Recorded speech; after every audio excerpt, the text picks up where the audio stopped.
Welcome back, everybody, as we get ready to wrap up the Varsity Ford pregame show. Bill Clark in our network studios in Detroit. It's Michigan, Penn State in just a matter of moments.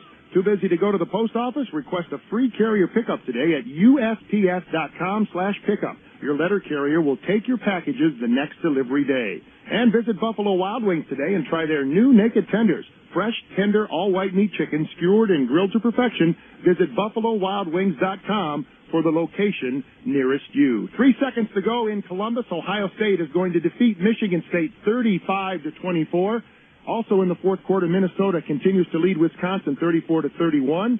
28-16 is the third quarter score, Northwestern over Purdue. And Iowa holding on right now in the fourth quarter with about 8 minutes left as Iowa leads Indiana 24-21. This has been the Varsity Ford pregame show brought to you by Varsity Ford in Ann Arbor. Now it's time to head out to the big house and turn things over to our gang who'll describe all the action today between Penn State and Michigan. Here's the voice of the Wolverines, Frank Beckman with Jim Brandstatter and Steve Courtney. Hi, guys. Hey, Bill, thank you very much. Great to be with you from here in Ann Arbor. It's the perfect time of year for football when the sun is out here in southeastern Michigan. We look above the eastern rim of Michigan Stadium.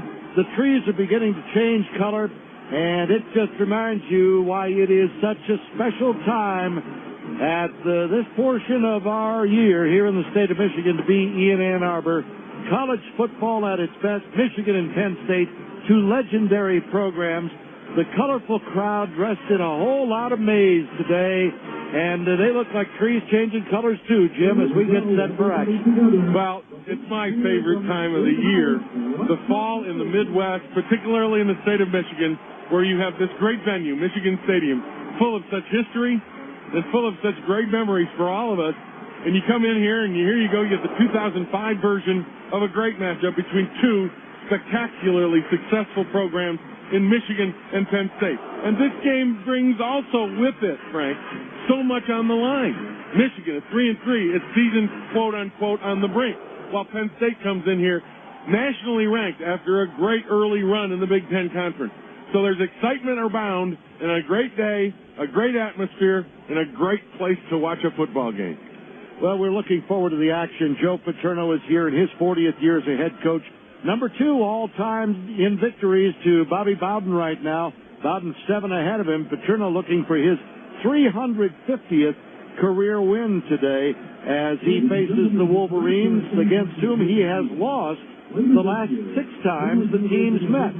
But remember, this rivalry was interrupted because of the scheduling quirks of the Big Ten, and these two schools have not played since 2002 when they went to overtime here at Michigan Stadium. The first game that ever went to overtime here in Ann Arbor, and Michigan pulled that one out by a 27-24 score on a touchdown run by Chris Perry. You look at Michigan now, they have to run the table if they want to share the Big Ten title, or at least have a chance to. They'll still need some help, although they got some today with Ohio State knocking off Michigan State. But the Wolverines don't lose back-to-back games under Lloyd Carr very often.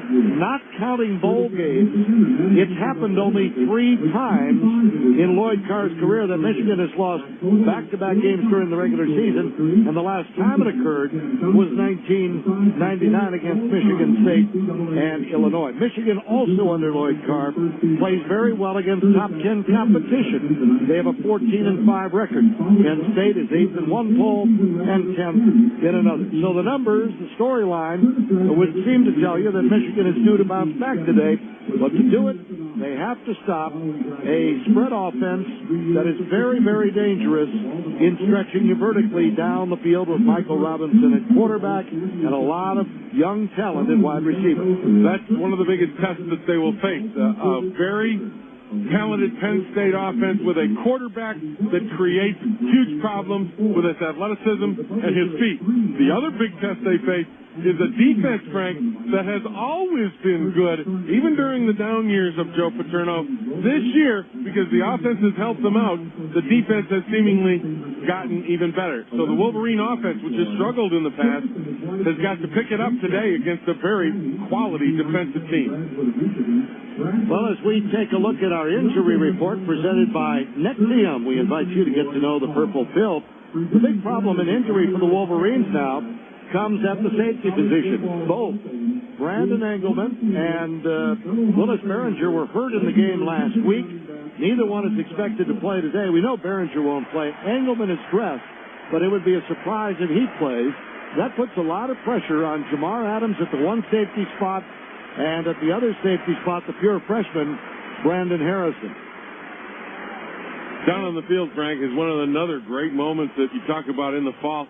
How about what Michigan means and what Michigan has done in the aspect of the history of collegiate football? Today, on the field, Tom Curtis, who played with me back in 1969, 70, 71, an All-American safety, received his National Football Collegiate Hall of Fame plaque.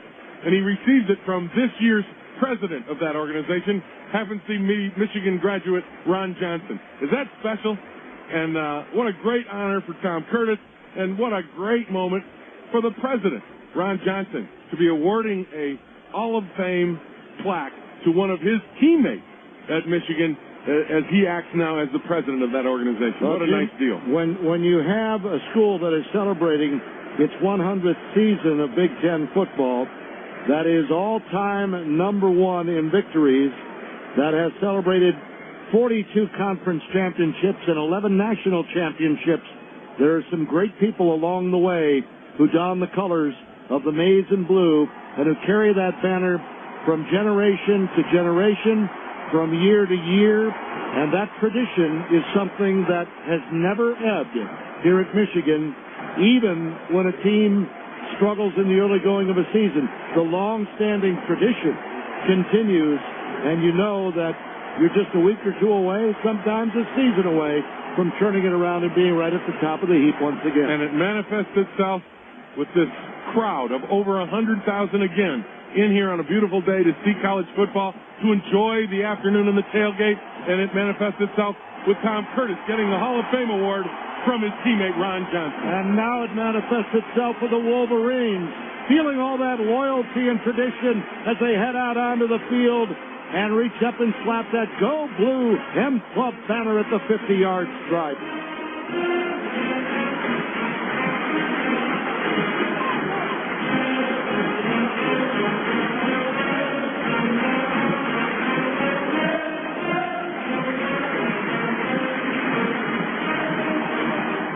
And that is still one of the special moments in college football.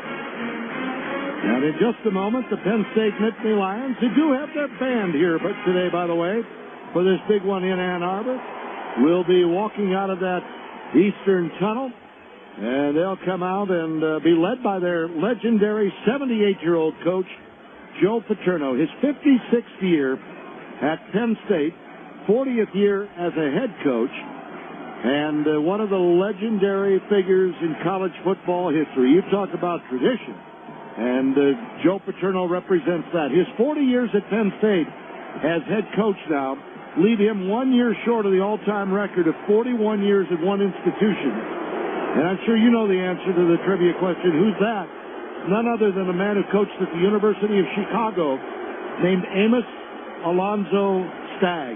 And I think the other thing we must realize, while we see Joe Paterno along the sidelines today, we should take a good look at that and really marvel at what this is. Because, Frank, in my opinion, in the rest of the history of collegiate football, you will not see Joe Paterno-like numbers at the same school exist ever again. Penn State's three captains stand side by side on the sideline away from us in front of the eastern tunnel.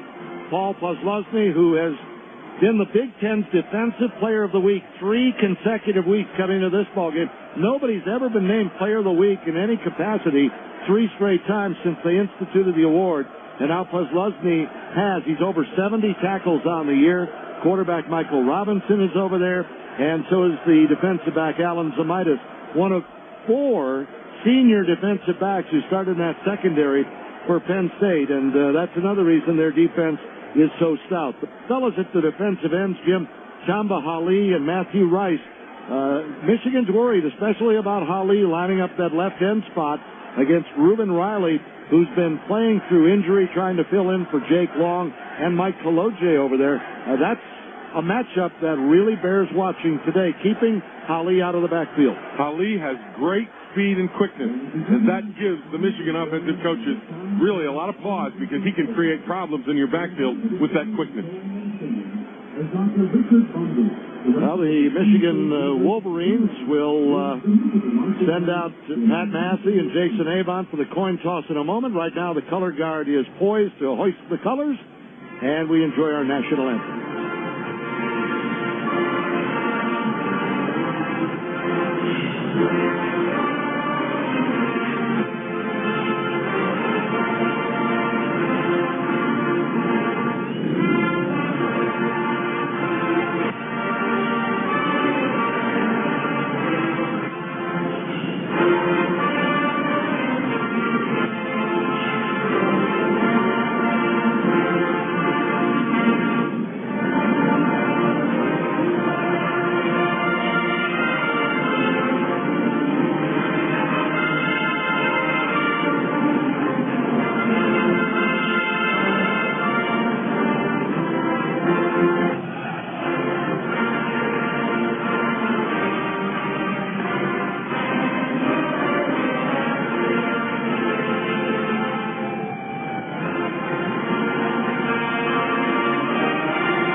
Everybody settling in. They've got the maize out going in the student section. Just about every student's wearing a maize-colored T-shirt today, and if they're not, everyone's being asked, why aren't you?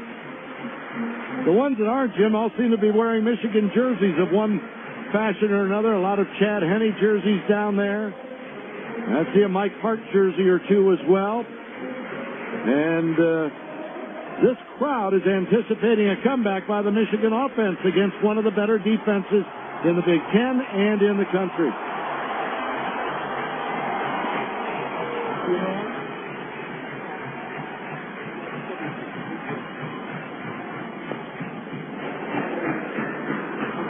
Now we're just ahead of our coin toss. Jason Avant will head out onto the gridiron along with Pat Massey for the coin toss. And Obi Alibo is also out there with him. Please introduce yourself. The coin toss brought to you by Clinton Tecumseh Ford Lincoln Mercury. Take the gamble out of your next vehicle purchase at Clinton Ford Lincoln Captain, Mercury. gold side, heads. Blue side, tails. 21, I need your choice. Alan Zamitis, the left corner Gold side. for Penn State, made the call. Referee Bill Lamonier. Michigan, you won the toss. All right, Michigan wins the toss, and no doubt we'll defer and let Penn State's offense take the field first. Now, before the Auto Lab kickoff, let's go down to Steve Courtney, because last week we thought it was windy, Steve. Today, it's really howling around here. No doubt about it there, Frank. Brandy, winds out of the north, gusting up to and including 23 miles an hour. There's times it is windy here at the Big House. You don't really feel it on the field, blocked out for one reason or another. Today, that is not the case. Very breezy on the field. We'll keep you up to date on what's going. It could change very quickly. Steve, does it seem like it's a swirling wind because the American flag heads to the south sometimes and it turns back around and heads north? Well, and that's the thing about Michigan Stadium, Brenda. We've talked about it time and time again. That is exactly the case today. What appears to be at times the wind blowing straight across the field out of the north will suddenly change. Something that's going to affect the kicking game, I think, for sure. To some degree, the passing as well, but we'll keep you updated. Well, I'll tell you one thing. Michigan wanted that wind to kick with here in the first quarter. Because the other thing, as Steve mentioned there, it can affect the passing game. We saw that last week. A long Chad Henne pass to Jason Avant in the end zone, and the ball clearly sailed with the wind just out of Avant's reach. Yeah, it rode. Chad threw it over the outside shoulder and then actually rode back toward the inside, and Jason couldn't run it down. So the wind will affect the passing game, particularly on the long ball when you have to put some air underneath it to throw it deep. So we're moments away from the opening kick here in Ann Arbor. Derek Williams is back deep for Penn State. He's one of the super freshmen. He's averaging 23 yards a kick return. And Ross Ryan will kick it off for the Wolverines. And we'll get it underway. Bill Lamonier, the referee. Rick Nelson, the umpire. We'll tell you the rest of the officials in a little bit. Ryan moves forward. We're underway on a beautiful fall afternoon in Ann Arbor with a long end-over-end kick. Williams midway in the end zone takes the knee and will not run it out. So Penn State will start on the 20. That officiating crew, let's finish that first. Bill Lamonier, the referee. Rick Nelson, the umpire. Rick Kruger, the linesman. Julius Levis is the line judge. Bobby Sagers, the field judge. John Luke Kavinsky, the side judge. Tom Herbert, the back judge. Penn State's offense centers around the quarterback, Michael Robinson, a dual threat, passing and running. He has passed for over 1,100 yards, and he's their second leading rusher at 338 on the year. They line up Derek Williams in the backfield. He's that dangerous freshman receiver. And off on a wing left of him is Tony Hunt, their regular tailback. And they're going to fake to Williams, and Robinson rolls right to throw, flips it in the flat, and that's complete to his big tight end, Isaac Smolko, and he's up near the 30-yard line before Grant Mason came over to make the tackle. Grant Mason is Michigan's leading tackler on the year. That'll be a gain of 9. Clearly, though, Michigan has great respect for Michael Robinson. Did you see Lamar Woodley that time? The defensive end, he stayed outside and made sure he didn't dive inside to give Robinson the opportunity to break, contain, and run the ball outside. He got right up in his face. Second down and 1, and Michigan is expecting the pass. They've gone to a nickel defense. Penn State has 4 wide receivers, and they run it on the end around to Tony King, and Justin King, and he advances over the 30, out near the 35. He'll be hauled down there. Gain of 5 and a first down. Justin King, the fellow that they will hand the ball to, and he's a guy who'll go both ways, Jim. He plays wide receiver on offense and plays some nickelback on defense. And, you know, we think about guys doing that. He's only a freshman, and he's going both ways. He's the Charles Woodson of Penn State. This is the guy that Michigan wanted badly, and they recruited him hard, but he actually went to Penn State as they won the recruiting battle with the Wolverines. And now they empty the backfield, split 4 receivers wide, and set Robinson up in the shotgun. QB draw. He holds the ball to throw, and now he's going to scramble out to the left. He'll cut upfield, gets around Morgan Strand up the sideline to the 42, where he stepped out of bounds. And there we saw the speed of Michael Robinson, who has played wide receiver.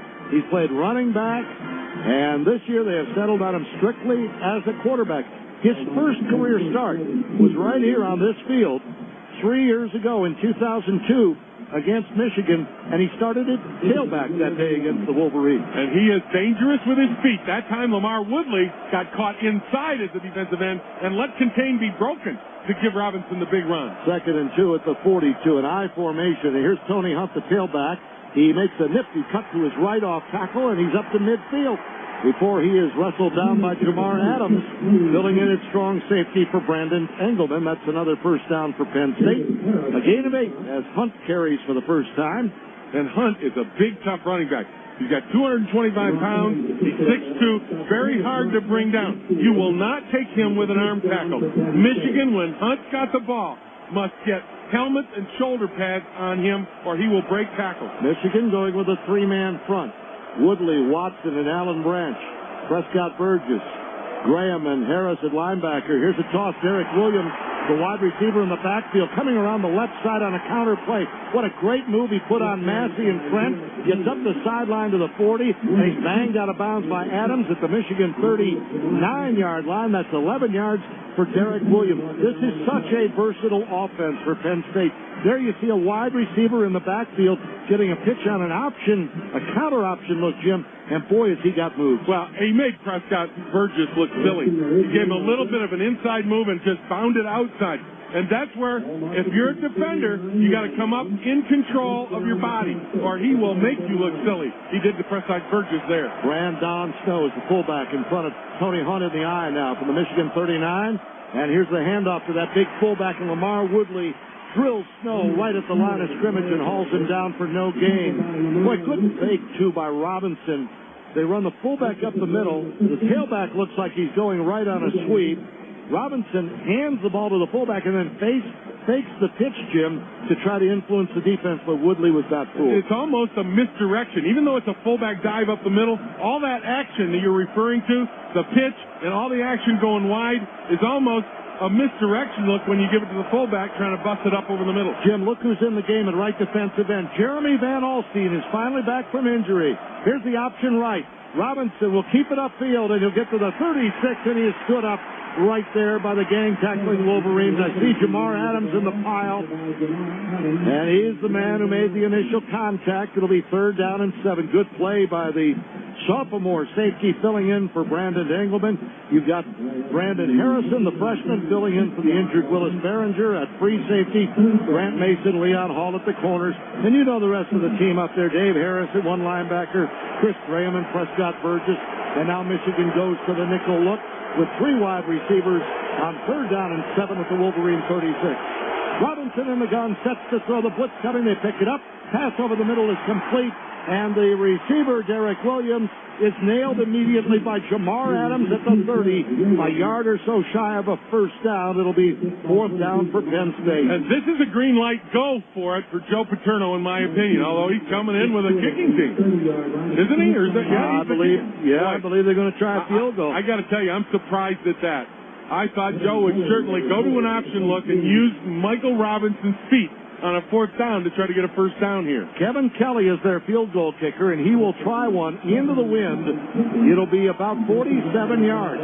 Now, Kelly is another pure freshman, a left-footed kicker. First pure freshman kicker at Penn State since 1990, and that clock's winding down, and the Nittany Lions want to call a timeout before kicking this field goal with 11:10 to go here in the first quarter. Opening possession, Penn State marched. Now faces 4th and 1 at the Michigan 30, and their field goal try upcoming when we return. No score, Michigan and Penn State. From Host Communications, you are listening to the Michigan Sports Network. Football season 2005, David Hall reporting for the mortgage experts at Rock Financial. At Rock Financial, you can get your home loan quick and easy. No pay stubs, no W-2s, no tax returns required. We make it simple for you. Call the mortgage experts right now, 800-333-ROCK. We're in on the weekends, and you can call now. Mortgage experts are in. Ask about the quick and easy home loan. 800-333-ROCK. That's 800-333-ROCK. Rock Financial is a Quicken Loans company and equal housing lender. If you think a little heartburn is no big deal, even if you're taking medication, I've got 2 words for you. Think again. Persistent heartburn 2 or more days a week, despite treatment and change of diet, may be acid reflux disease. And about 1 in 3 people with acid reflux may have damage in their esophagus and not even know it. Now I've got another word for you. Nexium. For many, 1 prescription Nexium, esomeprazole magnesium, not only provides 24-hour heartburn relief, but heals acid-related erosions in the esophagus. Most erosions heal in 4 to 8 weeks. Your results may vary. Other serious stomach conditions may still exist. The most common side effects of Nexium include headache, diarrhea, and abdominal pain. See our ad in Ladies' Home Journal. For more information, visit purplepill.com or call 1-877-3-NEXIUM. When it comes to acid reflux disease, think Nexium, the healing purple pill. Ask your doctor if Nexium is right for you. No score in Ann Arbor. 4th down and 1 Penn State at the Michigan 30-yard line. And Penn State had lined up for a field goal try, called timeout. And now they're huddled on that far sideline, Jim. And I see Michael Robinson, the quarterback, right in the middle of the huddle. And I wonder if Joe Paterno has been talked out of the field goal try. I thought it was a green light for Joe on this down anyway. Into the wind, with the defense is playing as well as it is. I thought Joe would go for it anyway. And now he comes back out with Robinson at quarterback. They are going to go for it. We got Snow and Hunt in the I formation. They go with 2 tight ends. Watch the option. The only wide out, Terrell Golden in motion, and they pitch the ball to Hunt running right. He turns upfield. He trips forward. He's got the first down, keeps his balance up the sideline, down inside the 25 to the 24 or 23. Good run by Tony Hunt. He got to the edge and had that big fullback, Brandon Snow, the 240-pounder in front, to help lead the way. That's just a pitch sweep, and I think it's pretty clear that Penn State has great respect for Michigan between the tackles. But they are looking to try to get wide on this Wolverine defense. Jim, they've had 9 plays on this drive, and they have had 6 different players handle the football. 5 different on running plays, and then you got the tight end who caught a pass, too.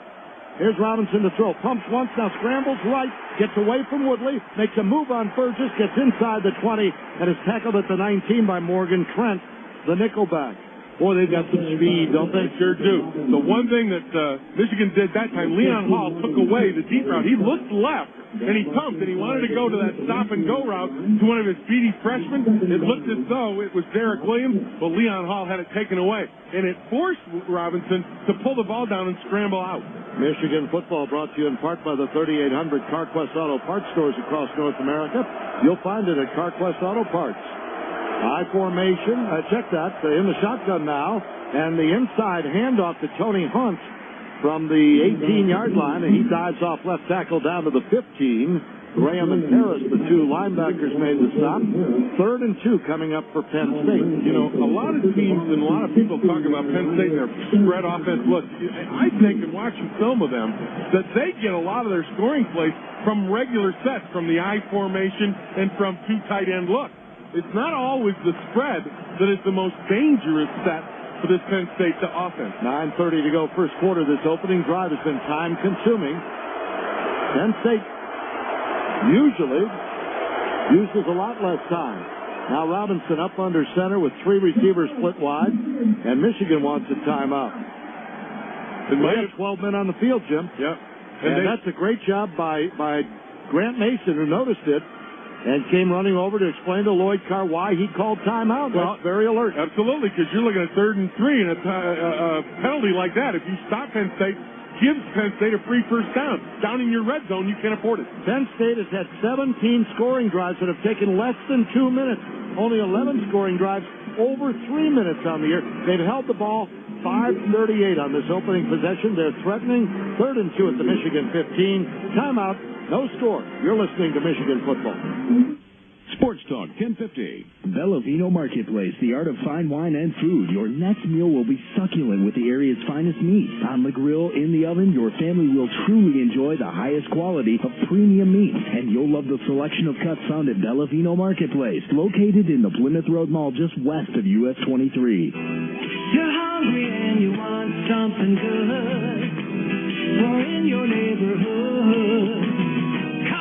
It's game day. Call Cottage Inn Pizza now for the ultimate game day special. 1 large, 2-topping pizza, the famous Cottage Inn Pizza. Gotta have wings? Add 20 of them. And if that makes your mouth water, wash it down with a 2-liter of Pepsi. The Cottage Inn Pizza game day special. Pizza, wings, pop, all for only $19.99. Call your neighborhood Cottage Inn and place your order now. Approved Cash Advance gives you more with Cash Plus benefits. Security for you and your family. Approved Cash Advance. Call 1-888-CASH-PLUS for the store nearest you. Approved Cash Advance. They bring cash to life. Don't forget to be a touchdown buddy. Sign up to win an 8-square pizza at any of the 9 metro area Buddy's Pizza locations. No purchase necessary. Now let's see. Wisconsin beat Minnesota, so the Gophers are now 2 losses in the conference. Wisconsin won. Ohio State beat Michigan State. Spartans now 2 losses. Buckeyes won. Some things going Michigan's way today. Well, they got to take care of their own business. That's what's important. That's number 1. That's number 1, and that's Penn State, which is lining up right now across from them. And keep in mind, Penn State's the only unbeaten team in the conference. 3rd and 2 at the 15. Single setback Hunt, 3 wide receivers.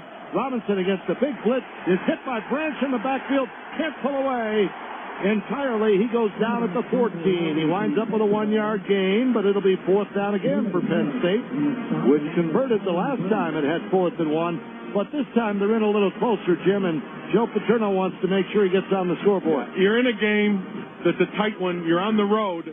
You don't know how many times you're going to get into that red zone and scoring zone. When you get there for the sure thing, you've got to take advantage, and Joe's going to take the 3 right here. So now that freshman kicker, Kevin Kelly, comes out. He is 9 out of 11 on the year. This will be a 32-yard attempt from the right hash into the wind. Here's the snap, placed down by Jason Ganter, and the kick is pulled to the right and no good. How do you like that? Penn State holds the ball 6.5 minutes on the opening drive, and Kelly, the freshman, misses a 32-yard field goal, and the game is still scoreless. Well, we know how missed field goals down the road can come back to haunt you. Will this one come back to haunt Penn State? Well, a week ago we saw how they came back to haunt Michigan. Michigan offensively must get the job done against this blunted Penn State defense. All right, here we go. Penn State plays a 4-3. Michigan lines up with Michael Hart in the backfield, along with Brian Thompson, and Henny's going to throw a screen out there to Hart, with blocking up the right side, 25-30, sideline 35, and he's bumped out of bounds. Massacourt blocking out in front. Alan Semitis, the left corner, stopped Michael Hart after a 16-yard gain on the screen, a play that hasn't worked the last couple of weeks, but did right there. Got a good block on Kozlowski. That's the key right there. But how about Terry Malone on first down, first play? He takes advantage of a speed defense by getting them upfield and hitting them behind the rush with the screen pass. Here comes Mike Hart, single setback, hit in the backfield. He was necktied by Tamba Hali, and fights his way back to the line of scrimmage. No gain on the play. It'll be second down and 10. Penn State only allows 91 yards rushing again, and a little over 2 yards per carry. So defense against the run. Watching some tape on Ohio State and Penn State in that game, I'll tell you what, these teams are tough to grind it out on. 3 wide for the Wolverines now. They have Manningham to the right. Avant, the Big Ten's leading receiver, out wide left. Preston in the slot. Ecker, the tight end, in motion right. Here's Henny throwing a screen to Hart again. Right side up to the 40. Hit from behind. He fights out to the 43-yard line. That'll be a gain of about 7. Dan Connor, the outside linebacker, made the stop. 3rd and 3. So Michigan has had the ball for 3 offensive plays, and 2 of them have been screen passes. Again, you want to back off a Penn State pass rush, a quickness defense with quickness as their key. What you like to do is bring them toward you and hit them behind it. Misdirections and screens are successful. No score in Ann Arbor. Michigan's ball the first time in the ballgame. 3rd and 3 on the 43. Hart the only setback, and Henny's going to throw again. Blitz coming. Fires one quickly left side, and he threw it behind Preston. Incomplete. Out of the corner of his eye, he might have seen Kozlowski blitzing on the play and coming at him, but he had time to set his feet and throw. Yeah, he had time to get the ball out there. If he leaves Steve Breston in front, Breston's got a little bit of space on his defender because they were in man coverage and Breston was in motion. If he catches that on the fly, he probably is able to get the first down easily. Calvin Lowry is deep to accept the punt from Ross Ryan. Line of scrimmage, the Michigan 43. And Ryan has the wind at his back. So he ought to be able to send this one deep. Penn State nearly got through. Ryan's kick with the wind, a little low, and it's Lowry coming up to make a fair catch near the 20-yard line. You heard the ooh from the crowd. They thought that Penn State might have bumped into Ryan. He tried to do an acting job, but it didn't work. So Penn State will have the football after the 37-yard punt on its own 20. There's no score here in Ann Arbor. 7:01 to play in the first period. We're going to pause 15 seconds and allow our Michigan Sports Network stations to identify themselves. This is Frank Beckman, and for the best coverage of the Michigan Wolverines, keep it locked on Sports Talk 1050 WTKA, Ann Arbor, Detroit. Sports Talk 1050 WTKA. Your ticket for the maize and blue. Penn State football on its own 20. And Robinson in the shotgun. Hands the ball to Hunt, the tailback, and he comes up the middle out to the 25-yard line. They run what we've been describing as that side play, Jim, out of the shotgun, where the quarterback gets the snap, the running back comes and meets him after he takes the ball, and then they decide which one's going to carry it. And they usually go 2 different directions. And you know who's really good at it? Is Northwestern. Yeah, exactly. Northwestern has an exceptional success rate with that play. Gain of 5 for Hunt. Second down and 5. On the left hash mark at their own 25, going from our right to left, south to north there at Michigan Stadium. Robinson to throw. Pumps once. Now guns one. Downfield to the 50-yard line. A little bit too high for Derek Williams and incomplete. And if Williams doesn't leap up and get his hands on that overthrow, it would have been intercepted by Leon Hall. Leon Hall read the pass. He was covering the man streaking down the sideline. And when Leon Hall caught sight of the ball, he came off of his coverage because he knew it was going to be underthrown to his man, and he was just waiting for it. But luckily for Penn State, their receiver got a piece of the ball and deflected it away from the interception by Leon Hall. 3rd down and 5, and Penn State will put out 3 receivers wide. Deion Butler out to the right with Williams. Justin King left. Michigan shows blitz. Robinson in the gun. scrambling to his right, fires short to Hunt in the backfield. He's got it. He eludes David Harris, but not Lamar Woodley, and down he goes at the line of scrimmage to 25. Fourth down, and the Nittany Lions will have to kick it back to Michigan. Tell you what, Lamar Woodley came on a game up front from his wide end. He kind of blitzed up in the middle, all right? And then when the quarterback threw the screen, he had to come off of that pass rush and still get over to the receiver, and that's the speed of a 270-pound guy. What a great play by Woodley. Jeremy Campanos to punt it away on 4th and 5. Steve Preston standing on his own 33 awaiting the kick. Michigan 8 men to rush. They are setting up a return. And Campanos with a beauty into the wind drives Preston back. Grabs it on his 22. Gets a nice block back there from Darnell Hood. Now cuts upfield, and Brandon Harrison got in his way. Slowed him up so that Ethan Kilmer could make the tackle for Penn State at the 28. Old Brandon, you're going to get yelled at. That could have been a big one. Well, Michigan will take over on its own 28-yard line. No score here in Ann Arbor. 5:22 to go in the first quarter.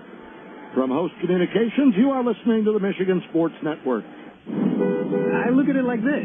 If you can buy the best without paying basically any more than you would to get the second best or third best, you do it, no question. I mean, great quality, great price. That's what you call win-win, right?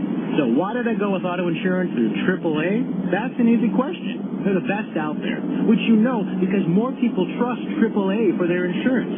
And then you look at the price, and it's less than you'd expect to pay for AAA's track record and reputation for service. What I'm saying is, if you add it all up, what it tells you is get your car insurance through AAA. Like I said, win-win. Providing Michigan's most trusted auto insurance and attractive rates. AAA. We always go further for you. See what you could save by switching your insurance to AAA. Get a free quote today. Just look in the yellow pages for your local AAA agent or call 1-800-AAA-MISH. Or visit AAA.com. Auto insurance underwritten by Auto Club Insurance Association family of companies. Get more out of your football weekend and rent a Walt Michaels RV during our Rent It, Try It, Buy It promotion. Just rent any of our RVs, try it out, and if you like it, buy it. And your rental price will be taken off the sale price. Rent it, try it, buy it. Only at Walt Michaels RV Superstores in Belleville. Stop by our store or visit our display today at Pioneer High School and register to win an RV road trip to see Michigan play in a bowl game this year. Come and see us. We're on the Walt Michaels RV Mile in Belleville. Call 800-697-2500. We'll be looking for you. Back here in Ann Arbor, Frank Beckman, Jim Brandstetter, and Steve Courtney. Our engineers are Tony Butler and Paul Roy. Ken Tucker working back at our studio. Marty Hallis at our side is our statistician as usual with Brett Curley, our spotter, and Joey Curley, our executive producer today. Listen on the post-game show. We'll bring you the Blue Diamond Almonds' nuttiest play of the game. Just been hardcore defense, Jim, so far, and a missed field goal by Penn State. Yep, first drive by Penn State was pretty impressive offensively, but Michigan adjusted nicely on that second possession, forced a 3-and-out. Now it's up to Michigan's offense to adjust against this Penn State defense, and I think they've got to get the running game going somehow. Mike Hart, the only setback. They're on the left hash at the 28-yard line, going from our left to right, north to south here in Michigan Stadium, with the wind at Chad Henne's back, and he's going to drop the throw. He's rolling to his right, and now he's going to take off, and he'll dive forward to the 30-yard line. He gets a couple out of the play. Looked like he wanted to go to Steve Breston, but he was being almost triple covered down there. Yeah, and it looked like he was quick to cut that ball also and get upfield. It's almost as if they said, look, if you don't see the first guy open, don't stand and hold the ball and check. Rather, get upfield, get what you can, don't take the negative play. Well, Penn State is good at getting the negative play. 44 tackles for loss and a Big Ten leading 20 sacks. Henne turns on 2nd and 8, gives the heart on the right side, puts his shoulder down into Dan Connor, the linebacker, and fights for a couple of yards. Out to the 33. 3rd down at about 5 coming up for the Wolverines. Well, let's look back at what happened today in the Big Ten with Minnesota losing. They're at 2 losses. Indiana lost. Michigan State lost. They're at 2 losses. Penn State, of course, the only unbeaten. You got Northwestern with 1 loss. Ohio State 1 loss. Wisconsin 1 loss. And Iowa with 1 loss. And, of course, Michigan visits Iowa next week. 3rd and 5. Henne back to throw. 4-man rush, has time. He fires near sideline, up in the air, incomplete. Jason Avant. We had to wait to see whether that was Avant. All the players were obscuring us. Chris Harrell, the safety, Jim, when Avant went up and got his hands on it, knocked it out of his hands. Yeah, Great play. Good play by the safety. As Avant did make the catch, but Harrell came over and was able to get a hand inside of the two hands of Avant on the football and knock it away. So fourth down, Ross Ryan will punt it away for the Wolverines, who do not have but one first down in the ball game so far, and that was on their initial play. Calvin Lowry deep for the punt, and here it is. Good high spiral. Lowry waves fair catch, grabs it on his own 22-yard line, so a 45-yard kick with no run back. And Penn State will take over for the third time in this ball game, which remains scoreless in Ann Arbor with exactly 4 minutes to play in the first quarter. The key in this ball game as it shapes up here. We played 11 minutes, Frank. Michigan's offense has got to get some first downs to get some ball possession time. This is similar to what we've seen in the past, where Michigan's defense is out there on the field playing hard, getting things done, but the offense isn't giving them enough of a break during the game, so when the fourth quarter rolls around, they get a little bit tired. Michigan showing 5 men along the line, I formation. Tony Hunt the handoff, stacked up, looks for some space. Daylight to the right. He gets to the tackle spot and gains a yard or two. A lot of moving around up there, shifting and shaking by Hunt. And he picks up a couple before Jamar Adams makes another solid play on the tackle. Well, Jamar Adams did a nice job on that first possession when Michael Robinson came out on that option. He came up and made a one-on-one tackle, and Robinson, a couple weeks ago against Minnesota, actually knocked Minnesota's starting safety out of the ball game. With his strength and size, the safety came up to make a tackle, and Robinson just ran him over. 3 wide receivers. Robinson directly under center on 2nd and 8. Gives on a draw play to Hunt up the middle. Nifty move to his right, gets around David Harris. Another nice move to get over the 30-yard line, and then he is just lit up by Alan Branch coming back along with Jamar Adams again, but it's a first down for Tony Hunt. Now that's the draw play, and they blocked it really well. One of the keys to this Penn State offense is their draw package. That time it went to the running back. But I want you to know, against Ohio State, the best play of the game for Penn State offensively was the quarterback draw out of the shotgun. They'll use that a lot, and if the draw play is there, they'll go back to it. By the way, we said Jamar Adams made that hit there. The big hit was actually Brandon Harrison, number 27, not 22. But it's still a first down out of the shotgun. Here's an inside handoff to Hunt. Nothing going, so he sweeps to the right. He's got Massey chasing him, and his feet go out from under him. Back down the 29 for a 5-yard loss. Well, that defensive front is actually owning the line of scrimmage on that play, because when Hunt tried to make a cut off of that decide play, Frank, he took one step with the ball, and the Michigan defensive front had pushed the line of scrimmage back to where he was. He had to try to bust it outside, and he couldn't get there. Big loss on the play. Lamar Woodley, who is leading the Big Ten with 8.5 tackles for loss, takes a breather. On 2nd down and 15, Michigan will go with Jamison up front, along with Massey, Watson, and Branch. Burgess, Graham, and Harris, the linebackers. Here's a fake draw. Robinson to throw, is hit as he lets it go deep left side, almost intercepted by Leon Hall, who along with Jamar Adams was double covering Derek Williams, and the big hit by Branch with that pressure on Robinson caused the overthrow and the near interception. Michigan defensively right now is Penn State where they want them. You want to have Michael Robinson try to throw the ball long. That is not his strongest suit. He is a good short passer, but he can't throw it long, and he sometimes will throw it into trouble. 3rd down and 15. And Robinson's in the gun with 3 wide receivers. Michigan has the nickel defense out there. They take the draw to Hunt. Robinson to throw, looks down the middle, crossing route, too high and hard for Smolko, the tight end at midfield. 4th down, and Penn State is 0 for 4 on 3rd downs in the game. That time, some of the pressure came from the freshman out of Muskegon, Terrence Taylor. Terrence Taylor, but that was 4-man rush, drop 7 to cover. And that means that Michigan felt they wanted to keep Robinson in his lane. Don't let him beat you with his feet. Much like they did with Drew Stanton when they tried to rush Stanton. They kept in their lane, and that time they covered with 7, and they made Robinson into a bad throw. Line of scrimmage, the 29. Jeremy Kapanos in to punt it away to Steve Breston, standing on his 25. The left footer hangs another beauty up high. Breston looks like he's got return room from the 26, but he made a fair catch instead, and that's where Michigan will put the ball in play. Jim, I don't think we should be surprised that the game is scoreless here in the first quarter. Michigan has allowed only 17 points in the first quarter all season long. Penn State's allowed only 13 points in the first quarter all season long. Yeah, it's kind of like two heavyweights, feeling each other out in the early rounds. And both teams, defensively, I think since the second half of the Notre Dame game, Michigan's defense has been really, really good. It's their offense that struggled a little bit. They've got too much talent not to be making first downs, and that's right now the difficulty they're having in this game. Ball in the center of the field, Michigan on its own 26-yard line. We got Hart way over to the right behind the tight end. Massacre is going in motion out to the left with Eckert. And here's Henny to throw. Looks right, now comes back over the middle and completes it to Eckert. And Tyler, who dropped 3 balls last week, cradles that ball with both hands and takes a hit at the 30-yard line.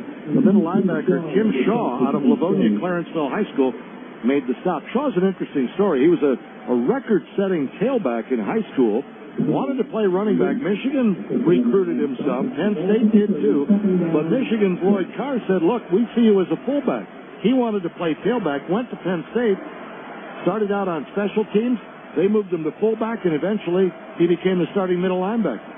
Here's Mike Hart with a little cut to his right, and then he runs right into Puslosny, and he fights forward. Mike Hart just never stops driving those legs, and he carries the leading tackler on this Penn State team out to the 33, and that'll set up 3rd down and 3. Well, that's 2 yards after contact.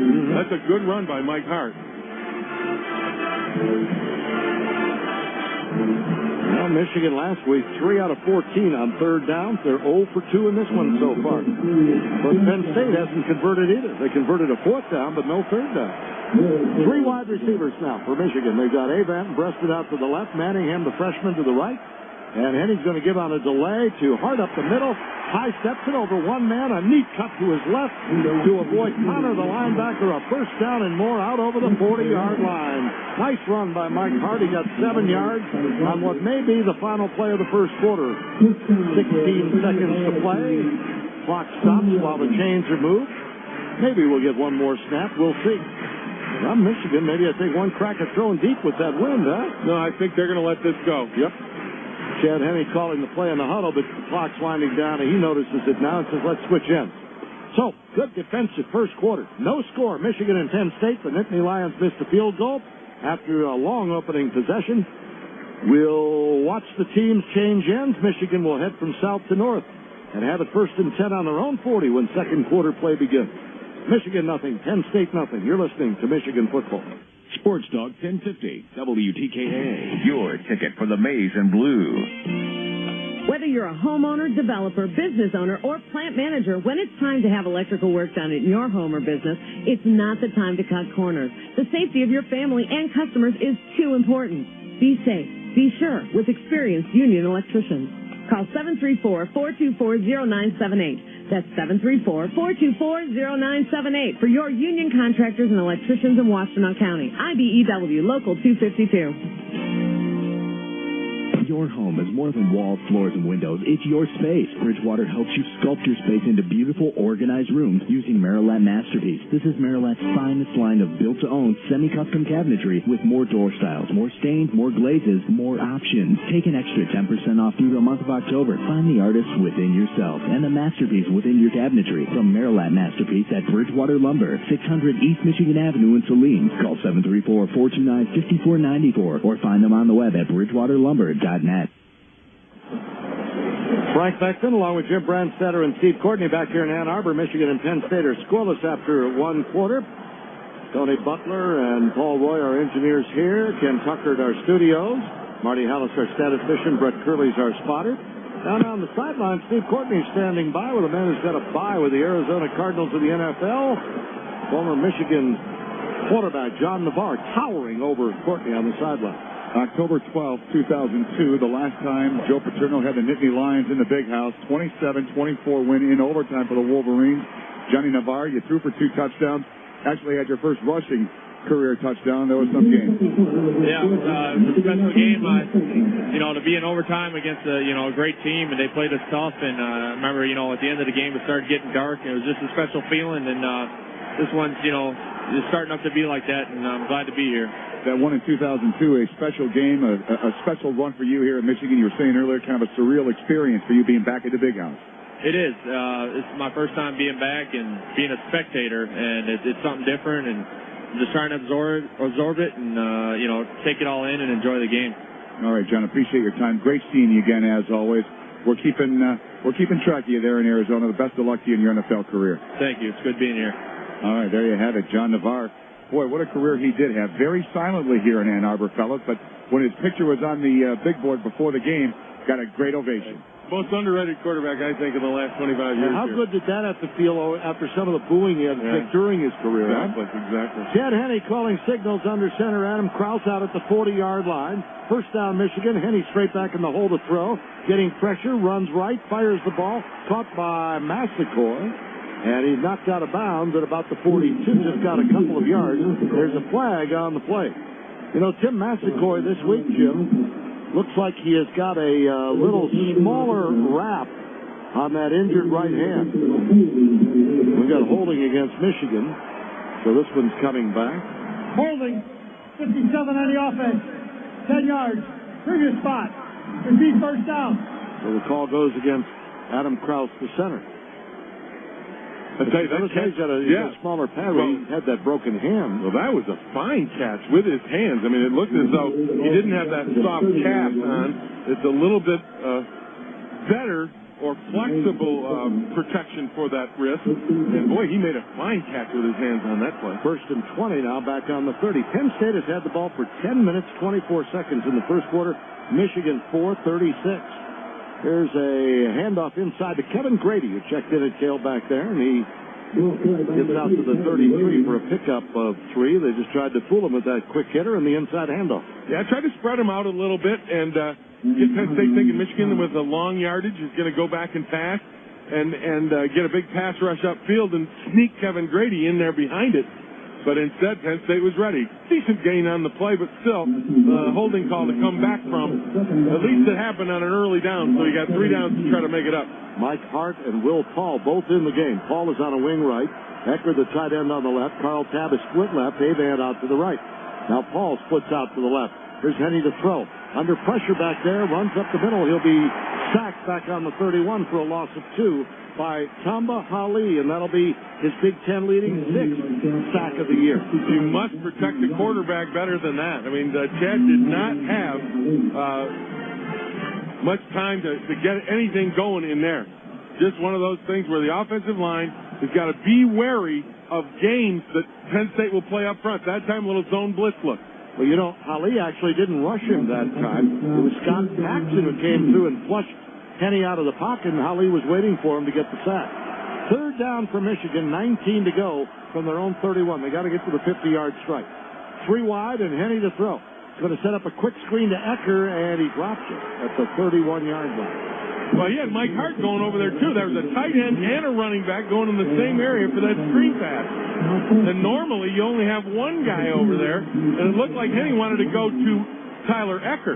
And now they're talking to Mike Hart on the sideline. I think Mike took a wrong route on that play. You think he was supposed to be the receiver? He was supposed to go to the right. That was a tight end screen. He was supposed to take the defense to the right, and they were going to screen to Tyler Ecker. Ross Ryan to kick it away into the wind. Calvin Lowry back deep. Ryan's boot is high. And Lowry comes to his left, waves fair catch, watches it hit. It hits at the 25, takes a great Michigan hop. All the way down inside the 10. It's rolling now, and the Wolverines are surrounding that football. Darnell Hood was down there. It's going to die at the 5-yard line with Charles Stewart and Darnell Hood watching it.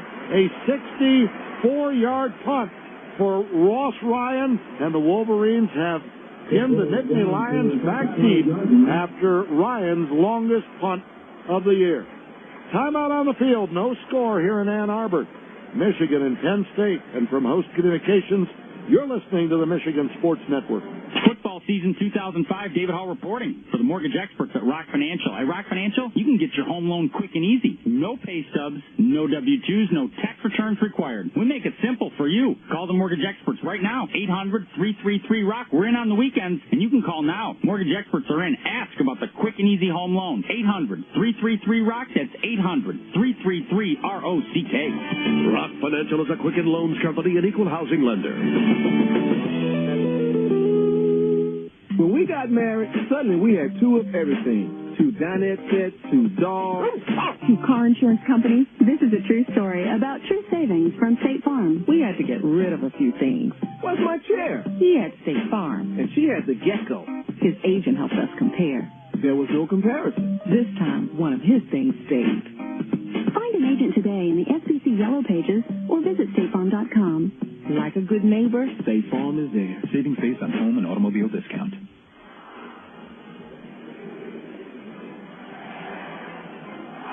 Welcome back to Michigan Stadium. 12:53 to go in the first half. No score between Michigan and Penn State. The Nittany Lions with their worst field position of the afternoon now.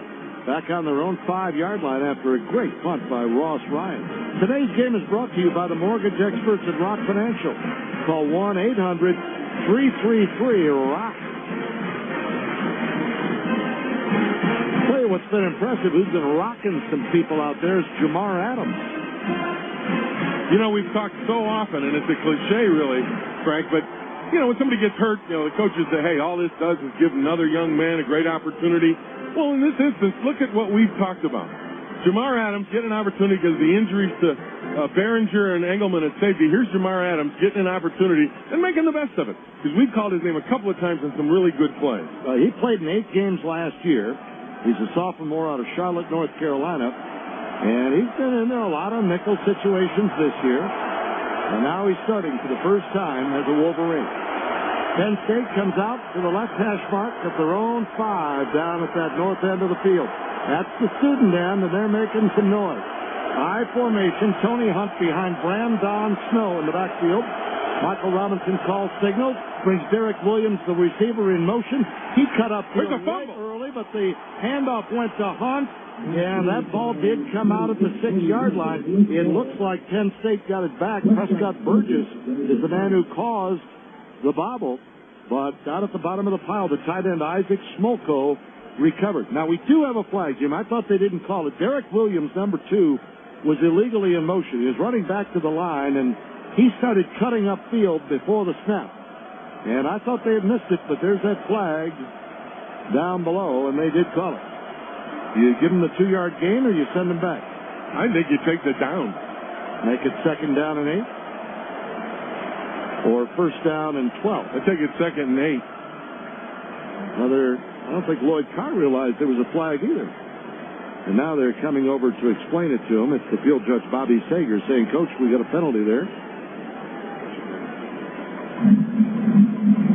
Illegal motion. Number 2 on the offense. Moving forward at the snap. Penalties decline. 2nd down. So Lloyd goes with your advice, Brando, and 2nd down and 8 back there on the 7-yard line. He's got to like the way his defense is playing. Absolutely. After that first possession, they've been really quality, and they've not really let Penn State get out, and they've contained Michael Robinson, and he's the catalyst to this offense going. There goes Deion Butler splitting out to the left. And they got the I formation in the backfield.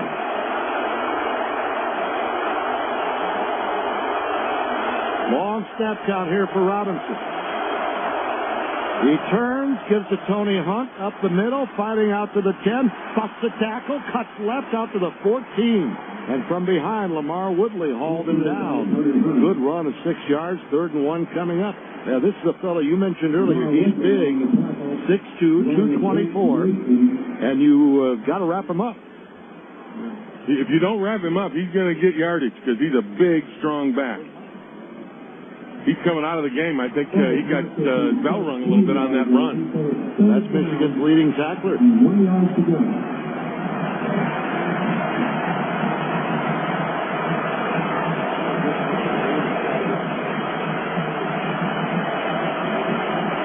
Third down and 1.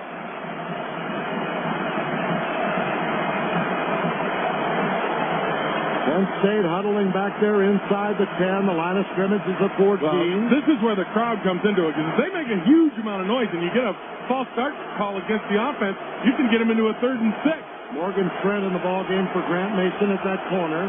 Here's the option play left. Robinson's going to keep it. He's going to get a first down to the 20-yard line. He just did a good job of blocking out there. He had Levi Brown, the third-year starter at left tackle, out in front. Gain of 6, and Penn State has the conversion to keep the drive alive. And how often do we talk about it? You start back there inside your 10, Jim, and the first goal, get a first down to make sure field position changes. And that second down play was key. They had 2nd and 8, and they got Hunt out of there to get them to 3rd and 1. And their short yardage package is a good one, because you got Michael Robinson on that option. It's almost impossible to keep him from at least a yard. He's back to throw. He takes the draw to Hunt. Wants to go deep. He does for Derek Williams. This is overthrown. Leon Hall with a shot at the ball, but it's even beyond his diving grasp at the Michigan 30. Second down and 10. Well, I'll tell you what, they try to go deep a few times, Jim, and every time they have, there's been a Michigan defender deeper than the receiver. Yeah, and I'm surprised, because Michigan is really concerned, and they have gotten their corners deep. They're backpedaling right off the get-go, and Michigan is not buying any of these outcuts or the stop and goes. Their corners are deep conscious, and so far, Penn State's wideouts have not been able to get behind them. Second down and 10 at the 20. Penn State will split 3 receivers wide again. Michael Robinson under center. Single setback. That's Austin Scott. And here's a quick toss on the right side. That ball is caught by Jordan Norwood. He's another one of those freshmen right out of State College. And he races upfield over the 30 to the 33 or 4, where David Harris got out there to make the tackle. That might be called a running play. That's real close to whether it's a lateral. You look at the numbers for Jordan Norwood, this freshman. He's had 15 catches on the year. Penn State will do that a lot. They'll throw wide to those receivers. And Grant Mason that time had an opportunity. This is what we talk about all season long. When you got an opportunity to make a play, you got to make it. Grant Mason was out there, and he let Norwood beat him on a one-on-one tackle. Penn State a first down at its own 34. No score. 4 minutes into the second quarter. Quick throw to the left. That ball is caught by Norwood again. He spun around by Mason out there, and he finally brings him down with some help from Woodley and company after a gain of about 7 to the 41-yard line. Jim, you look at these 4 freshman receivers, Derek Williams, Justin King, Jordan Norwood, and Deion Butler. They have accounted for 63% of Penn State's pass receptions, for 7 touchdowns, and for a whopping 40% of their offense overall, their offensive yardage. Yeah, they make a difference, don't they? Oh, big time. Second down and 3, and here's Robinson going back to throw. Now he's going to take off. He's to the 40, spins away from Harris.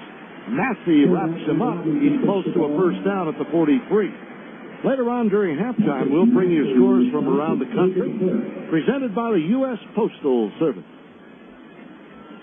And just like the Postal Service, Bill Clark will deliver them on time. Neither rain nor sleet nor snow can stop Bill Clark from delivering those scores. You doing your Howard Cosell impression? Just wondering whether you're even listening. Oh, I'm listening to you, Frank. They're bringing the chains into measure. I think he's got it, or does he? Nope. Yes, he does. No, he doesn't. Yes, he does. No, he doesn't. No, he doesn't. He doesn't. I thought he had it. I'll be honest with you. You know, they gave him a mark because he actually spun, and his hindquarters, is that delicate enough for you? His hindquarters hit the ground, and they actually moved the ball back where those hindquarters hit the ground, and it actually just short of the first down. Sean Crable checks in for Michigan. They take out Grant Mason. About 6 inches shy of a first down. You got Jamison with Branch, Watson, and Massey up front. I formation, Snow and Austin behind Michael Robinson, and he got movement up front by Brandon Snow, I think, moved the fullback. And he just couldn't believe that he did it. Well, again, you talk about these third downs and how important the crowd is and everything else. There it is. You go from third and short and a real easy conversion to a 3rd and 6, now a much tougher proposition.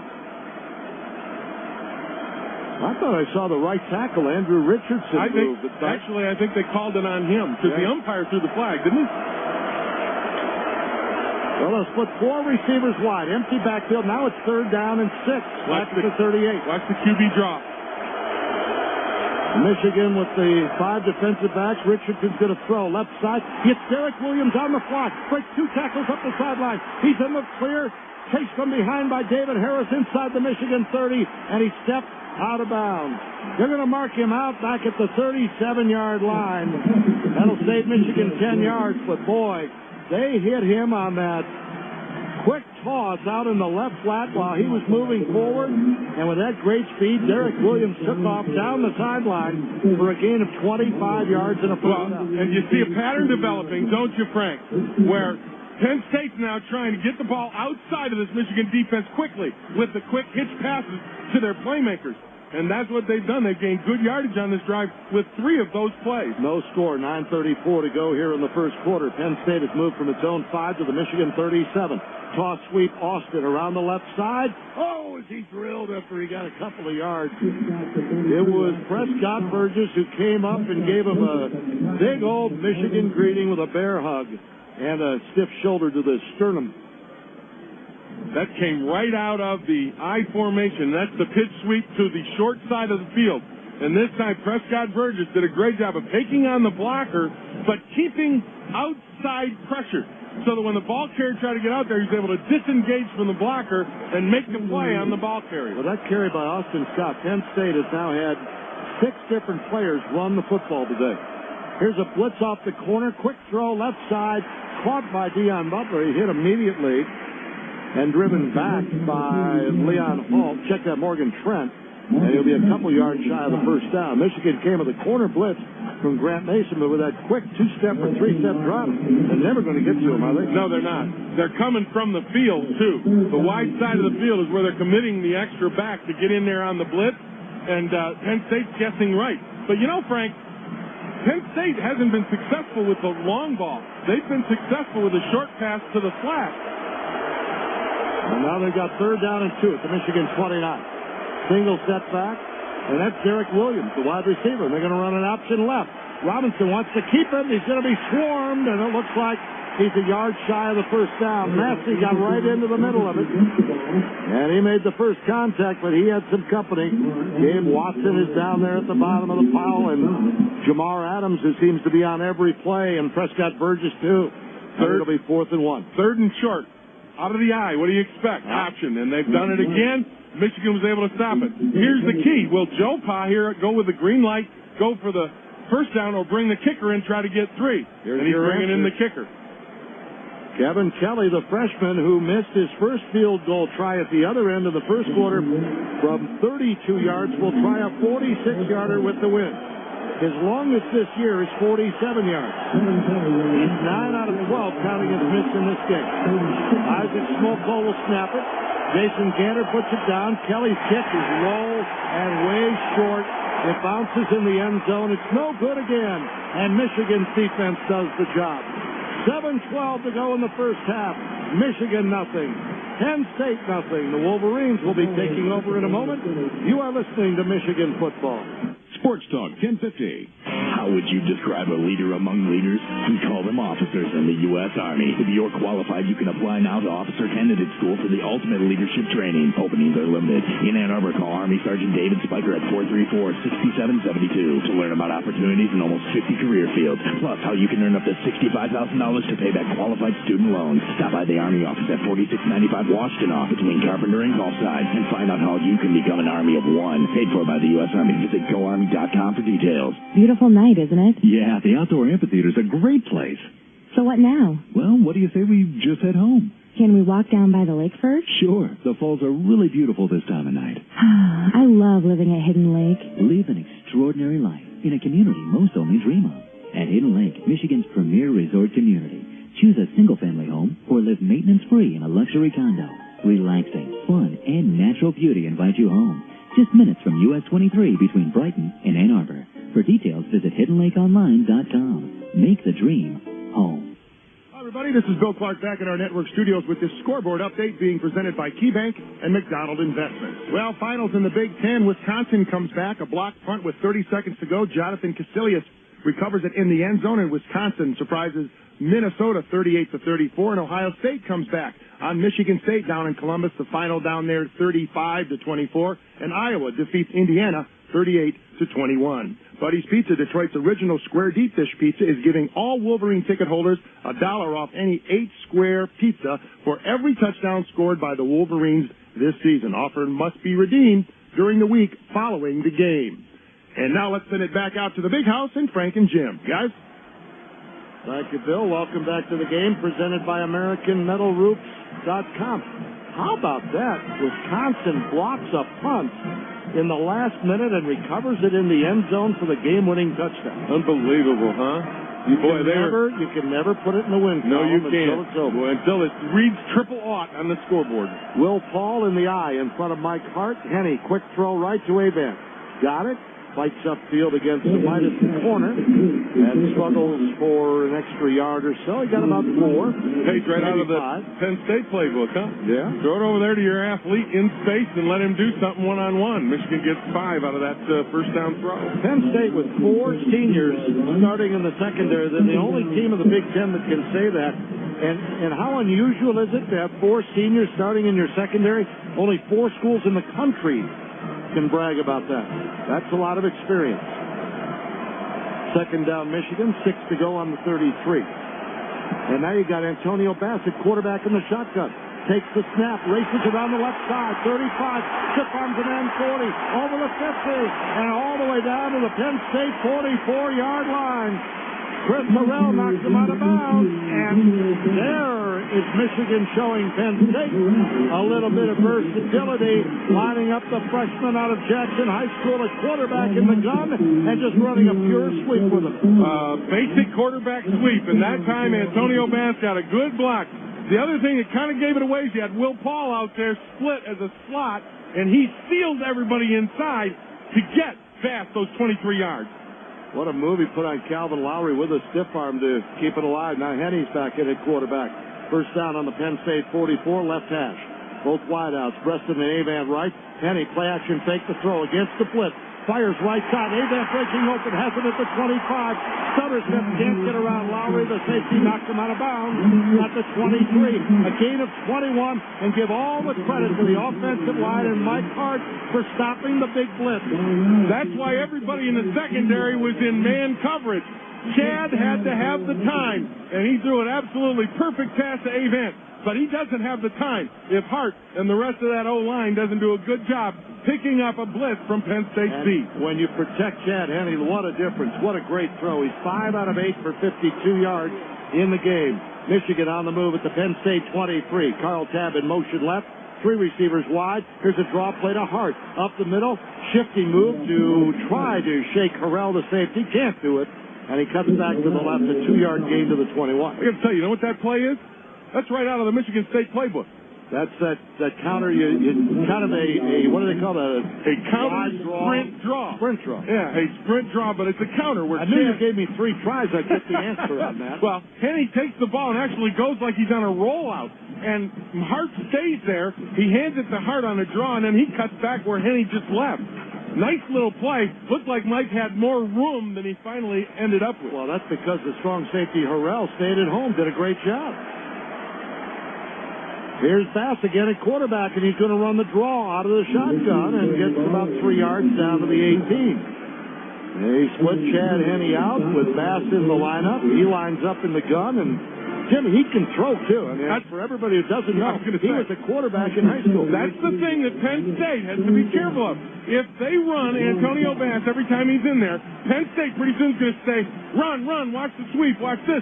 And they're going to run a little option look and then back Bass out of there, and they're going to get somebody behind the defense. 3rd down and 5. Because he will throw it and can. Michigan at the Penn State 18-yard line. Under 5 minutes to go in the first half, no score. Preston and Tabb to the right. Avent to the left. Hart is the only setback behind Henny. Ecker, the tight ends, on the left. Chad, long snap count. Back to throw. 4-man rush with time. Now steps right. Now just throws it away. Everybody was covered downfield, and that was a good decision, Jim, because he had no place to go with the football. Avance double covered in the end zone. Eckers covered. Tab was covered. Preston was covered on the right side. There was no place to go with it. No place to go with the ball, and the pass rush was getting home. Good, smart play by Henning. You don't take the sack. You leave Garrett Rivas with a makeable field goal attempt. Yeah, he had time early, but then, after so much time, they're going to get through. So Garrett Rivas directly in front of the uprights will try a 35-yard field goal into the wind. Turner Booth to snap it. Matt Gutierrez kneeling. Good snap. Good placement. The kick on the way. High enough, long enough, and it is good. So Garrett Rivas, who missed 2 big field goals last week, bangs that one into the wind through the uprights from 35 yards, and Michigan is on top 3-0 with 4:34 to go in the first half. Stay tuned on the post-game show. We'll pick the local Chrysler and Jeep dealers drive of the game. Right now, a 3-0 Michigan timeout. From Host Communications, you're listening to the Michigan Sports Network. Announcing the grand opening of another new store with big savings at all 75 locations, only at Bell Tire. That's right, Bell Tire, Michigan's best tire retailer, is celebrating the grand opening of another new store in Lansing, Michigan. Right now, take advantage of great grand opening deals on all the top brand names, like Goodyear, Michelin, Kelly, Continental, Toyo, and more. And save on all the hottest brand name custom wheels. At Bell Tire, you'll always get the best customer service. And our A&T certified technicians perform a full menu of automotive services, including brakes, batteries, shocks and struts, alignments, and more. Plus, you'll always get the guaranteed everyday lowest out-the-door pricing. No extras ever. Valve steps, mounting, balancing, and tire disposal are always free. And at Bell Tire, we beat all deals or it's free. For huge grand opening savings on the biggest selection of name brand tires and custom wheels, nobody beats Bell Tire. Don't miss Bell Tire's grand opening sale. Celebrate at all Detroit area locations. For the location nearest you, call 1-888-JOE-BELL. That's 1-888-GOBELLE or check the SBC allocation. Bell Tire. And don't forget to be a touchdown buddy. Sign up to win an 8-square pizza at any of the 9 metro area locations. No purchase necessary. Michigan has the first points of the ball game, and they come with 4:34 remaining in the half on a 35-yard Garrett Rivas field goal. 53-yard drive in 6 plays. And the keys to the drive, that 21-yard pass to Jason Avant, and 2 runs by Antonio Bass, the freshman out of quarterback position, running for 26 yards on a quarterback sweep and a quarterback draw. And now Ross Ryan to kick it off. Back deep for Penn State, Derek Williams standing on the 3. Ryan moves forward, puts that right foot to it, a high and short kick. Williams races up, grabs it on the fly for 17. His blockers can't find anybody to hit right now because they got their receiver right in amongst them, and there's no place to go, and he's getting tackled at the 22-yard line. Good. Mike DeBorden, special teams. Nice decision there. Kind of a pooch kick up into the wind, and they really caused Penn State a problem with a receive man coming all the way up from the goal line to catch the ball on the fly. And then that return team blocking scheme got messed up, and Michigan able to stop him at the 22. Sure, Jerome Jackson gets credit for the tackle. That's only about a 6-yard return. So Penn State, officially the ball's on the 23, the tail of it not touching the 22, so we'll go along with the statistical call. High formation behind Michael Robinson, the quarterback, and he's rolling out the throw. Look at Pat Massey all over him, giving chase back at the 10, the pass up the right side, and somehow he got it out there and complete. Oh, man, what a throw in the move to Ethan Kilmer, the senior receiver, and he's drilled up at the 36, but it's a gain of about 13 yards and a first down. Well, he just kept that play alive with his feet. Penn State's not going to get away, all right, with that naked bootleg run fake, because twice we've seen it happen. Once we've seen Massey force Robinson out of the pocket in his face. This time we see, or last time we saw Woodley do it. Well, that time Woodley was in pass coverage. He was 10 yards downfield with the tight end Smolko.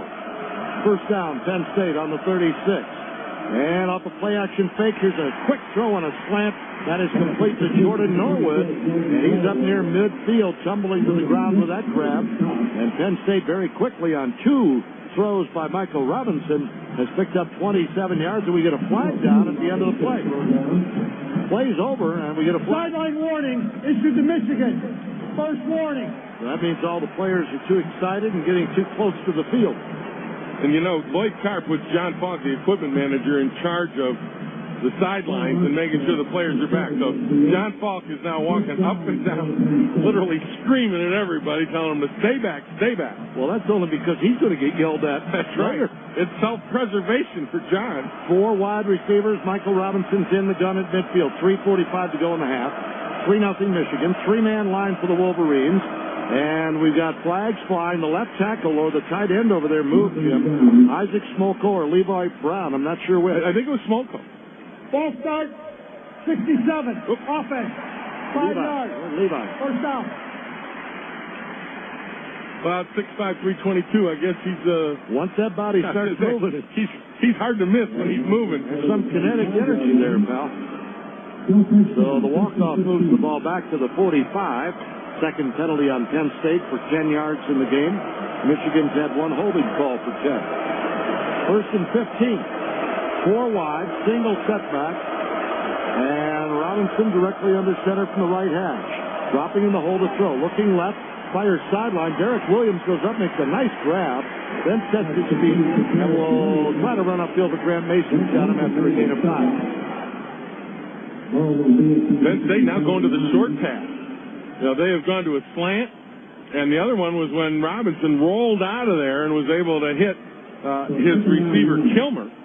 But that was a great play by Robinson, rolling out and using his feet to buy time. The ball placed on the Michigan 49, so give him 6 on that last play. Second down, 9 to go. 2:45 to go in the half. 3-0 Michigan. Robinson's in the gun now. 4 receivers out wide. Mason running up, coming on a corner blitz. Quarterback draw. Robinson up the middle. David Harris hits and fumbles. And Michigan recovers inside the 40-yard line. And Harris stripped him of the ball. You betcha. And coming out of it with the fumble recovery is the freshman, Brandon Harrison. And the Nittany Lions are all screaming that he was down. And that'll be up to the replay official to determine if his knee was on the ground. No, he was out. No way. That ball was out. We just saw a quick replay, and David Harris definitely stripped the ball, and Brandon Harrison alertly jumped on it. Well, turnovers in a big game are key. And obviously that time, you talk about turnovers caused. That was a caused turnover by a good tackle by David Harris. Penn State had not turned the ball over in either of its last 2 games. And now they put the ball set for play. Michigan wants to snap it, and they should quickly before there's a chance for a replay, but they don't. And Penn State calls timeout. Joe Paterno wants to make sure the man in the replay booth gets ample time to look at that play with 2:31 to go in the half. And you know what? This is where this replay is not fair, in my opinion. Right. The coach has got to waste the timeout now to make sure that the TV director gives the replay official an opportunity to look at the play. Exactly. And that's why there ought to be coaches' challenges. Exactly. Just like the NFL. Well, they'll address that, I'm sure, in the offseason. Right now, we've got 2:31 to go in the half. Both teams have spent timeout. Penn State has 1 remaining, Michigan 2. Michigan leads 3-0. We think Michigan will have the ball, but we don't know. It depends whether they go to a replay or not. 3-0 Michigan. From Host Communications, you're listening to the Michigan Sports Network. Football season 2005, David Hall reporting for the mortgage experts at Rock Financial. At Rock Financial, you can get your home loan quick and easy. No pay stubs, no W-2s, no tax returns required. We make it simple for you. Call the mortgage experts right now. 800-333-ROCK. We're in on the weekends, and you can call now. Mortgage experts are in. Ask about the quick and easy home loan. 800-333-ROCK. That's 800-333-ROCK. Rock Financial is a Quicken Loans company and equal housing lender. Hail to those who fight the fight, be it a patient from a bed or a nurse from a bedside, to the researchers who look for answers and those in the classroom with questions, to the surgeon who transplants a kidney and the donor who gives one. Hail to the University of Michigan Health System, where triumphs are not in research alone, nor in the hands of a single doctor, but rather in rewards realized from working together. That's the Michigan difference. And Joe Paterno is just prancing around on that Nittany Lions sideline, those khaki slacks rolled up over his white socks, and Now we get the call from the referee, Bill Lemagne, that the play is under review, and we'll see if Michael Robinson fumbled. Here's what I don't get. We They went got the through- entire timeout and half the commercial break to look at this. And we've seen 2 replays that look like fumble all the way. And they see something we don't. I just saw the first one, and I thought it was a fumble. Did you see another good one? I saw another good one. I just saw a good one. I think they put up a roar. I still haven't seen a good overall wide shot of this.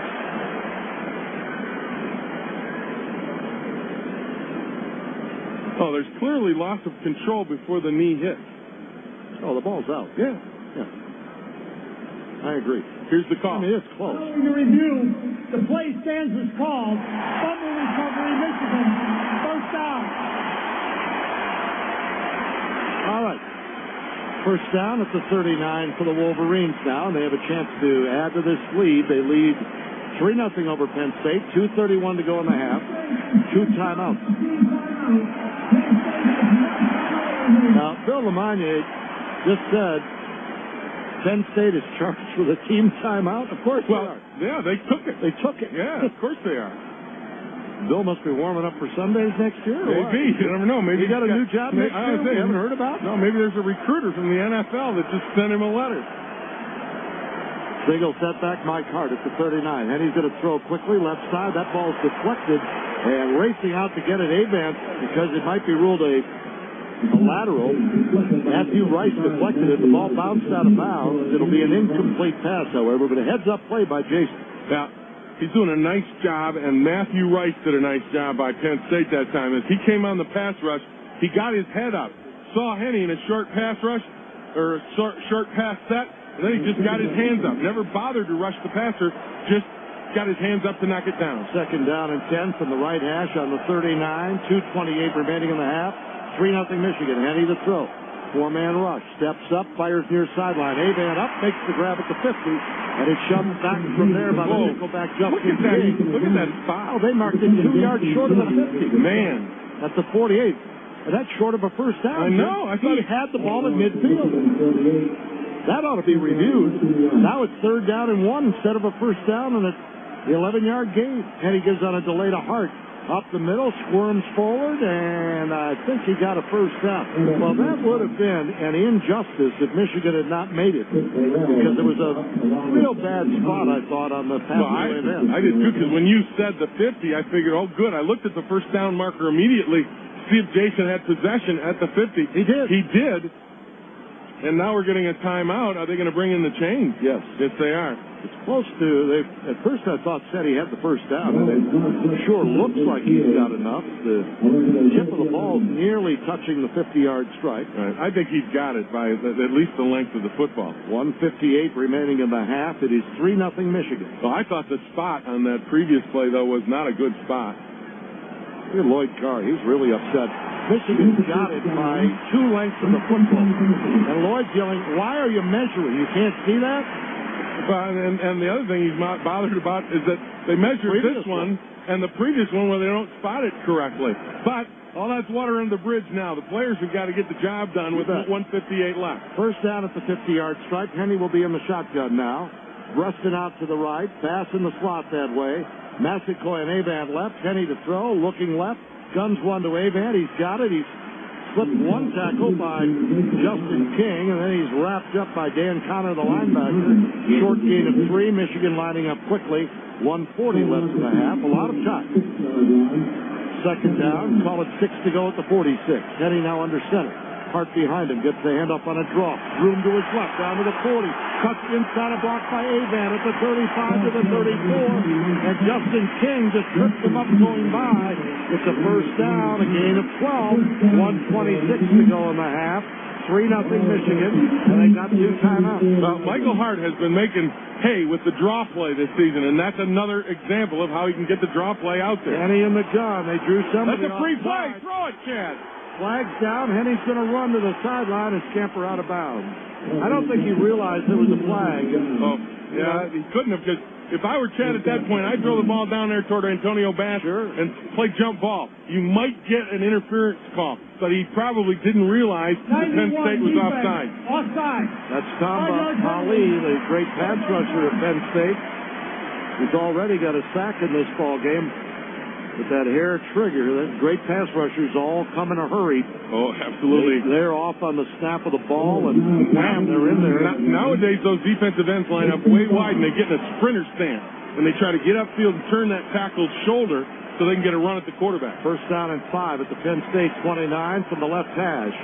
4 wide for the Wolverines. Henny to throw. Look out, Holly coming around the corner. Swing pass. Hart left flat. Spin move. Gets it on King. Up the sideline. 25. Inside the 20. Shoved out of bounds down at the 18-yard line. Paul Paz Lusney, whose name we have not called a lot today, stopped Mike Hart on that little swing pass after he picked up about a dozen more. Boy, remember we talked about how Penn State's great receiver Grant Mason missed? Well, this time Mike Hart makes a Penn State defender miss and makes yardage after the miss. Well, that defender, Justin King, he's the freshman wide receiver who plays nickel, Jim. It's clear tackling is not his forte. Henny to throw. Get it out, Chad. Big blitz. Screen left to Hart off his fingertips, incomplete. And that's just good play by Henny getting rid of it. The big blitz from Anwar Phillips off the corner looked like he might have scraped Henny across the eyes a little bit. Chad's wiping his brow and reaching inside that face mask, but he's okay. Well, the thing is, it came right in front of him. It came to his front side. So Chad saw the blitz coming. If he doesn't see him coming, Phillips coming from that blitz, he gets a big sack right there. 1:06 to go in the half. 2nd and 10 on the Penn State 17. Bunch formation on the right, and now Preston breaks out of it, going in motion left. Henny to throw. Blitz coming. Mike Hart does a great job picking up Lusney, and now Henny throws the ball away, and he threw it right over Preston's head. He was wide open at the sideline at the 10, and I can only assume that Henny didn't see him, although he was standing by his lonesome down there. Well, Terry Malone, who's standing on the sideline, gave him a little hello. I said, Chad, what are you doing? Well, you wonder whether he got whacked in the head on that previous play. Yeah, because there was an open receiver. He just threw it, 10 yards over his head? Clearly. Now it's 3rd down and 10 at the 17. Well, Michigan has had trouble in the red zone all year. They lead 3-0. They'd love to cash in before the half. 59 seconds to go. Henny straight back in the hole. Getting pressure, he's going to be sacked. He threw the ball, but it was while he was in the grasp of Ali, the pass rusher, and they're going to call him down at the 26. And they are going to call him down, and the clock's running. But Michigan's got 2 timeouts left. Sure, no problem with that. They can let the clock run and then bring Revis out to try a long field goal. The problem is you lost 9 yards there, and now it's about a 45-yard field goal into the wind. Right, and that time Reuben Riley just whiffed on Tamba Ali. That's a right tackle, man-on-man. Ali has been taking the run outside all game. This time he takes a little outside step, then busts it up inside, and Reuben Riley just whiffed on it. Jim, I wonder if the Wolverines are going to go for it here on 4th and 19 at the 26. They're calling a timeout.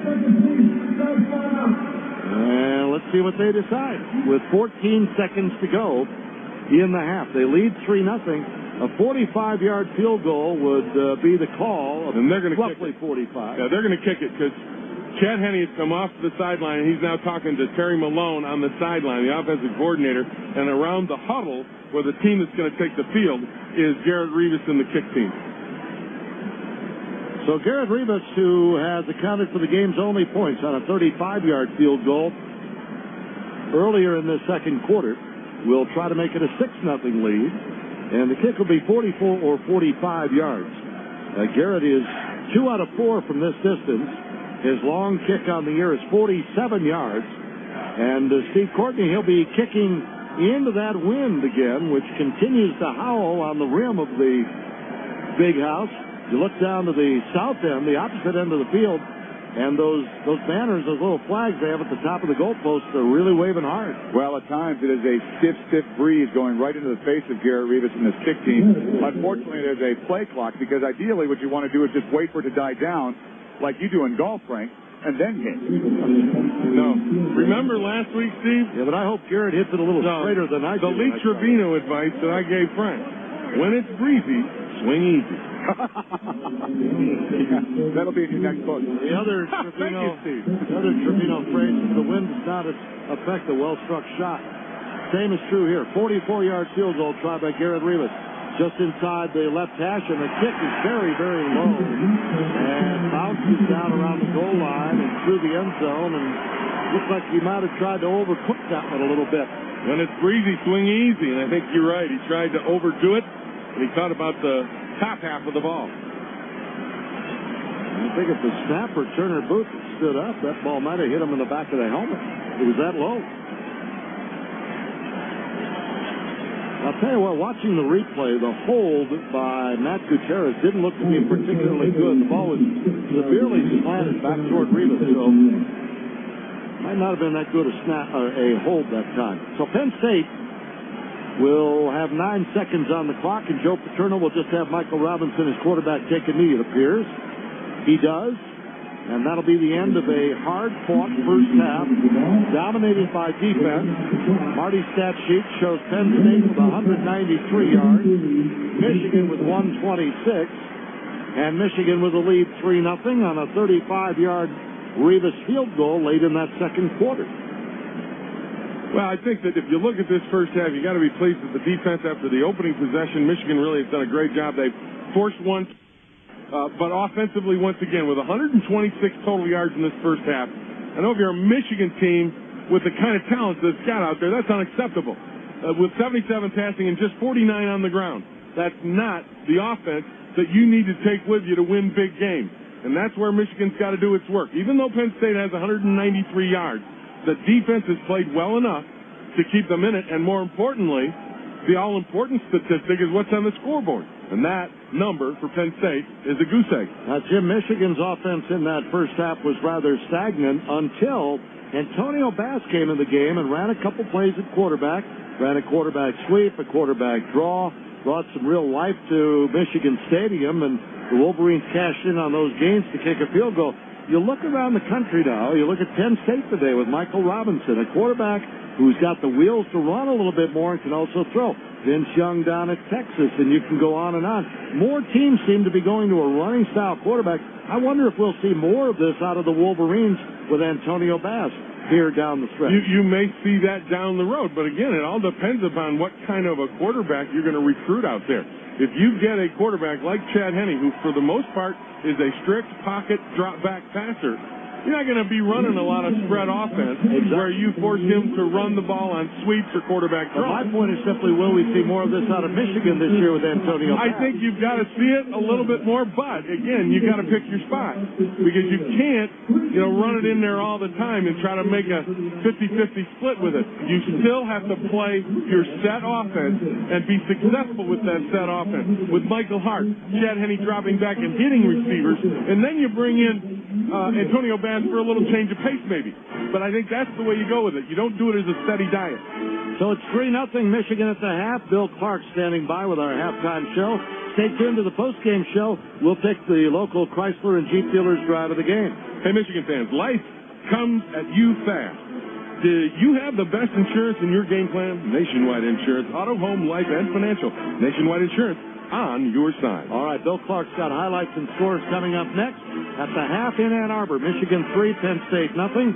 From Host Communications, you are listening to the Michigan Sports Network. Kyle Busch, driver of the number 5 CarQuest Chevrolet. I started racing when I was 10. Back then it was me, the track, and my 5-horsepower go-kart. Now it's 720 horsepower, 200 miles an hour at a track that doesn't forgive. I've got the best team a driver could ever hope for. The pros at Hendrick Motorsports and the quality CarQuest auto parts they depend on. And at my age, that's impressive company. CarQuest Auto Parts, the professional choice. Next. Yeah, hi. I need to change the address on my driver's license. Current license, please.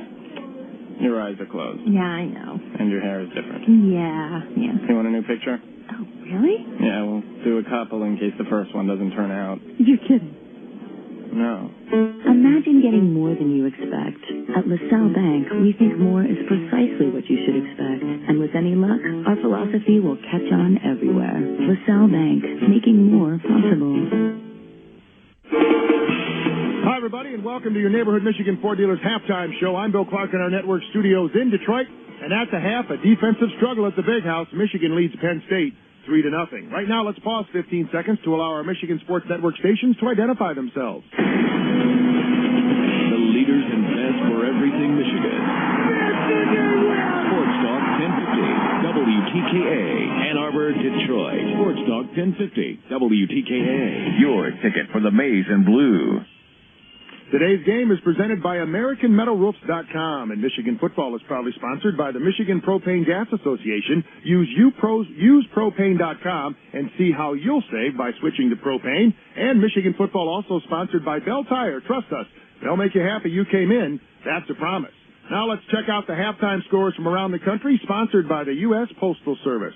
Well, the finals in the Big Ten, Jonathan Casilius blocks a punt and recovers it in the end zone with 30 seconds left to give Wisconsin a come-from-behind 38-34 win over Minnesota. Minnesota now 2-2 in Big Ten play. Wisconsin goes to 3-1, a huge win for the Wisconsin Badgers as they stay in the Big Ten title hunt. Down in Columbus, number 15 Ohio State scores 14 fourth-quarter points and gets by number 16 Michigan State. The final there, 35-24. Santonio Holmes, 5 catches for 149 yards and 2 touchdowns. And Troy Smith, 10 of 15 for 249 yards and 3 touchdowns as the quarterback for the Ohio State Buckeyes. Drew Stanton, a great day for the Spartans, 26 of 36 for 342 yards and 1 touchdown in the air. He also rushed 14 times for 59 yards. Again, the final, Ohio State over Michigan State 35-24. Iowa came back late and defeated Indiana 38-21, so the Hawkeyes are now 3-1 as they await the Michigan Wolverines next Saturday. And Northwestern just finished off the Purdue Boilermakers to keep the Boilermakers winless in this Big Ten season, 34-29 the final in West Lafayette. Finals in the top 25 include number 14 Boston College over Wake Forest 35-30. Number 13 Texas Tech gets a big 59-20 win over Kansas State. Number 6 Alabama gets by Mississippi 13-10, and Miami of Florida continues to pound on Temple like everyone else has this year. The final down there, the Hurricane whip up on Temple's Owls 34-3. That is a final. Finals in the Mid-American Conference, the Chippewas of Central Michigan, a big 37-10 win over Ohio. Bowling Green with no trouble with the Buffalo Bulls as they turn back Buffalo 27-7, and Navy gets by Kent State 34-31. Health Alliance Plan supports the Michigan Wolverines. Choose HAP and enjoy quality preventative health care from a vast network of doctors and hospitals. Are you powered by HAP? We'll take a break. Much more to come on the halftime show. Michigan leads Penn State at the break at the Big House, 3-0. From Host Communications, you're listening to the Michigan Sports Network. 1, 2. At age 5, Susie Keller already knows the value of saving money. 4, 5. And if Susie ever decides to start a business, she's going to need a little help to afford insurance for her employees. Fortunately, HAP offers a full range of affordable health plans, each with preventive care coverage. No matter the size of your business, HAP has a plan to fit your needs, from a flexible HMO to a PPO powered by HAP. And you can save up to 1/3 on health care premiums with plans featuring a health savings account. Finally, a health plan that's committed to your employees' health and your company's bottom line. For Susie, this means not having to break the bank. 98, 99, $1. Contact your agent or call 1-800-HAP-PLUS to find the plan that's right for your business. Are you powered by HAP? PPO is a product of Alliance Health and Life Insurance Company and Preferred Health Plan, Inc. Both are wholly owned subsidiaries of Health Alliance Plan. PPO is powered by HAP. If you think a little heartburn is no big deal, even if you're taking medication, I've got 2 words for you. Think again. Persistent heartburn 2 or more days a week, despite treatment and change of diet, may be acid reflux disease, and about 1 in 3 people with acid reflux may have damage in their esophagus and not even know it. Now I've got another word for you, Nexium. For many, 1 prescription Nexium, esomeprazole magnesium, not only provides 24-hour heartburn relief, but heals acid-related erosions in the esophagus. Most erosions heal in 4 to 8 weeks. Your results may vary. Other serious stomach conditions may still exist. The most common side effects of Nexium include headache, diarrhea, and abdominal pain. See our ad in Ladies' Home Journal. For more information, visit purplepill.com or call 1-877-3-NEXIUM. When it comes to acid reflux disease, think Nexium, the healing purple pill. Ask your doctor if Nexium is right for you. Visit D&G Equipment today during the John Deere Days and get no payments and no interest until April 2006. It's your land and your brand is John Deere. Why? How about legendary John Deere powering performance and traditional John Deere reliability? All priced right for the rural homeowner. No payments and no interest until April 2006 on select John Deere lawn tractors. Offer ends 10/28/05. See dealer for complete details. Check out these great offers and more at D&G Equipment, located in Highland, Howell, Waterford, Mason, Williamston, Charlotte, and Corunna.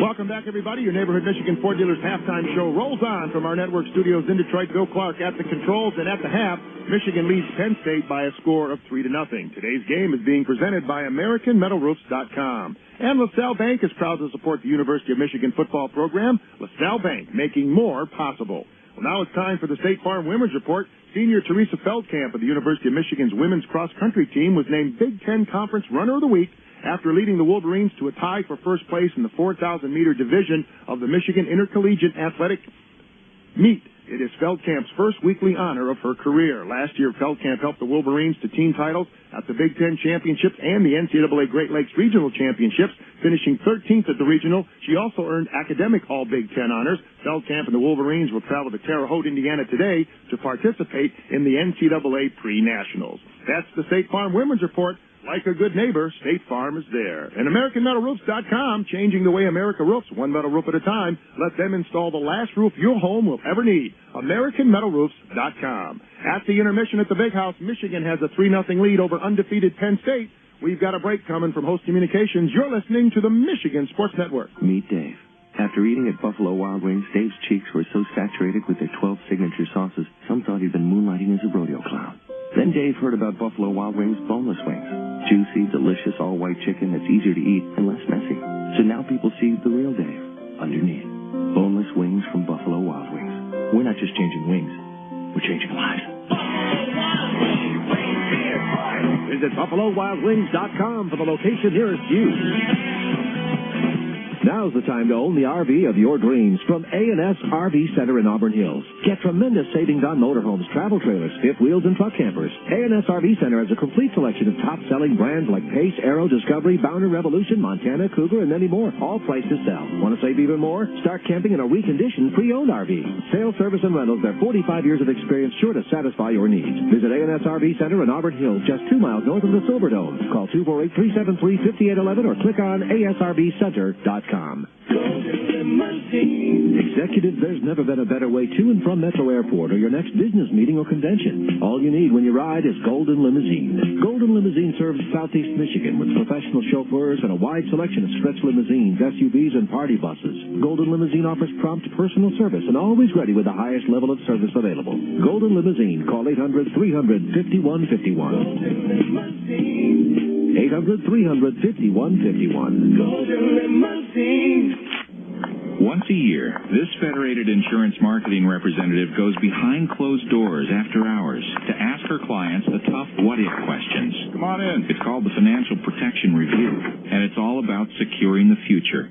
Because while the owners of family businesses work hard every day, tonight is all about their plans for tomorrow.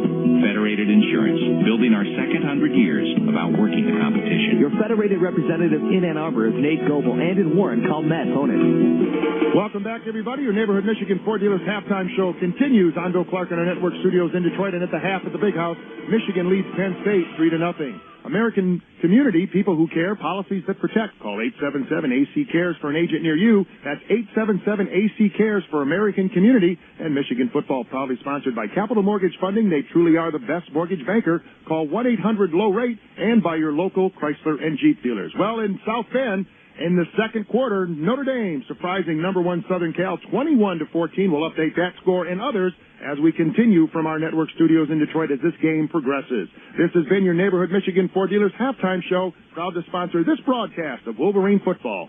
Go Blue! It's 3-0 Michigan over Penn State at the break. We'll come back after this break and send it back out to the Big House with Frank and Jim. You're listening to Michigan Football.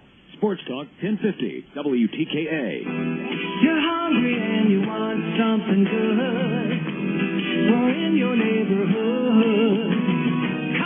It's game day. Call Call Cottage Inn Pizza now for the ultimate game day special. One large, two-topping pizza, the famous Cottage Inn Pizza. Gotta have wings? Add 20 of them. And if that makes your mouth water, wash it down with a 2-liter of Pepsi. The Cottage Inn Pizza game day special. Pizza, wings, pop, all for only $19.99. Call your neighborhood Cottage Inn and place your order now. Sports Talk 1050. Hi, is this the personnel department? Yes, what can I do for you? We'd like to file a complaint. But your nachos.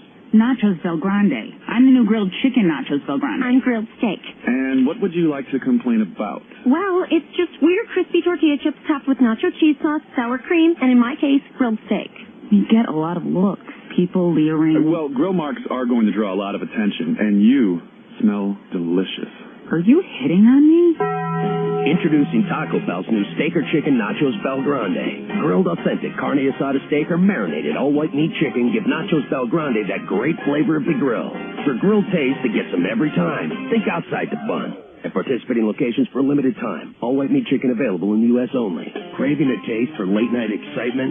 Taco Bell is open late, so you can feed your need for all the crunchy, spicy, grilled, and melty stuff you crave. Spice up the night. Think outside the bun. Open till 2 a.m. or later. Hours may vary by location. WTKA. LaFontaine Chevrolet has made a special purchase. Hi, this is Matt LaFontaine from LaFontaine Chevrolet, and we have brand new Tahoes over $15,000 off. Just announced, lease pull ahead is back for 2 weeks only. If your lease ends between now and April 2006, just walk away. Say gonzo, aloha to those current lease payments, and hello to a new LaFontaine Chevrolet. Record low leases and huge selection. Your timing is perfect. Come to LaFontaine Chevrolet today. Call 426-4677. Welcome back, everybody. Your Neighborhood Michigan Ford Dealers halftime show continues from our network studios in Detroit. My name is Bill Clark, and at the half, Michigan leads Penn State 3-0. As a thanks to our AutoLad customers, come in to register for a free Ohio State tickets or a luxury Michigan Bowl package. There's no purchase necessary. AutoLab, your dealer alternative. Well, top 25 games in progress, as we mentioned. Number 9, Notre Dame leads Southern Cal in the second quarter in South Bend, 21-14. Oregon State, number 20 in the land, has a 21-7 lead over Washington. California, number 18, has a 14-6 second quarter lead over Oregon State. Texas blowing out number 24 Colorado 35-0 in the second quarter. Number 10 LSU by a touchdown right now in the second quarter over number 11 Florida 14-7. And Louisville, number 19, is shutting out West Virginia. That is a second quarter score as well. That is 10-0. The Cardinals over West Virginia. This has been your Neighborhood Michigan Ford Dealers halftime report. It's 3-0 Michigan over Penn State. We'll send it back out to the big house right after this. From Host Communications, you're listening to the Michigan Sports Network. Whether you're downloading your favorite song or getting the lowdown on your favorite show, Comcast Cable TV and Internet service is all about making life's connections better. Now get Comcast Digital Cable with HBO and high-speed Internet for $59.99 a month for 6 months. Digital Cable with On Demand gives you hundreds of channels, plus a library of movies and shows you can start on your schedule, including HBO On Demand. And America's #1 high-speed Internet is now up to 4 times faster than 1.5 meg DSL. Plus, it includes free features like video mail. So whether you're watching the game live or catching highlights online, you can rely on Comcast for all of life's connections. Digital cable with On Demand and HBO. Comcast high-speed Internet. Both just $59.99 a month for 6 months. Call 1-888-COMCAST. New customers only. After promotional period, regular charges apply. Installation, taxes, and franchise fees not included. Some on-demand programs subject to charge. Actual speeds may vary. Are not guaranteed and compare 6 meg to 1.5 meg DSL. Other restrictions apply. Limited time offer. If you feel your health insurance is too expensive or too complicated, an American Community agent can show you a wide range of options. Ask about American Community's new HSA plan.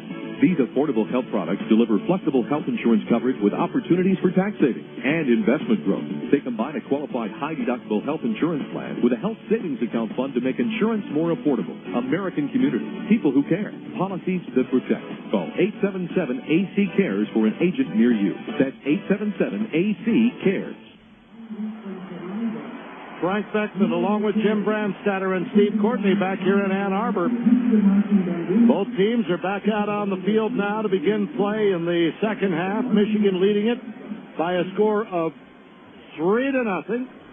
And the big question for the Wolverines, can they continue to corral this explosive and speedy Penn State offense And that will be up to the defense, led by Jim Herman, who is downstairs with Steve Courtney. Well, Jimmy, throughout that first half, your defense had an answer for this potent offense led by Michael Robinson. I know how you feel about forcing the ball out of the opposition's hands. You got a turnover there as well. Yeah, our kids are, emotion is an unbelievable thing in terms of how you play the game.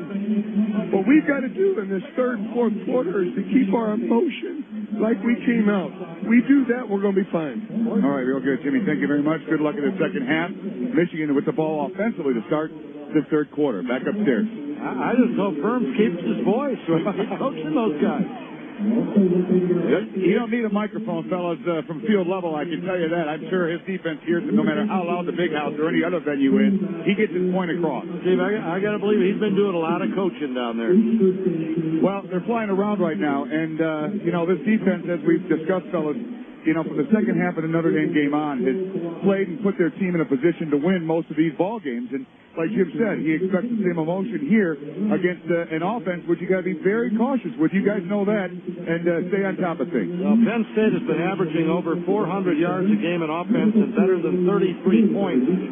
Last week against Ohio State, they had their lowest output in terms of points. They won the game, but they scored only 17, and they have been shut out by Michigan so far here in the first half. Now, the concern for Lloyd Carr, Jim, I'm certain, is that his offense has only 126 total yards and has been on the field for only 11 minutes and 43 seconds. Yeah, he needs possession time, he needs a running game, and he needs to make plays when they're available in the passing game. And I think that's the biggest concern because the defense has played magnificently, in my opinion. Holding Penn State, as you said, their numbers are pretty impressive coming into this ball game. Holding them to a shutout is more than you can ask of the defense. The offense now has to get it going, and I think Michael Hart's got to do more running the ball. 7 carries, 29 yards. Michael Hart's got to be a big feature in this offense. 7 for 29 is not what you expect out of your starting running back at Michigan. Well, the Wolverines, as Steve said, will receive the kickoff to begin play here in the second half. Michigan had only 49 yards rushing in the first half. Mike Hart, 7 carries. That's it for 29 yards. And Chad Henne, while sharp at times in going 8 out of 15 for 126, also missed a very obviously open Steve Breston late on a play just before he was sacked, taking them out of reasonable field goal range. And that's kind of what we've seen, isn't it? That's kind of the pattern we've seen from Chad Henne this year. Just kind of one of those things where he's been inconsistent during the game, and that's where you got to have that consistency where you're on target and you're sharp, play in and play out. We sort of touched on this with Steve in the tailgate show today, and we mentioned how Chad just looks sometimes, Jim, like he's pressing out there. He's not just letting the game happen and have fun and playing loose like he did last year. He's trying to force it, and you got to let the game come to you. And maybe in the second half, we can the coaches will get Chad kind of back into that zone where he's letting the game come to him and play a little free and easy and loose and make some plays. Penn State with the wind here in the third quarter. Kevin Kelly to kick it off. Back deep, you got Steve Breston and Grant Mason. The kick high, end over end. Breston, a return chance from the yard deep of the end zone. To the 15, splits a couple of men, 20. Up the sideline, he is grabbed from the side and hauled down by Ethan Kilmer, the backup wide receiver. Nice run back out over the 25, out near the 30-yard line. So Michigan will have the football, and we'll call it the 29 to begin play here in the third quarter. And I think this is one of the biggest possessions of the game. Just personally, I think Michigan's offense has got to get some first downs and control the football a little bit. Well, Penn State has been outstanding in the third quarter this year, allowing only 7 points. Michigan's offense in the third quarter this year has produced only 3 points on its own. And here's a little delay with Mike Hart up the middle. He hurdles the body of the fallen tackle Scott Paxton and gets it out over the 35 to the 36 or 37. Jim, Michigan had a kickoff return for a touchdown last week by Steve Breston. Other than that, they have only 3 points in the third quarter all year long. And you look at the 3 Big Ten games so far, the Wolverines have had 8 possessions in the third quarter, producing 4 first downs and no points. Boy, that's an unbelievable stat. Isn't that amazing? An unbelievable number. against a team that's given up only 7 points third quarter all year.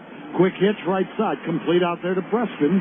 He races upfield, first down to the 41. Chris Harrell and Alan Zamitis making the tackle, and it's almost like an automatic call. If the corner's playing off 6-7 yards, get the snap, throw it out there, and let him try to do something. Yeah, especially in that set, because you've got only man-on-man out there.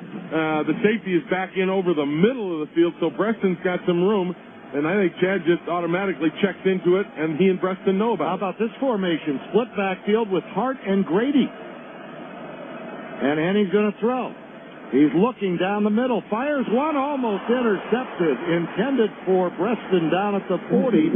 And the man who cut in front of it was the strong safety or hero back, Calvin Lowry, who had a great chance at a pick.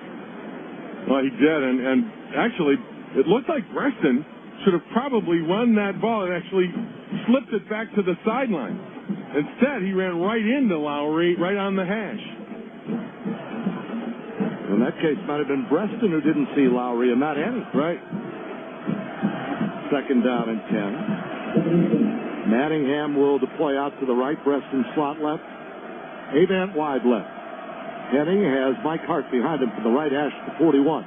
And he gives it to him right up the middle. Hart slashing to his right. And look at the pile move. Mike Hart out over the 45 to the 46 or 47-yard line, tackled by Dan Connor, the outside linebacker. Well, the thing I like is that Michigan has not given up on the run. I mean, on first down, Frank, they throw an incomplete pass, okay? So you think second and 10, they're going to go back and throw. They don't. They come back with a power run up the middle. They cross Penn State up and get a good yardage out of it, get themselves into a third down and workable range. Well, and again, hold the ball for a while, see if you can't get the defense a little breather here. They haven't had much of a breather in the third quarter all year, as we pointed out. Third down, a long 4 from the 47. Henny gives it to Hart, to a big team in the middle. 50. He breaks 440. Then he's hit from behind and tackled by Alan Zamitis, the cornerback. If Zamitis doesn't make the play, it's 6 for Michael Hart. But he made the tackle, the senior did. And the Wolverines instead have a first down at the Nittany Lions 36-yard line after Mike Hart took off for 11. Big block by Adam Krause, the center. But the call, the draw on 3rd and 5 against the blitz, beautiful call by Terry Malone. First down, here comes Kevin Grady through a big seam on the left side with a burst to the 30, puts his shoulder down into Lowry, the safety, carries him for another 3 yards, down to the 22-yard line. 14 yards for the freshman out of Grand Rapids, Kevin Grady, and Michigan is on the march early in the third quarter with a 3-0 lead. Well, that's what you want out of your running game. Some power up inside between the tackles, just power football, double team at the point of attack. The fullback comes through, leads on Pozluzny, knocks him out of the play, and Kevin Grady's off to the races. Here's Grady again, slowed up in the backfield and now tackled at the line of scrimmage. And it was Dan Connor who got in there, along with Jama Ali and Jay Alford, the defensive lineman. No gain on the play at 2nd and 10. But the key there is the fact that you're able to pound the ball between the tackles. The running game will set up everything else. And Michigan's ability on the draws and the Kevin Grady run to pound Penn State between the tackles has them guessing now as to Michigan's playbook. Will Paul's in there at fullback. Offset eye power right with Mike Hart. The ball near the left hash. Michigan going from our right to left, south to north. Big blitz coming. Play action fake. Henny to throw. Has time. End zone, right corner. Avant dives off his fingers. Incomplete. Close. He threw to the man who was double covered down there. He had him open, though. It was in the corner. You throw that ball to the pylon, and he just overthrew Jason a little bit, or he had 6. Good route, and he had the guy there. It's just that Chad seemed to overthrow him. The one thing I like is they got a tight shot of Chad Henne on the TV, and he's smiling. It looks as though he's kind of having some fun out there, and that's what you want from Chad Henne. Third down and 10 at the 22. You want him to have fun and be a little loose out there and not feel too much pressure. I'd like to see him smile after a touchdown pass myself, not after an incompletion. And they're going to call timeout. So, timeout Michigan. 3rd and 10 at the Penn State 22. Wolverines 3. Penn State nothing. 11:41 to go in the third, and after the timeout, we'll see what they come up with. From Host Communications, you're listening to the Michigan Sports Network. It's final 05 clearance time at Varsity Ford Ann Arbor with 0% financing and rebates up to $6,700. Plus, the all-new 06 models are arriving daily, like the all-new Fusion and the redesigned Explorer with great pricing and great gas mileage. And listen to this, 8-plan returning lessees with $1,447 due at signing lease a loaded 06 F-150 4x4 XLT with cruise, tow, and go package and much more, just $185 a month. Check us out at VarsityAutos.com. Varsity Ford Ann Arbor, open Saturdays. If you think a little heartburn is no big deal, even if you're taking medication, I've got 2 words for you. Think again. Persistent heartburn 2 or more days a week, despite treatment and change of diet, may be acid reflux disease. And about 1 in 3 people with acid reflux may have damage in their esophagus and not even know it. Now I've got another word for you, Nexium. For many, one prescription Nexium, esomeprazole magnesium, not only provides 24-hour heartburn relief, but heals acid-related erosions in the esophagus. Most erosions heal in 4 to 8 weeks. Your results may vary. Other serious stomach conditions may still exist. The most common side effects of Nexium include headache, diarrhea, and abdominal pain. See our ad in Ladies' Home Journal. For more information, visit purplepill.com or call 1-877-3-NEXIUM. When it comes to acid reflux disease, think Nexium, the healing purple pill. Ask your doctor if Nexium is right for you. And welcome back to today's game presented by AmericanMetalRoofs.com. 3-0 Michigan, early third quarter. They got the ball 3rd down and 10 on the Penn State 22. Chad Henne is now 8 out of 17 for 77 yards. Michigan 3 out of 8 in 3rd downs in the ball game. What worked big in the first half? Screen pass. Thank you. I just am saying that. And Antonio Bass I'm just kind of running those plays right. of quarterback to sweep right. and stuff. I'm just kind of throwing that out there. So you think maybe screen here, huh? I'm just throwing it out. All right, wide side of the field is right. That's where Tab goes, along with Breston in the slot. Avance to the left. Hart behind Henne in the backfield. Henne directly under center, Adam Crouch. Penn State showing blitz up there. Let's see if they come. They do not. Henne to throw. Looking down the middle, gun squad. He's got Ecker inside the 5. Great grab. What a throw, threading the needle by Henne. Ecker is tackled on the 2 by Chris Harrell, the free safety. And look at Tyler Ecker. He's having fun, knowing he dropped 3 balls last week, 1 earlier today. But he held this one on the biggest play of the game. 3rd and 10 at the 22 for 20 yards. How about Henne on this one? Stood in the pocket, some pressure coming, and I mean, he threads the needle right past the linebacker Connor. Jim, you know what I really loved about that? You're a football guy. He read it early. Right. He read the break early. Pre-snap read. Penn State just gets its 11th man on the field as Michigan lines up, gives the heart out of the eye, left side, fights for the goal line and in. Touchdown, Michigan. Michael Hart running behind Will Paul, Leo Hennege, and Adam Stenovich on the left side. And the Wolverines take it 71 yards on the opening possession of the 3rd quarter and have a 9-0 lead. Jim, it's the first time all year the Wolverine offense has scored a touchdown in the 3rd quarter. That's an amazing statistic, and it couldn't come at a probably better time. Tight game against an unbeaten Penn State. You take the opening possession and throw it right down their throat. Garrett Rivas with the extra point try. It is up and it is good. Good snap by Turner Booth. Good hold by Matt Gutierrez. 11-10 remaining here in the 3rd quarter. Michigan 10. 8th ranked Penn State nothing. Now let's tell you 70 yards in 10 plays for the Wolverines. And we're going to stay right here. That touchdown makes a touchdown buddy out of Carol Kramer of Farmington Hills, who signed up at the Buddy's Pizza in Farmington Hills. And I got to tell you, Frank, going back to that point of how Tyler Ecker was happy when he caught that ball down at the one, a key play in that drive. But I think Chad Henne, again, your observation, that he looked like he knew where it was going right from the get-go. That pre-snap read, a 5-step drop, he looked a lot like he did a year ago, where you plant the back foot and you wait and you deliver on time with a man open, and it's a tight area where he threw the ball, and yet, because he knew where to go at the pre-snap read, he was able to make a great play, and it was the play that preceded the touchdown. Ross Ryan to kick it off to Derek Williams, a high short kick.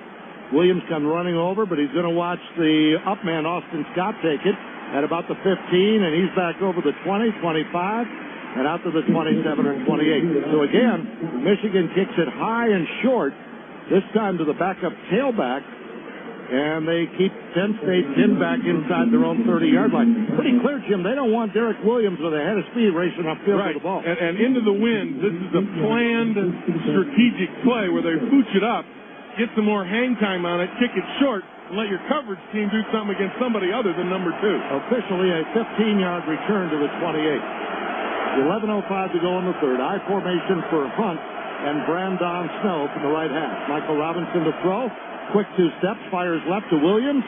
He's got it, turns upfield, and look at Prescott Burgess in pursuit from behind, hauling him down on the 35, 7-yard gain, but a good play by Burgess.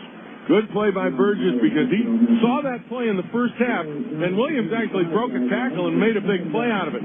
This time, he gets out there quickly enough so that as soon as the ball arrives, he's there to keep Williams from making a big play. Ethan Kilmer to the left, Jordan Norwood out to the right. Second down and 3, offset eye, power to the left. Toss sweep, it's Williams, the receiver back there.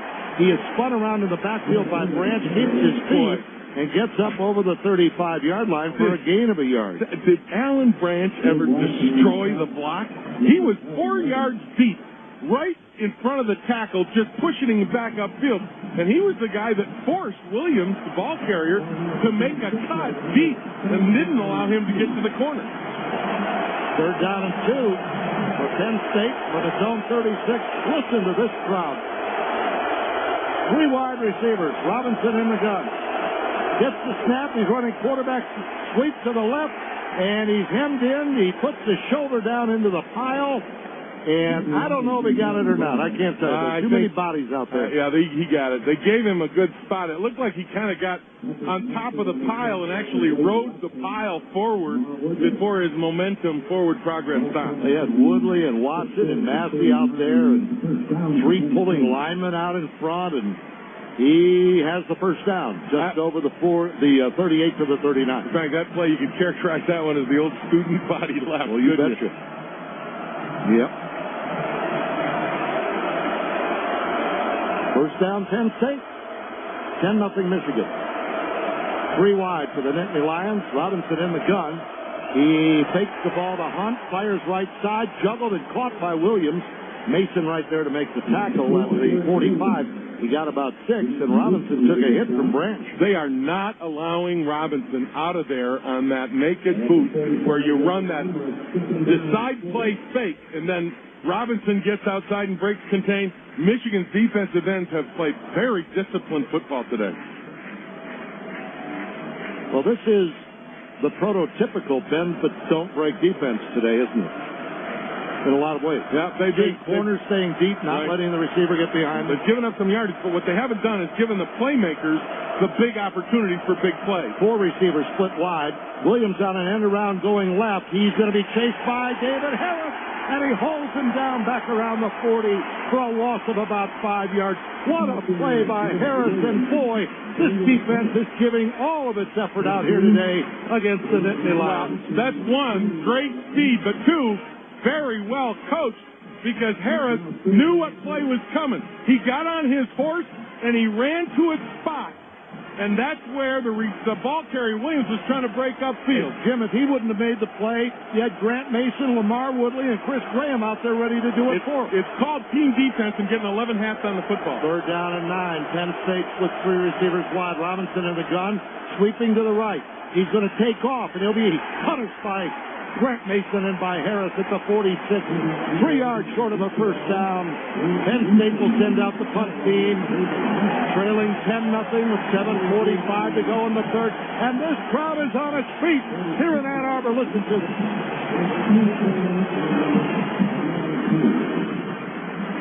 Fourth down, Michigan will look for the fake. They have most of their regular defense out there, with the exception of Steve Preston, the return man, back at the 10. Jeremy Kapanos to punt. He's had 2 punts, 2 good ones. He's averaging 48 yards. Here's the snap. Kapanos gets another dandy. Hangs it high. Preston comes up. Going to make the grab with a fair catch at the 18. Bumps into the cover man, Ethan Kilmer. The crowd says boo, but Kilmer didn't do anything wrong. You know what? That's a good no call by the official. And the reason is, Frank, because Steve Breston, the offensive player, actually created the contact. Now, the defensive man coming down, backed up, got out of the way. But Steve's got to run up to catch the ball. He created the closeness so they don't call interference, which I think is a good call. Don't forget, see a touchdown, buddy. Sign up to win an 8-square pizza at any of the 9 metro area locations. No purchase necessary. Michigan ball on its own 17. Offset eye, quick throw, right side from Henny to Preston. And what a great defensive play by Zamaya, the senior corner. He saw it earlier, remember. Gave up a 6 or 7 yard gain. This time he saw it. He came up and got Preston for a 2-yard loss. It was the old pre-snap read again. He backed off when Chad Henne came up to the ball. Right before the snap, Zamaya just came up on the ball, and he made a nice play, but a nice adjustment. Actually baiting Henne into throwing that ball. Call it second at 11 on the 16. 3 receivers wide. Hart the only setback. Henne under Adam Krause's center on a delay to Hart, bouncing outside right. Kozlowski's there. He breaks his tackle, gets out to the 20.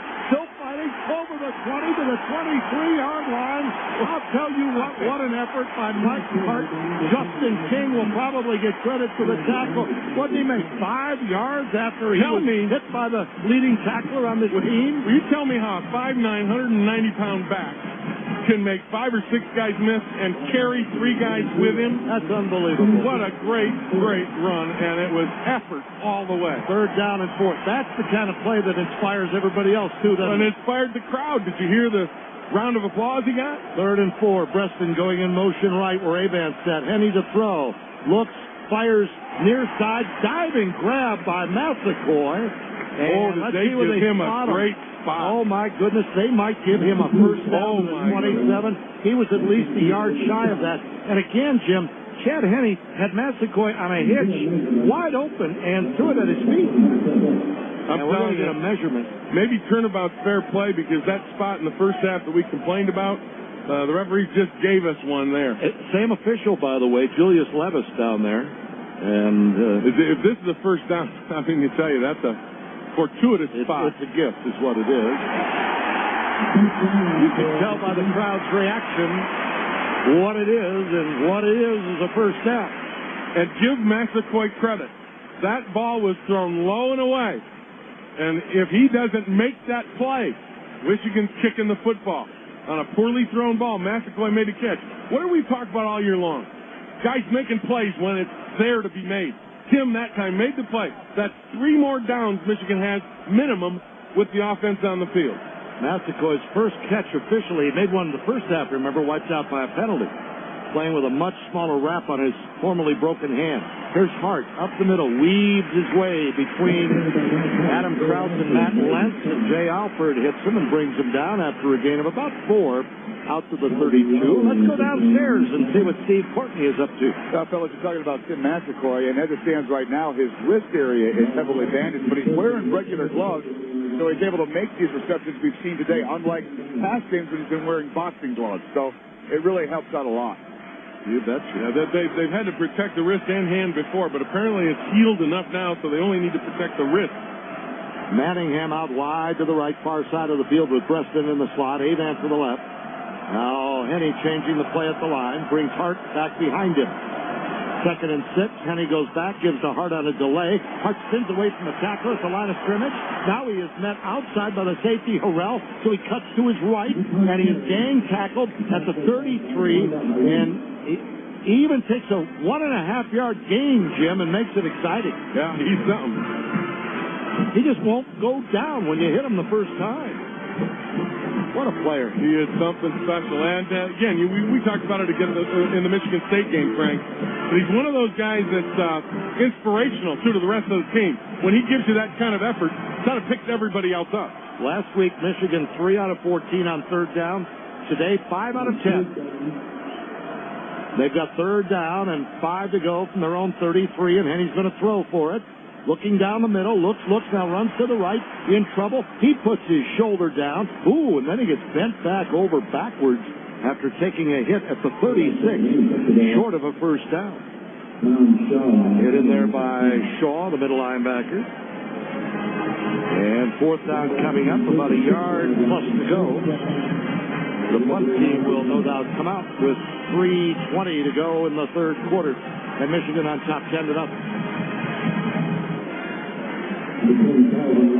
So Ross Ryan in to kick it away.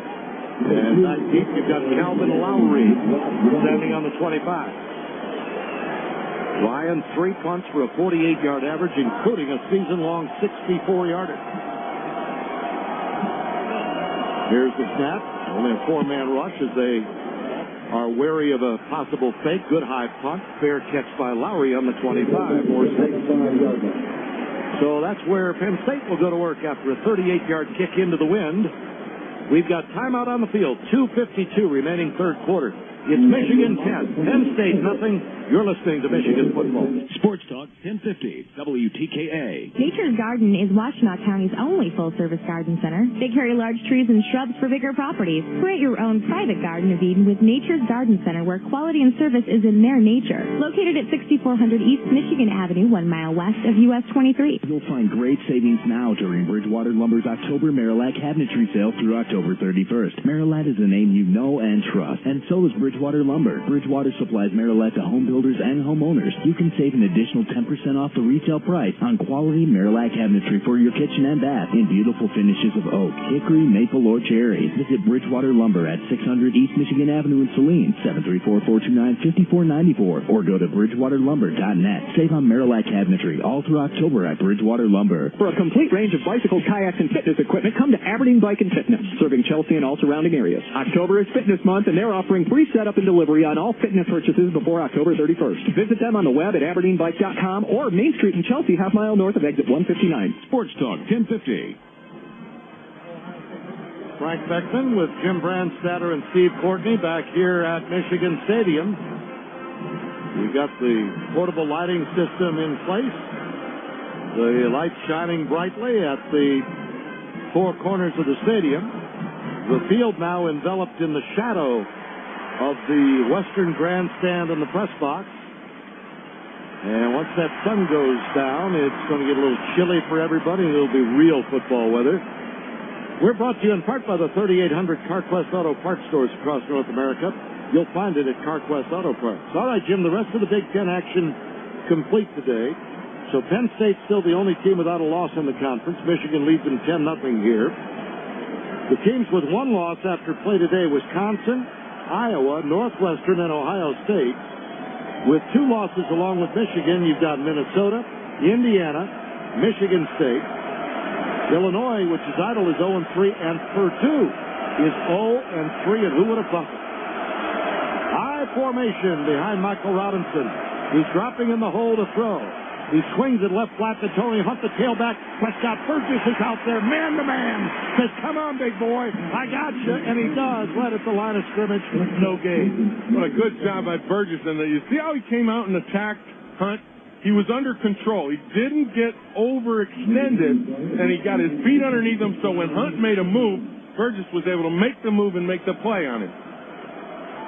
Second down and 10.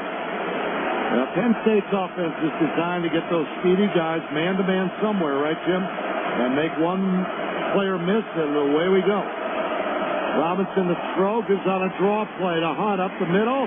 He's met at the 30, fighting for yardage, inspired no doubt by what Michael Hart has done in this third quarter. David Harris holds on, and with help from Grant Mason, brings him down at the 31. 5-yard gain, 3rd and 5 coming up. Tell you what, David Harris just gets better and better every week. He's had a remarkable season. He really has. And he's beginning to become a guy out there you can almost count on to make a play somewhere in the middle to make something happen.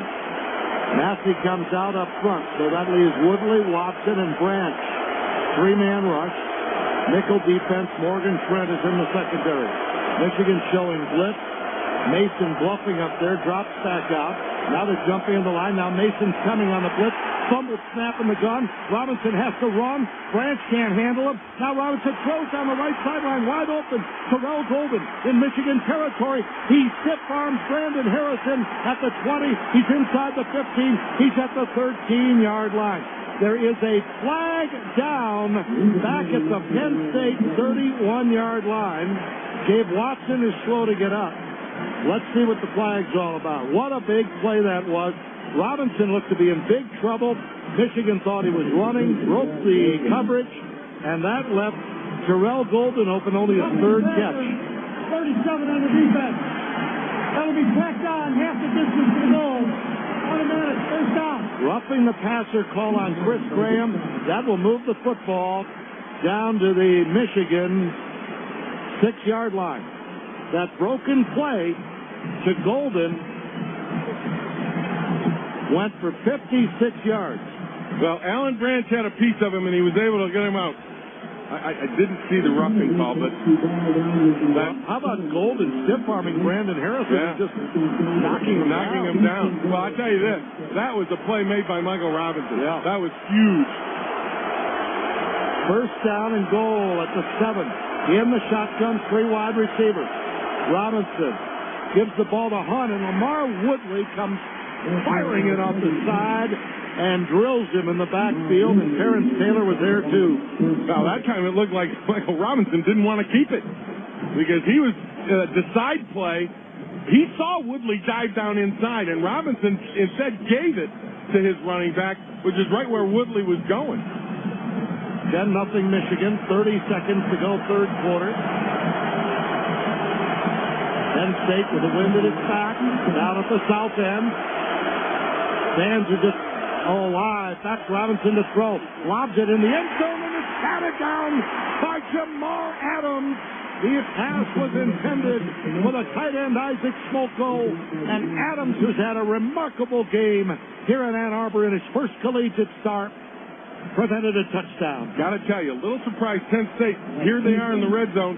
Twice they go to their tight end, and once Tony Hunt. They have not got Derek Williams, the incredibly fast rookie involved, nor Deion Butler. Now they're both in there in the game now. And as a matter of fact, Williams is in the backfield with Michael Robinson. Watch the option. And with Hunt, they've got 3 men in the shotgun. Here's the snap. Robinson's going to throw. Looking left. Now fires into the end zone. Incomplete. He threw it behind Terrell Golden. He wanted to go to Williams, who ran out in the left flat to the goal line from the backfield. He was covered, and then Robinson at the last moment changed receivers and missed badly. Michigan stands, and it's 4th down. But now there's a play. He had 2 guys open, Frank, and he missed them. This is what Michigan has had happen. When you've had a guy open, the availability to make a play, and you don't execute. That time Michael Robinson didn't execute, even with a couple of receivers he could have gone through. And now Kevin Kelly, who's missed 2 field goals, will try a 25-yarder. The snap is good, the placement is as well, and so is the kick. Kevin Kelly makes a 25-yard field goal, and we've got 10 seconds remaining in the third quarter. Penn State has scored. Michigan 10, the Nittany Lions 3. Timeout, and from Host Communications, you're listening to the Michigan Sports Network.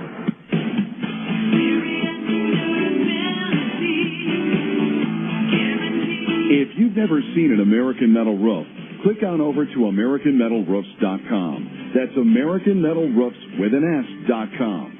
At AmericanMetalRoofs.com, you'll find the last roof your home will ever need. A permanent roof that will put an end to your roofing problems forever. Available in a wide range of colors and textures, your American Metal roof is not only durable and energy efficient, but it will make your home the envy of your neighborhood.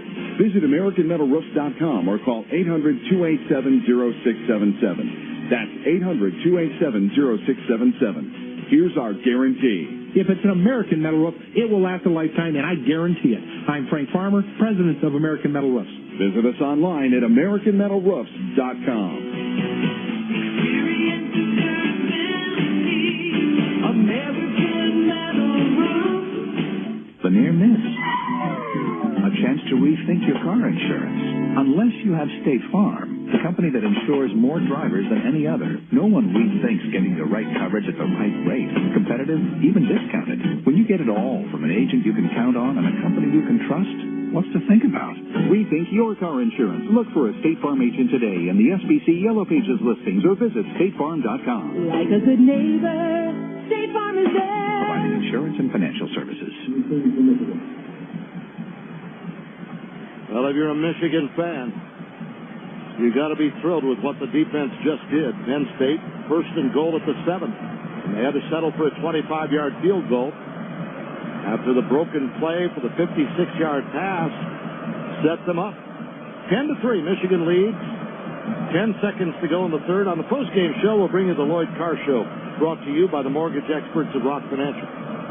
Grant Mason and Steve Preston are deep for the Wolverines for the kickoff by Kevin Kelly, excuse me. Got a buddy, a golf buddy named Kevin Kennedy. He works over at Merrill Lynch. We got a free mention, and so did his company. Unsolicited. So many strokes does that work this next game? Yeah, I hear you. Kevin Kelly to kick it off now. Hits it high, but rather short, really, with that wind. Preston grabs it at the goal line. Angles to his left hand, 15, and they're waiting for him shy of the 20. Down he goes at the 18-yard line in the arms of Joe Cianciola. So Michigan football for one more play in the third quarter, and then we'll see the team switch ends. And the Wolverines will have the wind at their back in the fourth, Jim, and we'll see what difference that might have in the ball game. A low-scoring affair. The passing game comes alive a little bit more in the fourth quarter with the wind at their back. First down on the 18. Offset eye power to the right. Ryan Thompson at fullback. Mike Hart, the tailback, hits the handoff. And is hit in the backfield and knocked it backwards. Good play by Kamba Hali. They'll mark it, I believe, for about a 1-yard loss on the play. Hali just beat the block up front by Reuben Riley, didn't he? Yep. He's a tough guy to handle. We've talked about him and documented the kind of player he is. So he's a handful, and Reuben Riley that time was unable to handle him. All right, that's the final play of the third quarter. No gain for Mike Hart. We'll see the teams change ends. Michigan will be going north to south with the wind in the final 15 minutes of action. It's Michigan 10, Penn State 3 after 3 quarters, and you're listening to Michigan football. WTKA. You deserve the Howard Cooper experience. You love the prices, you love the selection. Best of all, the Howard Cooper reputation. Self-service and quality. Honors, Porsches, BWs, and Audis. You deserve the Howard Cooper experience. There's always something going on. Enzo's Sports Bar and more. There's always something going on, and now introducing the Enzo's Den, your home away from home, complete with baby soft leather sofas and your own 50-inch plasma TV. It's so comfortable, you won't want to leave. Sir, we're closing. Enzo's has the NFL ticket. You won't miss any game. 50-cent wings all Sunday and live music Thursday, Friday, and Saturday. For a complete list of acts, log on to EnzoSportsBarAndMore.com. Sports Talk 1050, WTKA. Your ticket for the maize and blue. Welcome back to Michigan Stadium here in Ann Arbor. What a gorgeous sight. Just a beautiful fall afternoon turning into evening. The trees just beginning to change colors here in little old Ann Arbor town. The portable lights are on at the four corners of the stadium. And it's been quite a football game. Michigan 10, 8th ranked Penn State 3 as we head to the fourth quarter. Frank Beckman here with Jim Brandstatter and Steve Courtney. Our engineers Tony Butler and Paul Roy, Ken Tucker with Scott Anderson at our studio with Bill Clark. Marty Hallis, our statistician. Brett Curley's our spotter. Let's set the game situation. Michigan's ball with the wind in the fourth quarter. 2nd and 10 on its own 18 with a 7-point lead, and they're near the left hash mark. Before they get things going, let's pause 15 seconds and let our Michigan Sports Network stations identify themselves. The leaders and best for everything Michigan. Sports Talk 1050, WTKA, Ann Arbor, Detroit. Sports Talk 1050, WTKA. Your ticket for the maize and blue. Well, Marty points out, Jim, that Michigan had the ball for over 8 minutes in that third quarter. Got its first third period touchdown by the offense on the season on Mike Hart's 2-yard run. They've got 12 first downs to 11. They've got 216 total yards to Penn State's 269. 2nd down and 10. Henny's going to throw. Blitz coming off the corner. screen to Grady on the right, incomplete. Batted down at the line of scrimmage by Matthew Rice, the defensive end. Boy, that's lucky break for both teams. If that ball gets out to Grady on the screen, he's got blocking against that blitz. If Rice holds on to that ball after getting his hands on it on the rush, might have been a touchdown for Penn State. Yep. And again, Chad had to put some heat on it. Just don't throw a lollipop over the defense in a screen, because you got to get him the ball early, allow him to turn around and read the defense and go. Third down and 10. Michigan's 5 out of 11 in third downs today. 3 out of 4 in the second half. 3 wide for Henne. He drops back to throw. Here comes the blitz. Quick slant. He's completing it to Jason Avant. He is hit. Falls forward. Where are they going to? Oh, man. Man, a bad spot. And no. You got a flag, and the coach on the sideline got in the way of the referee, and they're going to call a flag on the coach on the sideline. Well, I'll tell you, I was going to say the official, Jim, could not get upfield to properly see where Avant went down because he was late getting there. Listen to this. What's the flag for? We have a sideline warning. Charge for Penn State. First sideline warning. Well, here's the problem with that. The official who was interfered with by the coach was way late getting up to the spot of the catch up near the 30, and so Avant is marked. Is he going to get the first down with the measurement? Let's see. He did. He did. So, all right. It all ends well. Yep. For a minute there, I thought that the official was going to call interference or something on the coach on the sideline because he tripped over him going to the spot, and that trip caused him to spot it a little short. It's still our Blue Diamond Almonds nuttiest play of the game. Well, the sideline warning, I think, is a break for Penn State, because it might have easily been another little call where you can call sideline interference. All right, first down Michigan up on the 28. A big third down conversion there. Here comes Mike Hart. He gets the handoff at left guard and will struggle to cross the 30. Chris Harrell came shooting up from safety to meet him and bring him down after a 3-yard pickup. Boy, that was a big third down conversion. Boy. Good throw by Henne against the blitz. Your point earlier when Penn State was pinned down there, one of the things you want to do is get that first down. Mm-hmm. That's what's important. Michigan, if they don't, they're kicking from back inside their 10. Instead, they get the first down, get 3 more downs, and maintain possession. Preston out to the right, Avant to the left. Eckers, the tight end, on the right side. Thompson at fullback, Hart at tailback, offset eye power right, a fake to Hart. Henne to throw, blitz coming, they pick it up, he's going to run, and he's going to be tripped up from behind at the 29. He'll lose a couple on the play. And he's just not seeing receivers downfield, is he? Oh, we've got an offensive lineman hurt, and that's Adam Stenovich. Boy, that's just what you don't know. Michigan without Jake Long, it's starting right tackle all year long. Then lost Mike Koloje for a time, and now Stenovich is down awkwardly on his stomach and trying to roll over, and they're looking at his right leg. Let's go to Steve Courtney. Could you see what happened to Adam Stenovich down there? No, not exactly there, Frank, but I'll tell you what, the Michigan sideline right now absolutely concerned with what's going on, obviously, with Adam Stenovich, with the problems they've had on the offensive line. Yeah, it looked like he got kicked by Scott Paxson around the ankle area, Steve. And did you see, is that where Paul Schmidt is examining that right ankle? Yeah, that appears to be the area that they're taking a look at there, Frank. And hopefully, if that's the case and he got kicked, I mean, that hurts. There's no question about that. Hopefully that's something that'll go away and subside, and he'll be able to come back. We'll get the update. But here's your problem now. You know, you're already without one starting tackle, and now here goes your all Big Ten left tackle.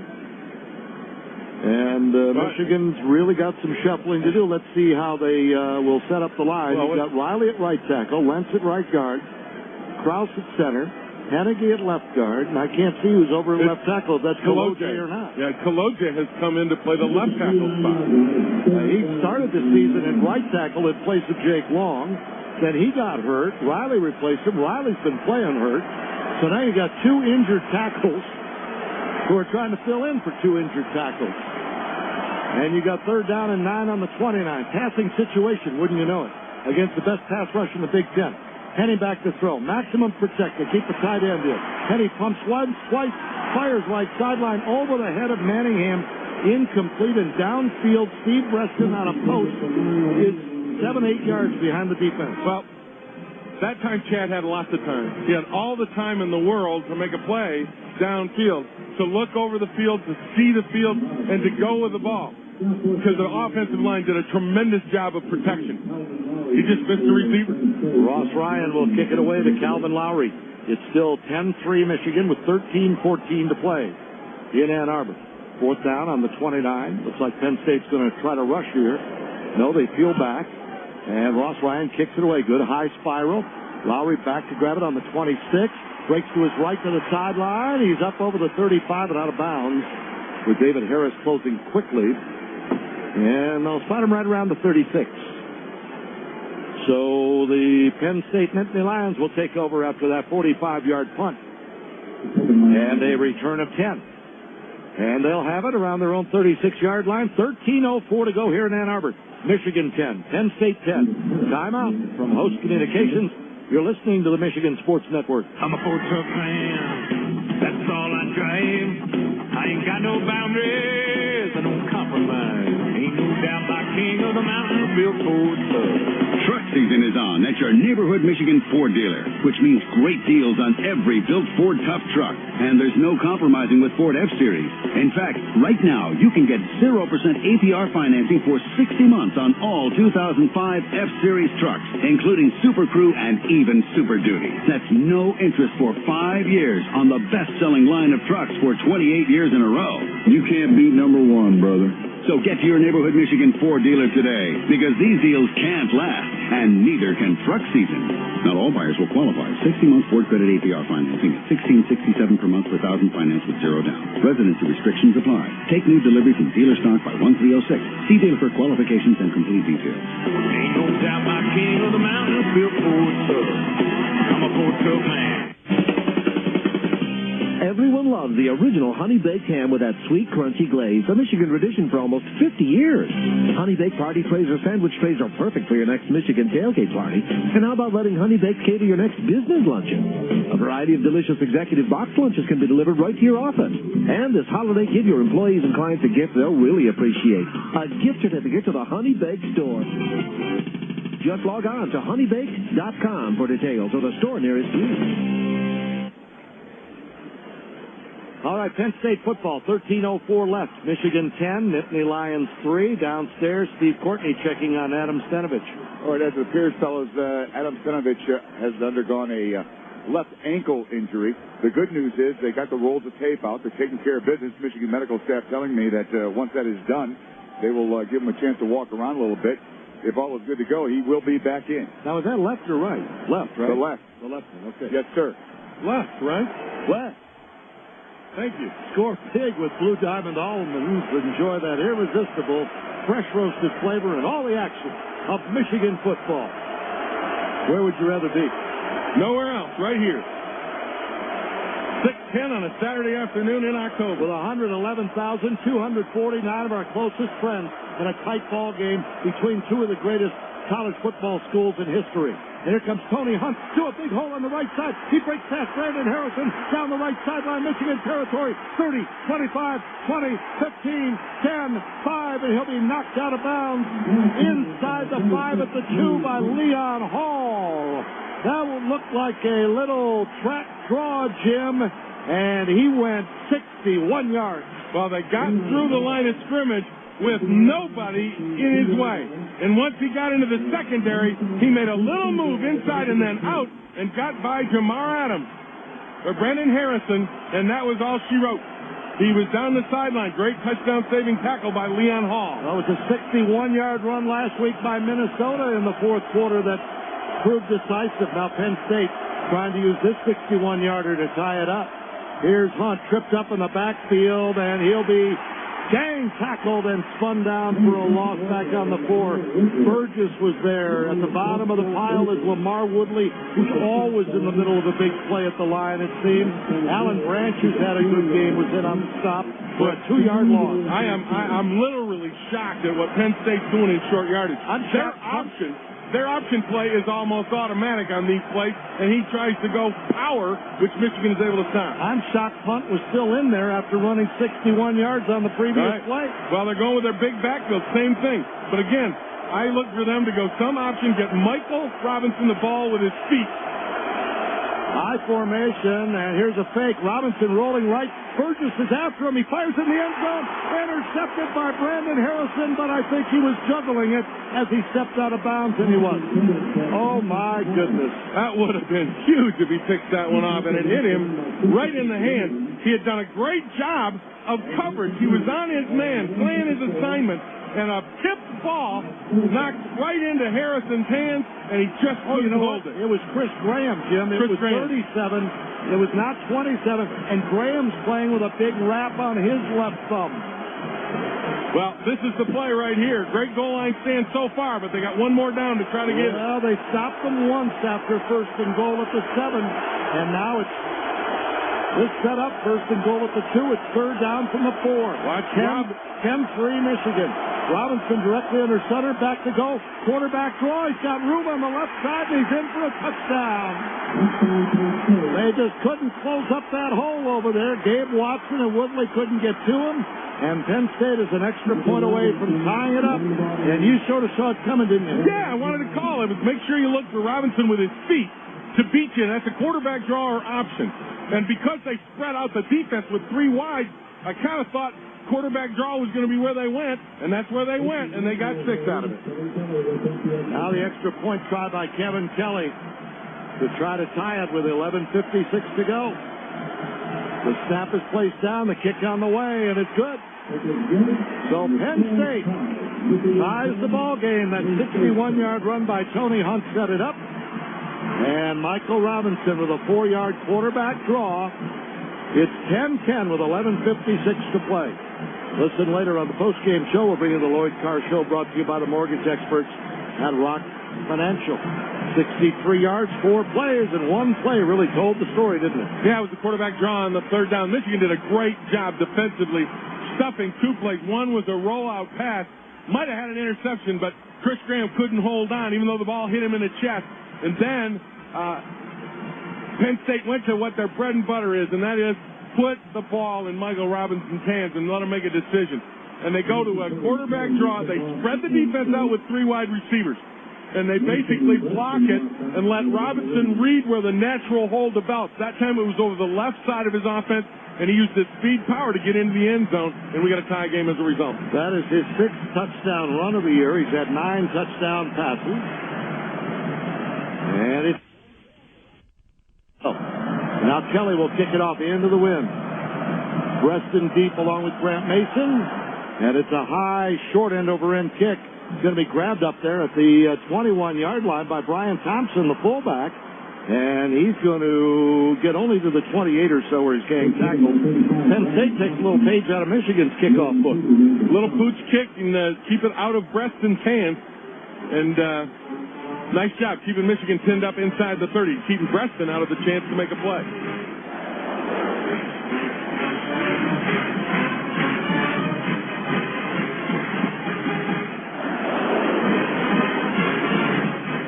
$11.50 to go in Ann Arbor. You got Avant splitting out to the left as Michigan comes right to the line of scrimmage from the sideline. Preston in the slot over there. Hart and Thompson, offset eye, power left in the backfield. Stenovich is in the game. Here's Hart heading to throw. He's going to run now in trouble. Races back to the 35, and the ball is stolen from him by Alan Jamitis, the cornerback. He's going the other way, untouched. Touchdown, Penn State. Alan Jamitis stole the ball from Chad Henne and scores to give the Nittany Lions the lead, 16-10. 35 yards. What a turnaround. What a turnaround in this game. Chad Henne in back, looks for the pass. He sees the blitz coming. He's got positive yardage on the scramble, but he doesn't go down. He lowers his shoulder, runs into a cornerback who steals the ball from him. There's no question that Chad was not down. This ball came out as the Midas just stole it from him and went the other way for 6. What? Well, you might get a replay on this. But here's my question. Why is Chad Henne trying to pull a Mike Hart and bowl over a cornerback? Go down. The extra point tried by Kelly. If they don't review it in a hurry, they won't. And it's a fumbled snap. Kelly's rolling left. He's going to take off and run. He's down to the 2, and he dives into the end zone. It's 2 points. On a broken play, a bad snap, and he winds up, the kicker does, running in for 2 to make it 18-10. You know, what's that old saying? When it rains, it pours. It seems like everything that can go wrong does go wrong at some point in a Michigan game. And this was not this game. 18-10, Penn State leading. That's not this game right now. I can't, but that's what it is because of mistakes that Michigan has made and bounces and things that go bump in the night. It's a 6-point game when you get the bad snap on an extra point. Then all of a sudden your kicker gets it, and you go back to cover a guy in the end zone, and your kicker is able to find a way to wind his way into the end zone. So from a bad snap, 16-10 lead, and a possible uplift for Michigan, you get a down lift. You get a down draft. Because the kicker gets in and gets 2 points when you think they're going to get none. It's the old Murphy's Law, Frank. It's been the season of that. And now Michigan's got to fight their way out of it. 11:39 left to play. You can't feel sorry for yourself at this point. What you got to do is say, all right, we're going to make our own break. And that's what comes when you have character. And that's where Michigan is being tested right now. Kelly to kick it now. The return men, Mason and Breston, are up close. High end over end kick into the wind. Breston comes up, got it on the 15, 20, busts outside 25, spins as he meets traffic and goes down on the 28. And we've got a flag down back at the Penn State 35. They were apparently offside on the kickoff. Well, I'm still trying to get over Chad Henne on that scramble, Jim. Taking on the defensive back rather than just going down. It's been a kicking game. That 5-yard penalty will be tacked on to the end of the run. First down, Michigan. I mean, the effort is great. You know that. You love the effort. Now, Michigan's going to go out and ask if they can re-kick. They're just asking if instead of taking the 5-yard penalty at the end of the run, can you re-kick? Lloyd Carr wants to know, and he's being explained to by the official. I believe you can. Question on the penalty enforcement. Michigan has opted to have a re-kick with a 5-yard penalty. Well, Michigan had a 10-0 lead after scoring on the opening drive of the third quarter. And Penn State has now come back and posted 18 unanswered points to go on top. 18-10. A long time to go, though. 11:33. Stay tuned on the post-game show. We'll pick the local Chrysler and Jeep dealers' drive of the game. And that Zemitis play followed by the fumbled snap and 2-point run by the kicker. Now you've got a real toss-up for Blue Diamond Almond's nuttiest plays of the game. Well, you really do. You got 3 of them out there that could possibly, be on the finals list.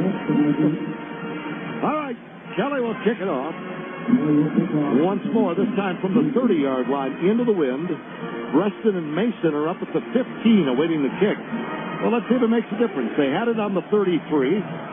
See what happens now. Kelly races forward, puts his foot into it, drives Breston back to the 7. He races up the numbers, left side to the 20, 25, busts out 30, to his right 35, to the 40, and jumping on his back and knocking him down was Ethan Kilmer, who's been the star of the special team for Penn State today. So Michigan has him kick it again, and they pick up 12 extra yards. So it was worth it to have him re-kick. You bet, and heads up by the Wolverines, too, to tell the officials, don't just automatically add it to the return. We want him to kick it once more. And Stenovich back in the ball game, Frank, at left tackle. Good to see that, isn't it? Yes, it is. Henny up under center, Adam Krause. From the left hash, Will Paul at fullback, offset eye with Mike Hart. Here's Hart up the middle. Breaks to his left to Daylight, 50. Cuts to his right around one man. And then is hauled down at the Penn State 45-yard line by the safety, Calvin Lowry. That's going to be a first down, a quick gain of 10.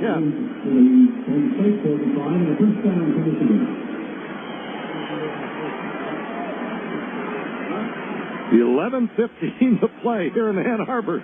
And Penn State leads it 18-10.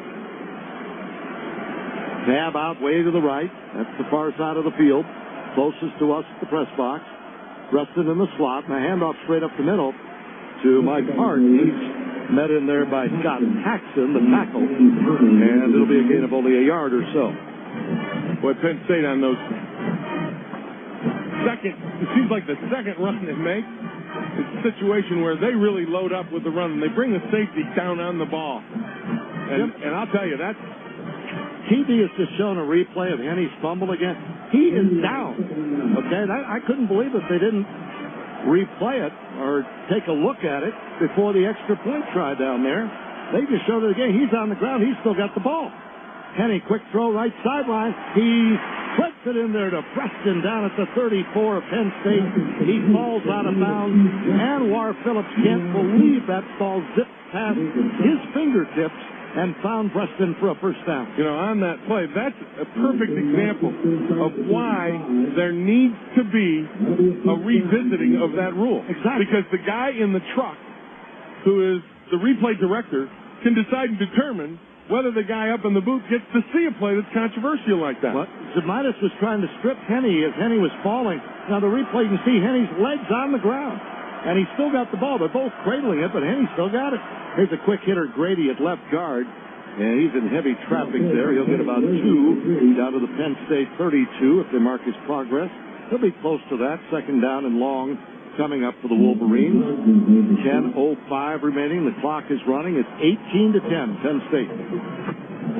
Listen later during the post-game show. We'll have the Walt Michaels Player of the Game presented by Capital Mortgage Funding.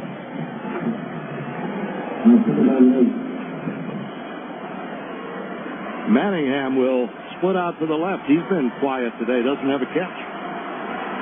Rustin on a wing left. Avan to the right. Now Preston coming in motion right. Ball in the center of the field.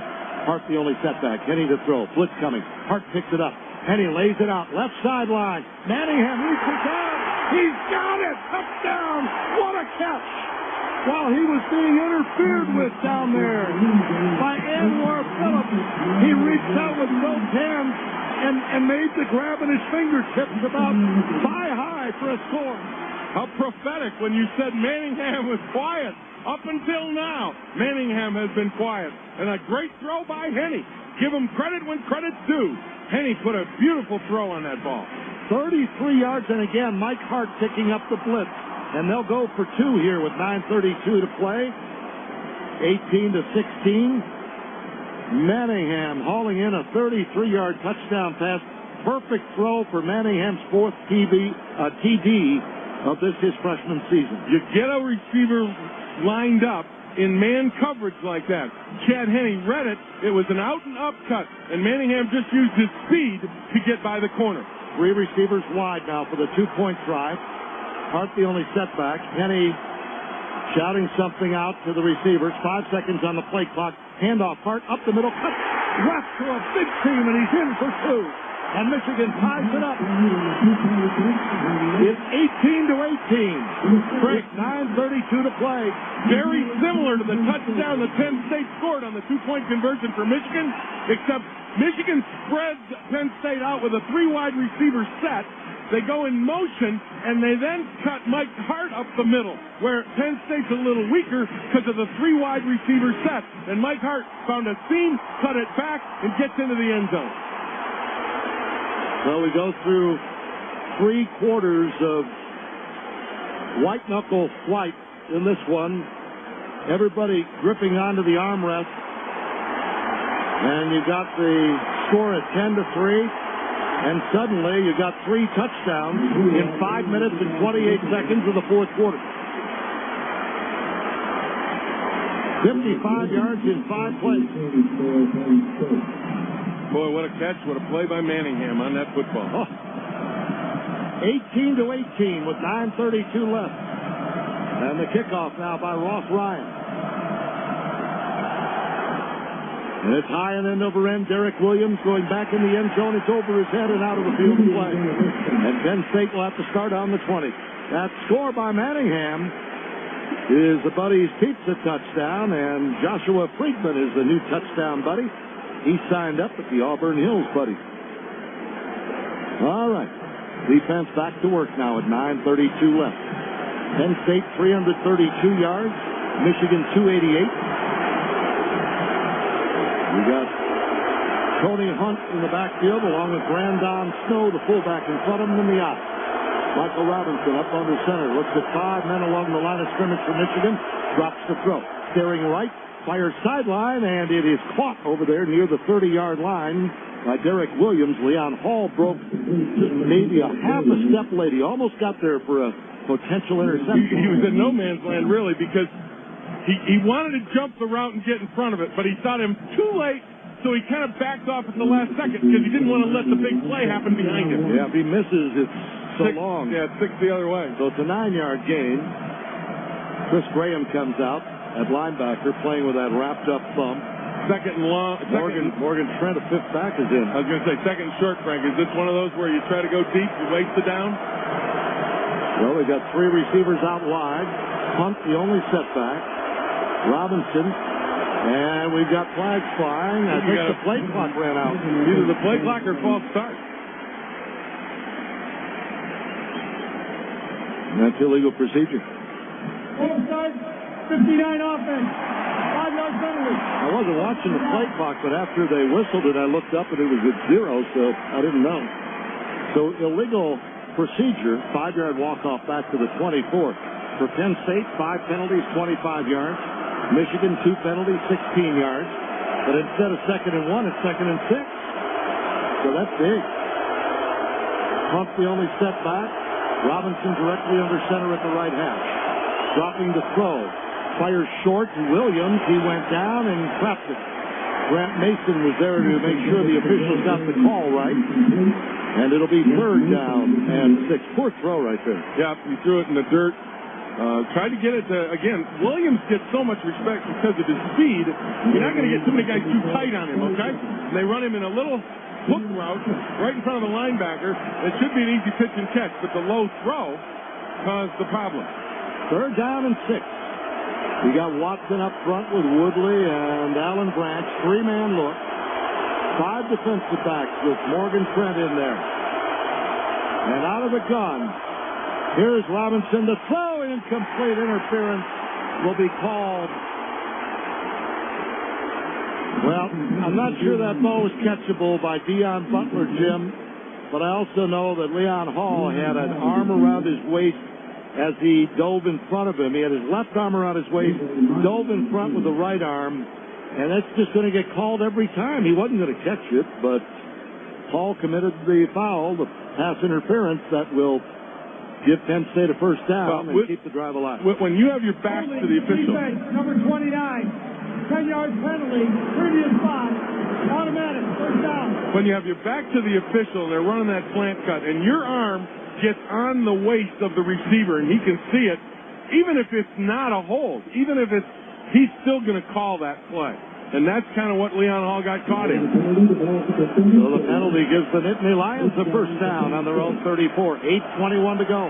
Michigan 18, Penn State 18. Hunt the only setback. 3 receivers wide from the right hash. Robinson barking signals. Gives the ball on that trap draw right side to Hunt. That's the play that went 61 yards the last time they ran it. It goes nowhere this time because Prescott Burgess closed it down in a hurry. Yep. Tried to sneak that one in on the Wolverines again. This time Prescott Burgess was ready. There was no hole there whatsoever. You know, Jim, I noticed E.Z. Smith is in at center for Penn State. Their starter, Lance Antolik, is not in there. So he obviously was banged up and had to leave the game. We didn't see that earlier. 2nd down and 10 at the 34 out of the shotgun. Robinson to throw. Blitz coming from Harris. He hit Robinson just as he delivered the ball. It caused a high incompletion over the head of Joe Paterno on the sideline. 3rd down coming up. Again, you get them in a 3rd and long, and this is where Michigan's defense has got them in control. Because, as we've seen, Michael Robinson is not accurate. He's inconsistent in his accuracy. Let's put it that way. 15 out of 24, 178 yards. But everything he's thrown has been complete. It's in the short variety. If he has to go over 15 yards with it. The one long one, Jim, was on a broken play, a scramble. Right, remember? and it was, 45 yards of the run of the pass. 4 wide out of the shotgun. Robinson with this crowd with a deafening roar, dropping to throw, in trouble back there, scrambling around, chased by Allen Branch, now by Woodley, and he's shoved out of bounds by Woodley at the 25-yard line. What a play for a big loss to force a punt. But did you see how they rushed him? Very similar to what you saw Drew Stanton do at Michigan State. He couldn't step up. The push was up the middle. When he tried to step up, he had to step back, move to his left, then move to his right. But his eyes were not downfield because the pressure was on him. 18-18 the score. We're midway through the fourth quarter exactly as Penn State sets up to punt from its own 27. Steve Preston is deep for the kick by Jeremy Kapanos. Good snap. No pressure. The left footer steps into this one, and he drills it into the wind. Preston back to his 19. Return room. Goes right, puts on the brakes, goes left. Over to the 30. Gets to the sideline. 35, 40. And he is out of bounds, and then he's shoved by the center, E.Z. Smith. I don't see a flag over there. Michigan still has good field position at the 42-yard line after Preston brought it back 23 on a 54-yard punt into the wind. That was a beauty. Listen later on the post-game show. We'll bring you the Walt Michaels Player of the Game presented by Capital Mortgage Funding. Timeout. Michigan 18, Penn State 18. From Host Communications, you're listening to the Michigan Sports Network. Capital Mortgage Funding knows Metro Detroit better than anyone. From downtown to downriver, Grosse Ile to Grosse Pointe, Novi to New Baltimore. When you want to purchase a new home, refinance your existing home, or eliminate credit card debt, there's only one company to call, and that's Capital Mortgage Funding. 1-800-LOW-RATE. Capital Mortgage Funding makes the whole process smooth, easy, and hassle-free. Call Capital Mortgage Funding, 1-800-LOW-RATE. Capital Mortgage Funding, the best mortgage banker. Hey, boss. Yes? You know how we save so much time with each free carrier pickup we get from the U.S. Postal Service? Oh, sure. Well, I figure we can save even more time by using initials. So instead of saying free carrier pickup, we just say FCP. Right. It'll save us valuable seconds each week. Initials, huh? Like GOOMO. Exactly, sir. What does that stand for? Get out of my office. You catch on quickly, sir. Go to USPS.com today. Print labels, pay for postage, and request a free carrier pickup. It's simple and it's free. Michigan football is brought to you in part by the men and women of the University of Michigan Health System, whose triumphs and rewards are realized from working together. That is the Michigan difference. 7:15 to play in Ann Arbor. Michigan 18. Penn State 18. What a great football game, huh? It has been one of those beauties where dips and turns and unexpected plays, big plays, great defense, you name it. It's all been a part of this football game. Michigan ball on its own 42. They got the wind at their back. And it's getting toward dusk here in Ann Arbor. And the portable lights here, just so you know, friends, if you've never been here, because of the way Michigan's bowl-like stadium spreads out toward the top of the grandstand, the lights are a long way from the field, and you don't really get bright illumination down there. First down, Michigan on the 42, and here comes Mike Hart, picking his way right up the middle, and now fighting for an extra yard or two. He hits the ground at the 46. The ball pops out. Penn State comes away with it, but the officials are right there to say, nope, he was down. It's a 4-yard gain. Mike, again, got, an extra 2 yards? Yeah. I mean, after he was hit. And clearly on that one, the ball did cause the fumble. The ground, rather, the ball caused the fumble. ball can cause it. Well, you know what? I got to start getting my brain checked. Tell you what. Michigan with 2nd and 6 to give to Hart on a quick hitter right side, and he'll burst for a couple to the 49, give him 3 more. 3rd and 3 coming up.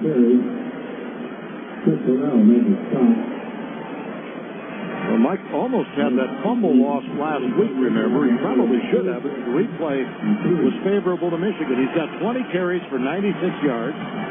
He's caught 3 passes for 35. So 23 more touches.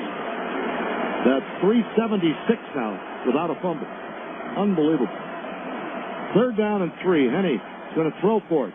Fires on a slant. Avant goes down to make the grab inside the Penn State 45 on that quick throw from Henny, and it's a first down for Michigan. Another third down conversion. Last week, 3 out of 14. Today, 7 out of 14. The key to that play is that Jason Avant has got to get inside position on the corner.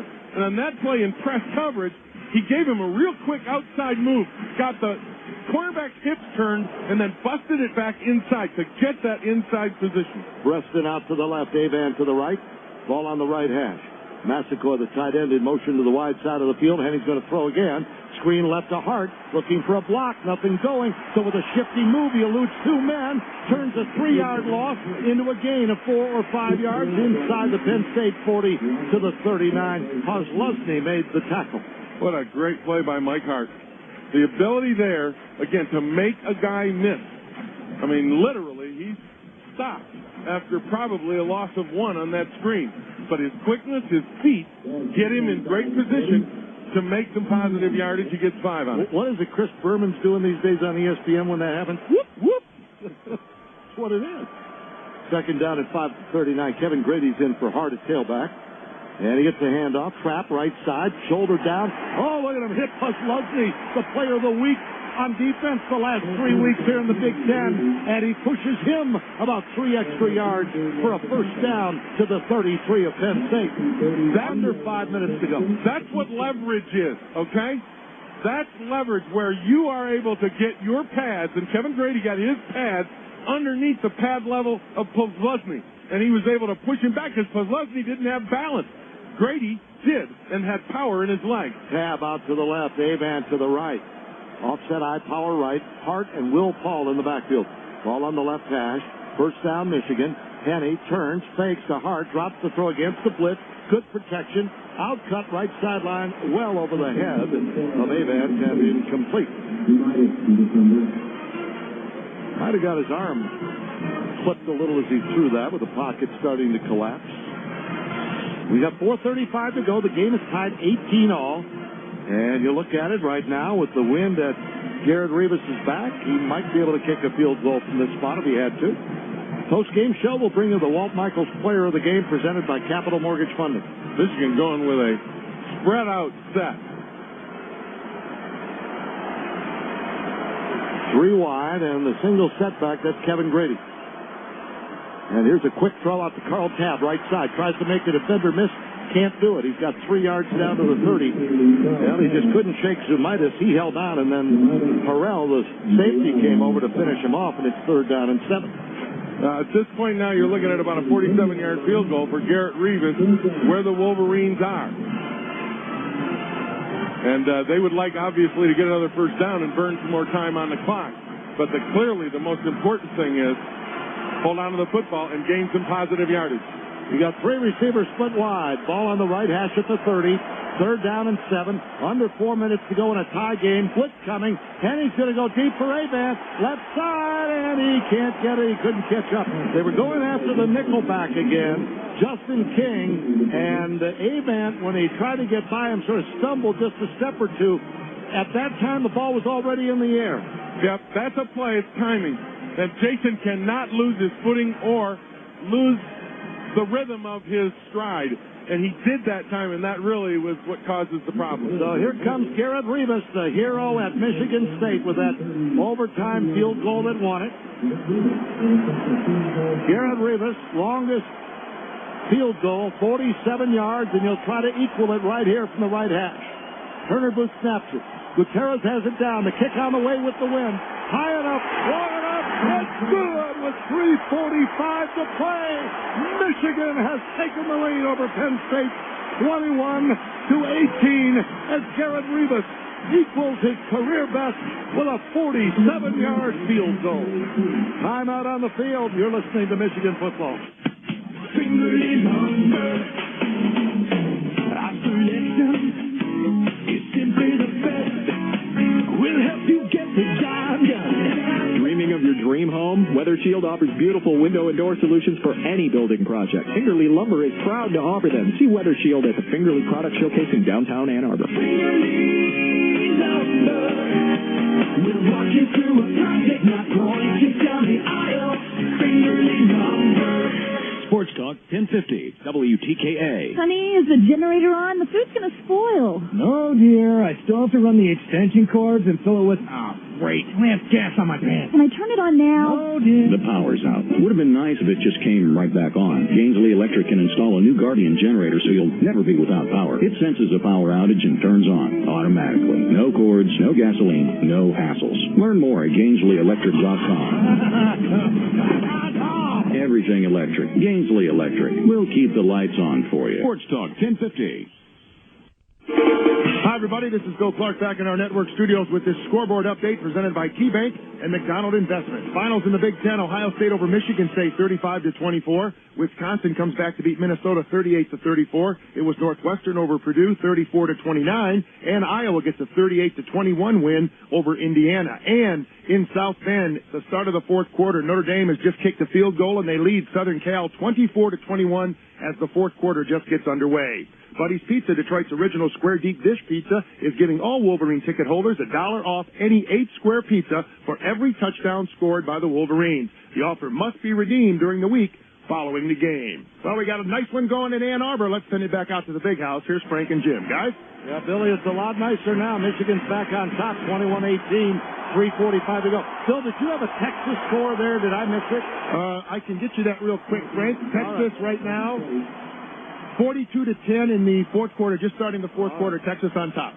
Texas looking for its 13th straight win, has the second longest winning streak in the country. USC's with the longest, 27 in a row. They're in danger.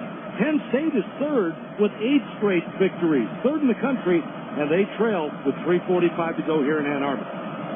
The kickoff by Ross Ryan is high and end over end. Williams coming near side, not that deep. Got it on the 5, 10, 15. He is slowed up at the 18. Now he reverses field to his right, gets around Stewart. He's being chased by Carl Tabb and Darnell Hood and Anton Campbell, and they wrap him up and corral him at the 20-yard line. And he's slow to get up. That's their big speedster. And Williams slow to get up. This would be a loss for them here in the late going with 3:35 left to go. One of their big play freshmen, if he's unable to go, that'd be a big loss to Penn State. He's their top receiver today with 6 catches for 59 yards. He's run the ball 3 times in the game from scrimmage. And Michigan has the lead, and we'll see if Williams is all right. He's helped to his feet. Let's go down to Steve Courtney. You know, fellas, just by the way he fell and seeing where the ball was, looks like Mr. Williams probably had the wind knocked out of him. I'm not a doctor. I don't want to guess, but just from his posture. Yeah, but did you sleep at a Holiday Inn Express last night? See, he's really cooking today, baby. He's got it all going today. I'm telling you. Here we go. 3:35 left. 21-18 Michigan. Penn State comes out in the shotgun with 3 receivers wide. Michigan's in the nickel defense. Morgan Trent is in. Robinson to throw. Looking left. Now scrambling to his right. Woodley giving chase from behind. Burgess from the angle, and Burgess shoves him out of bounds up at the 26 or 7-yard line. Michigan football brought to you in part by KeyBank. Free business checking from KeyBank. More frees, less fees. That's the business checking account with Keith. And by your local Chrysler and Jeep dealers. Great job by the secondary on that play. Nowhere for Robinson to go with the football, and he had to eat it, but he gained yardage on the scramble. 3:27 left. Robinson in the gun. 2nd down and 3. Here's the pass near side. Leon Hall cuts in front of the receiver, picks it up at the 45, heads the other way to the 25, the 20, inside the 15, out of bounds down at the 11-yard line. And you've got a flag thrown. I think they called Grant Mason for holding. And Grant is arguing, but Michigan will have the ball no matter what. Leon Hall saw that route developing and came off his receiver to go back in front of Jordan Norwood. And he brought it back 32 yards, and now we see what the penalty was about, but I think it was Grant Mason on the return. Following the interception, holding number 13 on the return. 10-yard penalty, assessed from the spot of the foul. First down, Michigan. All right. Following the interception, the hold. And so Michigan will have the ball They'll walk it off from about the 30 back to the 40-yard line, and that's just fine. Well, the key line is the fact that Leon Hall made a great play, where he read the route completely and was able to get back in front of the receiver because Robinson never saw him. He was covering somebody on the sideline. Hall came off of his man and came upfield and made a wonderful interception. And the call on Grant Mason holding really shaky. Was shaky because he had position in front of the man, and yeah, he got his hands on him, but that's the way you block these days. 3:14 left. Penn State has all three timeouts. Michigan at the Penn State 40 with a 3-point lead, and here's Mike Hart on a trap on the right side, and he just sort of tiptoes in there looking for some space. He'll get 2 or 3 yards and be shoved back by Dan Connor and company. And Penn State calls a timeout. That's the first one used by the Nittany Lions. It comes with 3:05 remaining. Michigan on top, 21-18. And this is good from Michigan's perspective. You want Penn State to use all of their timeouts. That's one of the objects of the exercise now late in the game. Is you force Penn State to use all their timeouts. You take that away from their offense so that they can't use the entire field. If they do get the ball back, they have to throw the ball toward the sidelines to stop the clock. The middle of the field becomes kind of a no man's land if you're the offense, because that means the clock continues to run if you're short of a first down. Listen later to the post-game show. We'll bring you the Lloyd Carr Show, brought to you by the mortgage experts at Rock Financial.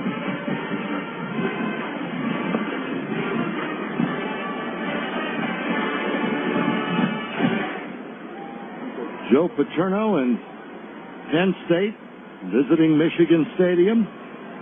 Penn State has lost 7 of the 10 meetings with Michigan so far since joining the Big Ten, including the last 6.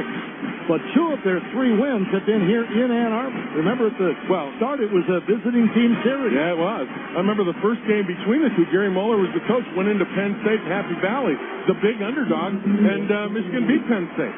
Because was that the goal line stand game? Yep. End of the third, start of the fourth quarter, and Joe Pa, 1st and 1, went 4 straight dives into the line, and Michigan stopped him from the 1. Henny, quick throw left on a hitch to Avan. He hesitates to get away from the corner, and then Harrell, that safety, who's really had a good game, came over and hit him and stopped him at the 35. A gain of 4. Penn State quickly calls timeout with 3 minutes left to play. So that play took 5 seconds, and Penn State is down to 1 timeout. Michigan is at 3rd and 5 at the 35. And big one here. If they can convert, Jim, they make Penn State use that final timeout and start bleeding the clock. That's the story. That is the strategy. 21 for Michigan, 18 for Penn State. Timeout on the field with 3 minutes to go. From Host Communications, you're listening to the Michigan Sports Network.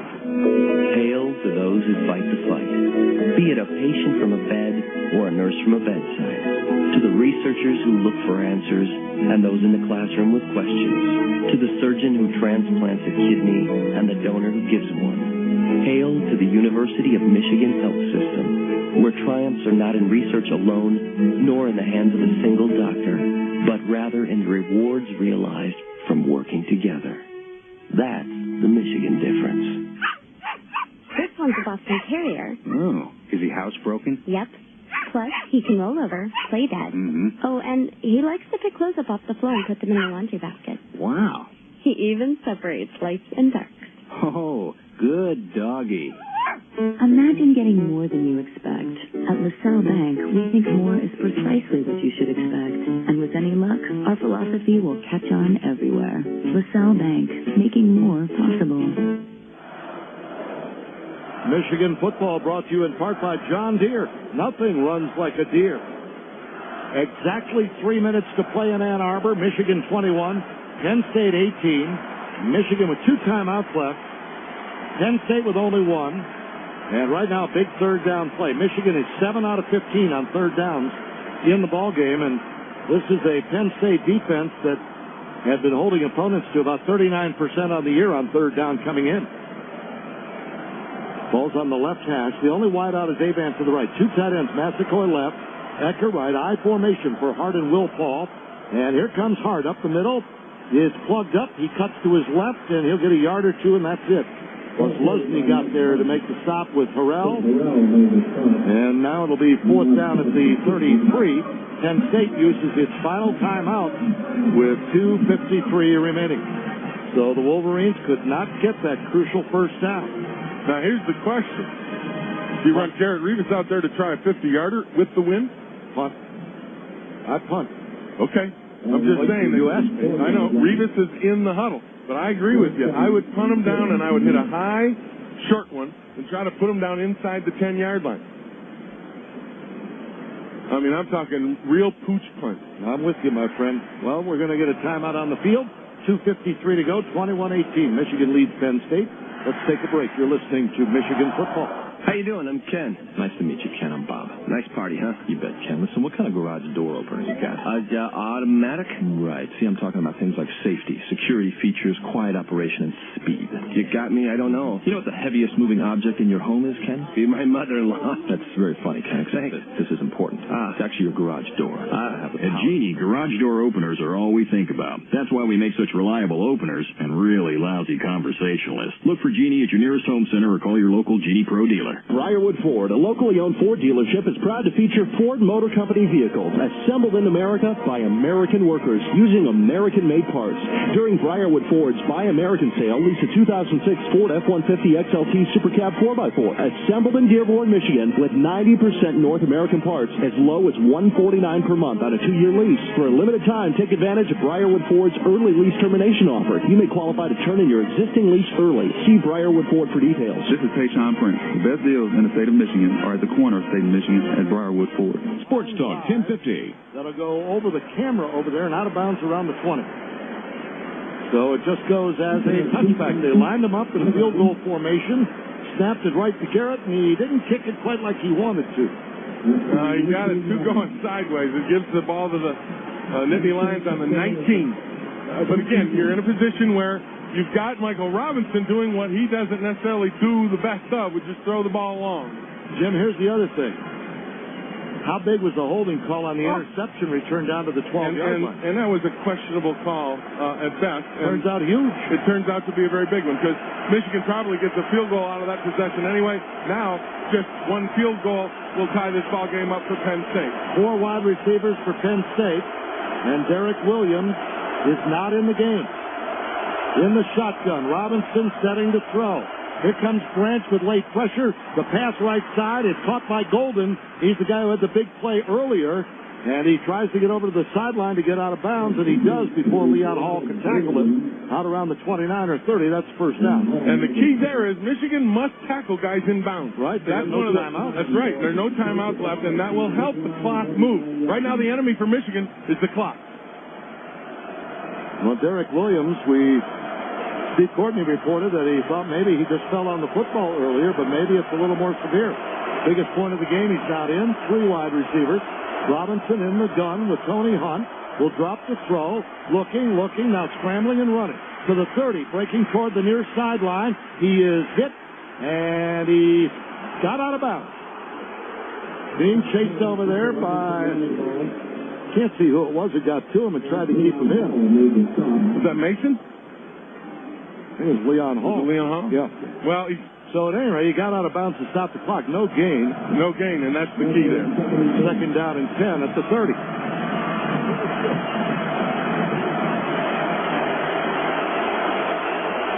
We got 2:28 to go. Michigan leads by 3. Penn State, no timeouts. The only way to stop the clock, out of bounds, incompletions, or first down. Robinson under some pressure, fires down the middle of the seam, and is caught inside the Michigan 45-yard line in double coverage by Jordan Norwood. And down he goes at the 42. Well, David Harris had coverage there. Had real good coverage on him. And I want you to know, Norwood made a great catch, almost on the back of David Harris. He jumped up over his shoulder and caught it off the back of Harris. That's a great catch. I guess. A gain of 28, first down. Robinson to throw. Firing right sideline. Caught over there by Golden. Banged out of bounds at the 35 by Leon Hall. With 2:09 to go, he got 7. It's second down and 3. Oh, baby. They're going into the wind. It isn't going to be easy. No. No sirree.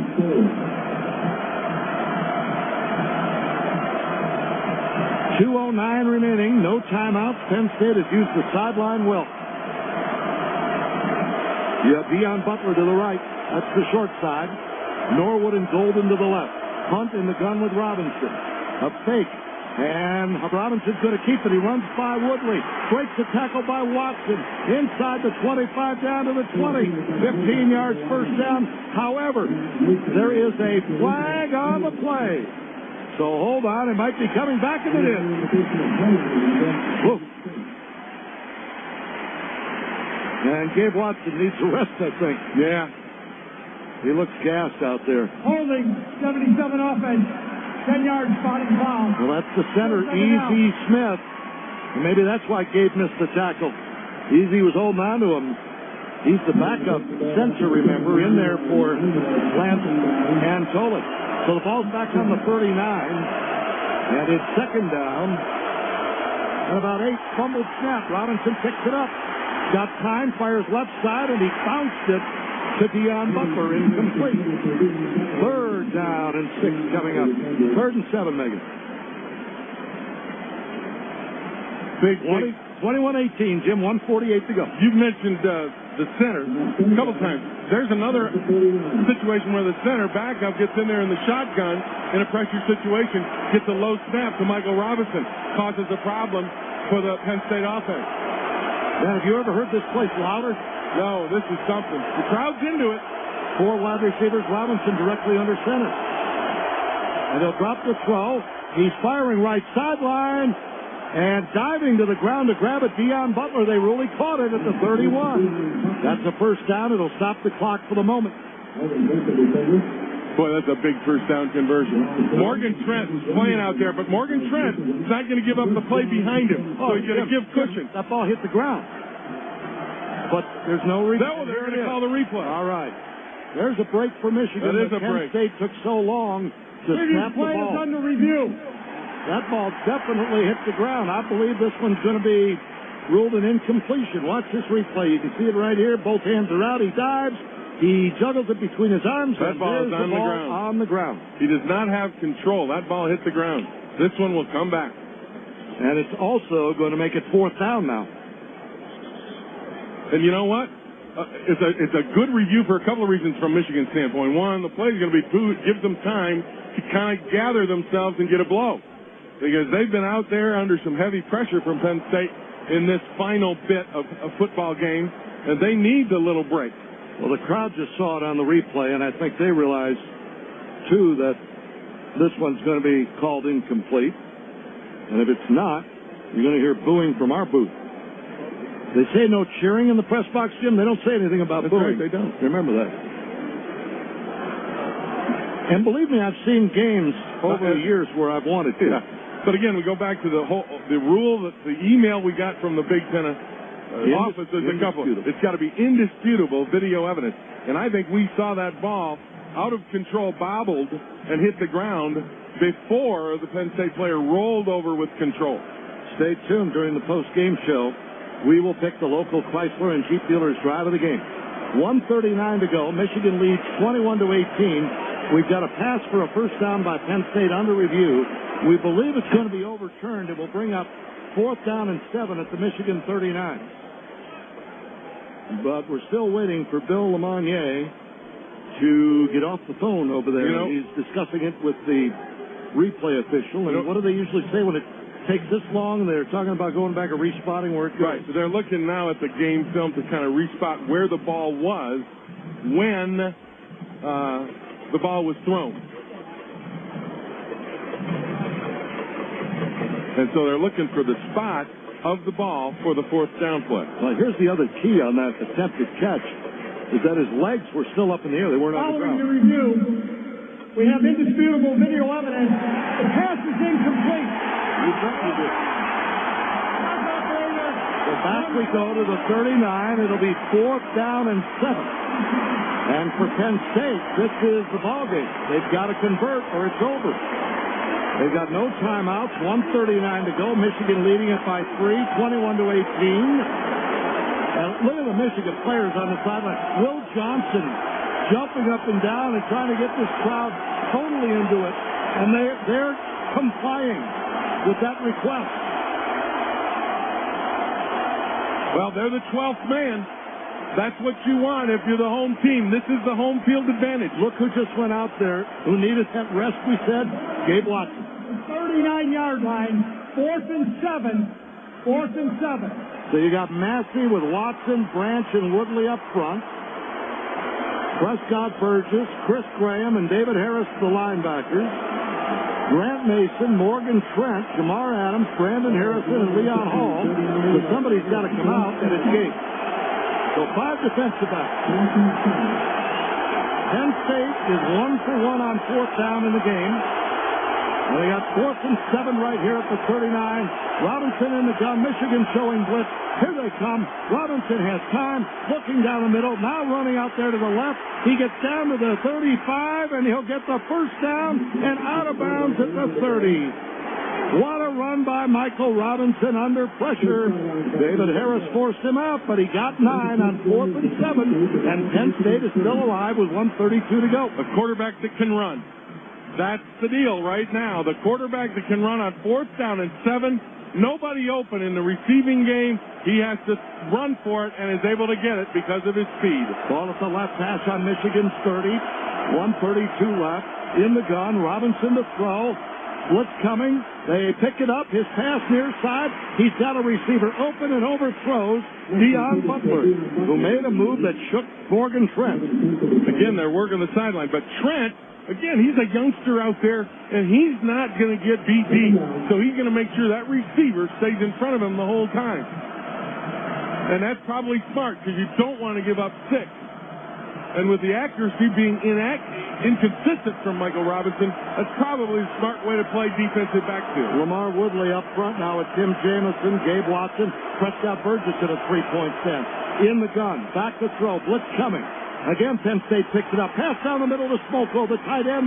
Adams stuck a hand in there, couldn't prevent the completion at the 15-yard line with 1:21 to go. First down, Penn State, and the clock stops. That was a good throw. Great throw. And a terrific catch. And again, that's the inconsistency. The throw before was way overthrown. This one was perfect. In the shotgun. Robinson trailing by 3 to throw. He's being pressured. Hit as he fires, incomplete to the near side. That one was broken up by Morgan Trent, intended for Terrell Golden. Second down and 10 at the 15. Well, they're obviously in field goal range here with 1:09 remaining, Jim. Even with the wind howling, they're certainly in field goal range. So, Joe Pa can't throw caution to the wind here. He's got to make sure that he doesn't throw a mistake with Michael Robinson. That's where I think the running game still is in play, including a draw.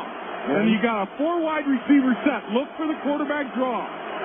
They spread Michigan out. David Harris is the spy in the middle watching Robinson.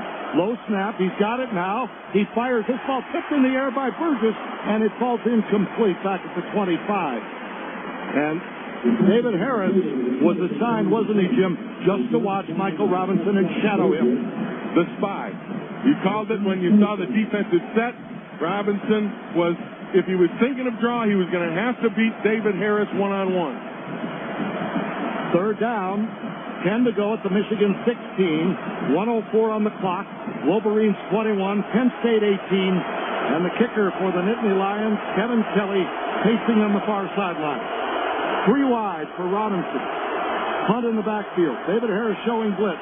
He doesn't come. Here's a post cut, and the pass down to the 5 is complete. Flags come flying with 58 seconds to go. Oh, my goodness. Leon Hall looked like he made a great play. And they threw flags. It's going to be a first down on the interference call. He got 2 flags thrown on it, too. So both officials saw it the same way. Interference. Defense number 29. Spot foul. First down. They mark it on the 3-yard line with 58 seconds to go. This defense, which has been so stout. Oh, my goodness. Well, he interfered, Jim. As you watch the replay, he put his arms around the shoulders of the receiver as the ball was arriving. First and goal at the 3 for Penn State. 58 seconds left. Punt the only setback. They've got no timeouts. Michigan leads by a field goal. Robinson to throw. Quarterback draw. He gets by Burgess, and he's in for a touchdown. He made two men miss. Brandon Harrison and Prescott Burgess, and he scores with 53 seconds to go to put Penn State on top, 24-21. Michael Robinson with his second touchdown run of the quarter and the game. Well, again, quarterback draw. You spread him out and you let the guy play with his feet. And I tell you what, 2 interference calls on that drive help Penn State immensely, and then Michael Robinson does it with his feet, which you'd expect, because that's the kind of guy, that's the kind of quarterback he is. Hey, great drive. 81 yards, 13 plays with no timeouts. Extra point try by Kelly is up, and it is good. And that's a key extra point, because now Penn State leads by 4 with 53 seconds left, and it'll take a touchdown to beat them. What a game. What a game is right. And tell you what, one of those games where you can't fault either team. They both played their hearts out. And Michael Robinson, again, the guy who has the ability to run as a quarterback. And that time, the strength to break a tackle. Prescott Burgess had an opportunity to make a play, and Michael Robinson ran through the tackle.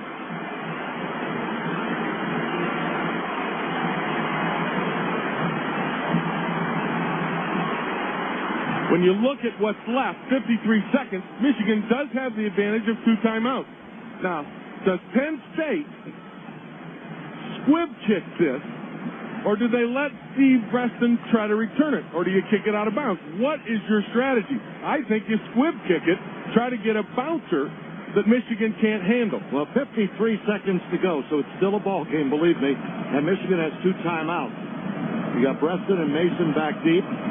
Kelly, the left footer, to kick it off. He's still kicking it, remember, into the wind. He moves forward. He's going to kick it deep. Preston going back. Good kick. Over near the sideline at the 6. Upfield 10, 15, 20. Sideline 25. Breaks the tackle to the 30. Cuts to his right. Trying to get to the near side. 35, 40.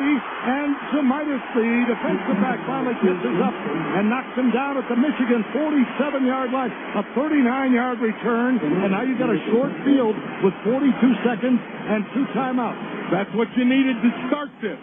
Is the way to finish the game is to get good field position, get yourself out near midfield. Steve Preston provided that. Now it's up to the offense to provide the other part of the puzzle, which is 6 points getting into the end zone. Here we go. Trailing by 4, 25-21. Michigan starts on its 47. Henne right up under center, hard in the backfield. Preston left, Avant right, Henne to throw, looking right, fires to the sideline, wide open Avant. He's got it. Did he get a foot down inbounds? They say he did at the 36. So that's a first down, a gain of 17. Lloyd Carr is telling his team, get up there, line up quickly, get a play call. We don't want to review with 37 seconds left. But they're not getting it called very quickly. So they're going no huddle. He got a toe down, Jim, and then his heel landed out of bounds. They're trying to tell Henne, just snap the ball. And Henne is still not getting it. And now he's calling the plays in the shotgun. The clock still hasn't started because he was out of bounds, obviously, and now they get the snap. Henne fires left side, completes it out there to Tab, and he is spun down at the 32-yard line. Well, there's inconsistency. He called him down inbounds, and over here on the Penn State drive, he called a Penn State player out of bounds for the timeout. Well, they just have to call a timeout with 28 seconds left. They're at the 32. They got 4 on that pass to Carl Tab. So 28 seconds left, 1 timeout. Penn State leads at 25-21. Excuse me for going back to that play from a previous drive of Penn State. I know what you're saying. We both, Brett Curley and I, thought the Penn State receiver was down inbounds. The referee ruled out of bounds and natural timeout. And with Penn State without any timeouts, that was a huge call at that point in the game. Now you see Kyle Tab over on the other side. He goes out in a similar play. Referee rules him inbounds, so Michigan wastes the timeout or has to use the timeout.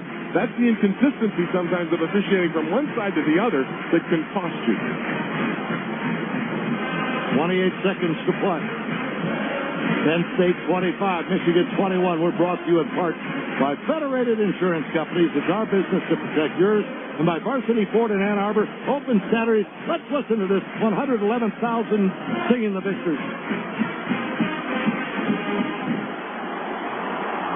or at least a portion of it. All right. The ball is at the Penn State 32-yard line. And Michigan has second down and 6. 28 seconds and 1 timeout. They need a touchdown, remember. They trail by 4. And with the timeout that they have, the entire field is open to them. They can use the play down the middle. A post cut, you use post corner. You don't have to work the sideline like Penn State was forced to use when they had their drive earlier. Lloyd Carr has summoned the referee, Bill Lamonier, over to the western sideline for a discussion of some sort. And Bill Lamonier is explaining something to Lloyd, who is listening intently. Julius Levis, the line judge, is there as well, and they're pointing to Julius. So I believe it's something that Julius informed everyone of. Now, you don't suppose there's a dispute over the number of timeouts Michigan has used. 30 seconds based on the time the timeout was requested by the coach. All right.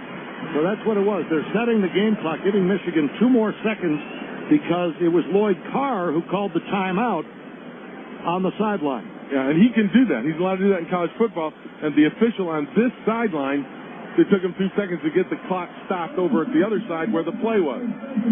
All right, here you go. 2nd and 6 at the 32 on the left half. Michigan going from north to south, our left to right in the big house. Avant to the left, Preston to the right, Tab in the slot right. Ecker, the tight end's on the left, Hart in the backfield.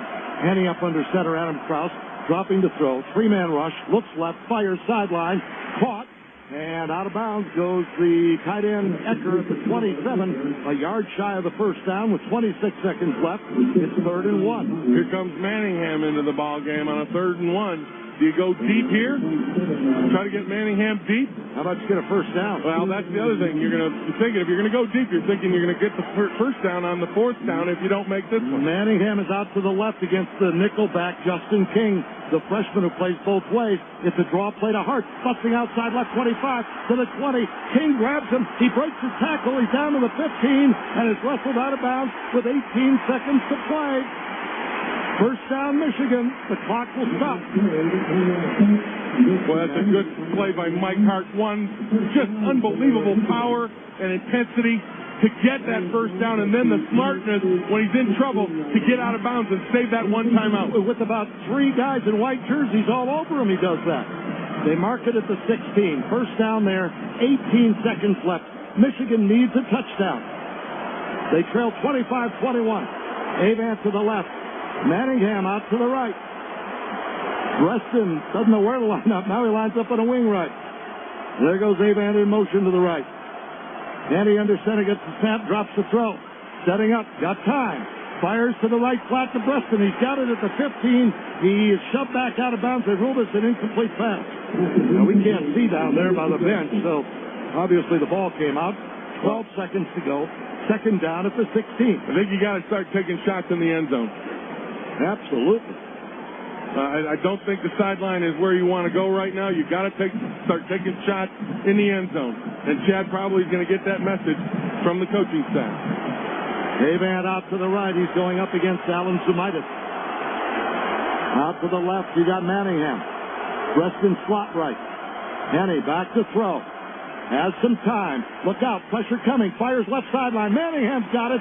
Stepped out of bounds at the 10. Boy, Henny just did get rid of that before Matthew Rice drilled him. Clock stopped. 6 seconds left. And the ball is at the 10. 3rd down. 4 to go.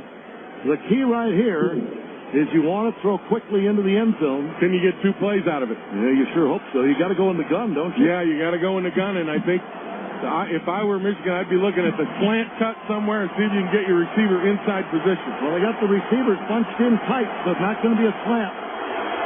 There goes Preston to the left. Ball's on the left hash. Henny to throw. 6 seconds. Look. Fires to Preston, and it's incomplete at the 5. No interference. 1 second left. King was on his back. No flag, and now it's 4th down. And with 1 second to play, obviously, game's on the line on this play, and Michigan calls timeout. Well, you want your officiating inconsistency?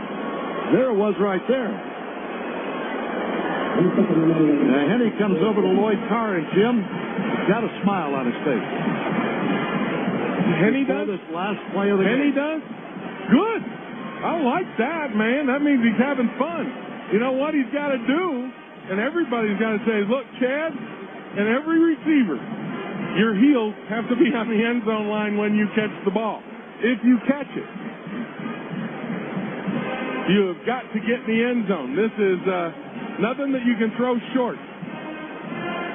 Yeah. I know it's premature right now to point this out because, this last play hasn't happened yet, and Michigan doesn't score. It doesn't matter. But what if they hadn't to put those 2 seconds back on the clock a short time ago? Game over.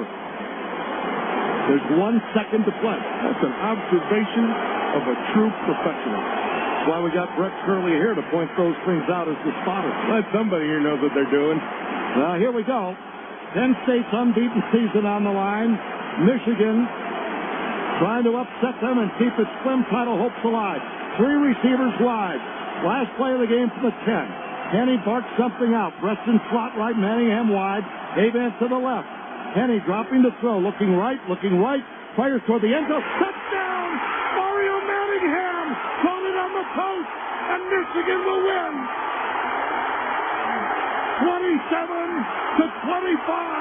on the last play of the game. And the Nittany Lions are stunned. Players have fallen to the ground on all fours. Michigan flocks onto the field, surrounding the freshman Mario Manningham, who grabs his second TD catch of the ball game. And Chad Henny brings Michigan from the brink to pull it out with a 53-yard drive in 8 plays in the final minute to beat Penn State. Aren't you glad he was smiling? Aren't you glad they put those 2 seconds back on the clock? Aren't you glad Mario Manningham is at Michigan, whose players are racing down to the student end to celebrate this 27-25 win? The Walt Michaels RV Superstore Player of the Game, brought to you by Capital Mortgage Funding. Steve is down there with Mario Manningham.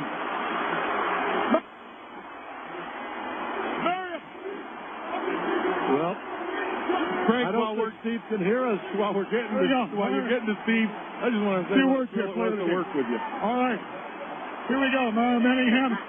Take us through that last play. 1 second left. You're going to have a great career in Michigan, but what a large moment for you right now. Oh, we just wanted to get the playoffs and execute and do what we have to do to come out with the win. So, did you see something in that play to help call that, or was it just one thing that was called and you executed? Ain't do nothing no different. We just execute the play. Like I said, Chad just put it right there. I thank the line. I thank the quarterback. So, all right, man, go enjoy it. I don't know who's out of breath more, him or me, but I'll tell you what. Another great moment, fellas, just like 3 years ago when these two teams went at it. Unbelievable win, Frank, for a Michigan team that desperately needed it. Well, 3 years ago it was overtime against Penn State the last time they met, and today it went down to the last play, and the freshman Mario Manningham on that post cut in front of Alan Shumitis. Remember, he was the hero earlier, stealing the ball from Chad Henny and running it for a touchdown, and the Michigan players are down at the student end celebrating. The band is out there with them. Jason Avant just did a Lambeau leap. And I'll tell you, this is just pure jubilation. You don't think this team needed a win? Oh, my goodness. Darnell Hood has got the Michigan flag and was starting to head out to the middle of the field. I think he wanted to plant it. Frank, we've got Lamar Woodley standing by. Lamar, I'll tell you what, you're going to be talking about this one for a long time to come. The defense really comes together there and shut down this Michael Robinson offense. Hey, I give it all to the offense. Hey, they bailed us out. And we let them get some big runs and score again, so I got to give it all to the offense. Now, as far as Michael Robinson goes, I know you're not going to have any trouble sleeping yourself and Gabe Watson, a lot of guys on the defensive ball. He really is a gifted runner as well as thrower. Oh, yeah, he's real good, you know. Sometimes it's hard containing him. You know, but I think we did a nice job containing him, and we came out to win, so that's all that counts. All right, Lamar, congratulations on a much-needed win. And on the road next week to Iowa. Way to go, brother. Thank you. All right, that's Lamar Woodley. And you know what? I'll tell you what, Frankie, we talked about it before with this Michigan defense, kind of a question mark coming in. But I'll tell you what, they have stepped it up when they've had to. And we've seen Michael Robinson up close and personal now. You know exactly what he brings to the party. And he's going to create problems for a lot of defenses down the road. No, you betcha. He's a terrific player. And he seemed to have taken Penn State to victory with that 3-yard touchdown run with 53 seconds left. But then Chad Henne calmly moved Michigan down 53 yards in 8 plays after the 39-yard kickoff return by Breston. And on the final play of the game with 1 second left, Michigan lined up at the 10, and Chad Henne threw a perfect strike on a post cut to the freshman Mario Manningham out of Warren, Ohio. And he clutched that ball with those sure hands of his to give the Wolverines the victory in an absolute thriller over Penn State, which thought it had pulled this one out in the final minute. But maybe this is what turns Chad Henne's season around and sends the Wolverines on their way. The last time that they started 3-3 as they did this year, 1990, and they ran the table with 5 straight wins at the end of the year. Well, they got the first of them here this afternoon by handing Penn State its first defeat of the season by the final 27-25. And now you can look at that Big Ten standing chart and say, my goodness, anything can happen. That's been the story of this conference all season long, and it looks to be the story that will be continued until the end of November. Penn State drops this one, its first loss of the year. So now you have the Nittany Lions with 1 loss, Wisconsin 1 conference loss, Iowa 1 conference loss, Northwestern 1 loss, and Ohio State 1 loss. And you have Michigan sitting there with 2 losses, along with Minnesota, Indiana, and Michigan State, which has now lost 2 in a row. And so it's a 1-game lead once again in the Big Ten, and who knows what might happen the rest of the way. What a thriller here today at Michigan Stadium. The Michigan Marching Band. I've never seen the Michigan Marching Band, friends, in 25 years of covering Michigan football get into the celebration like they did tonight after the Wolverine players ran down to the the northwest corner to celebrate with the student section. The band followed them over, and they got in the middle of the celebration. And what a scene it was with co-captain Jason Avant doing the so-called Lambeau leap over the wall and up into the crowd among his schoolmates. And, boy, what a moment. Michigan pulling it out. What a fourth quarter. You look at this ball game, Penn State's Kevin Kelly missed a field goal in the first quarter of 32 yards. Then he missed a 46-yarder in the second quarter. Late in the second quarter, Garrett Rivas connected from 35, and Michigan led at the half 3-0. In the third quarter, Michael Hart capped a 70-yard drive opening play in the second half with a 2-yard TD run. The extra point made it 10-0. But then Penn State came back, and 10 seconds before the half would end, Kelly hit a 25-yard field goal, and at the intermission, it was Michigan 10, Penn State 3. At the end of 3, I should say, it was Michigan 10, Penn State 3. We're still excited about this, too, my friends, I must tell you. And little did we know that the fourth quarter would present the offensive fireworks that it did. We had 13 points total in the ballgame through 3 quarters. We had 39 points scored in the fourth quarter. Penn State tying the ballgame when quarterback Michael Robinson scored from 4 yards out. Then Chad Henne had the ball stolen from him by cornerback Alan Zumaitis. It went as a fumble recovery and a 35-yard TD run by Zumaitis. The extra point attempt, there was a fumbled snap, and the kicker Kelly picked it up and ran around left end and got in for 2. And Penn State suddenly had 2 fluke plays to score 8 points. That gave them 18 in a row and an 18-10 lead at that point. Michigan answered. 55 yards, 5 plays. Mario Manningham, a beautiful grab of a 33-yard strike from Chad Henne, and a 2-point run by Michael Hart tied the ball game up 18-18, 5.5 minutes into the fourth quarter. Then Garrett Rivas kicked a 47-yard field goal to put Michigan on top 21-18. Penn State came back 81 yards, 13 plays. Robinson scoring on a 3-yard run, and the extra point with 53 seconds left gave Penn State the lead 25-21, and I'm sure that the Nittany Lions thought that they would have a victory for Joe Paterno and end their 6-game losing streak against the Wolverines, but it was not to be. Steve Breston took the ensuing kickoff, ran it back 39 yards out to the Michigan 47, and from there the Wolverines moved down in 8 plays, and on the final play of the game, 1 second left at the Penn State 10, Chad Henne fired a perfect strike to Manningham, the freshman, on a post cut under the goal post, wide open. He had beaten Alan Zamitis on that play, and Michigan started celebrating. Final play of the game, it's a walk-off victory for the Wolverines in front of 111,249 here in the Big House. You know, you get two programs together like this with a marvelous tradition of Michigan and Penn State. The Wolverines, the winningest program of all time. Penn State, number 7. You have all the history of these two great schools, and you have the revival of the rivalry with so much on the line. The Nittany Lions, top 10 in the country, unbeaten, leading the Big Ten. Michigan trying to put its season back on track, one that's been beset by some fluke plays, some mistakes at critical times, and close losses. And the Wolverines would come back and pull it out late in an absolute classic here in Ann Arbor this afternoon, and it's just been such a thrill to be a part of it here today in Ann Arbor. Final stats from Marty. You've got Michigan getting the edge in first downs, 21-18. The Wolverines were outgained 420 to 378. Chad Henne was 23 out of 38, 215 yards and 2 touchdowns after his streak of 17 straight games with a touchdown that was broken last week against Minnesota. Chad hooked up both times with Mario Manningham, and those were the 2 TD passes. Jason Avant, 8 catches, 75 yards for the Big Ten's leading receiver. Manningham, 3 catches, 49 yards, 2 touchdowns in the game.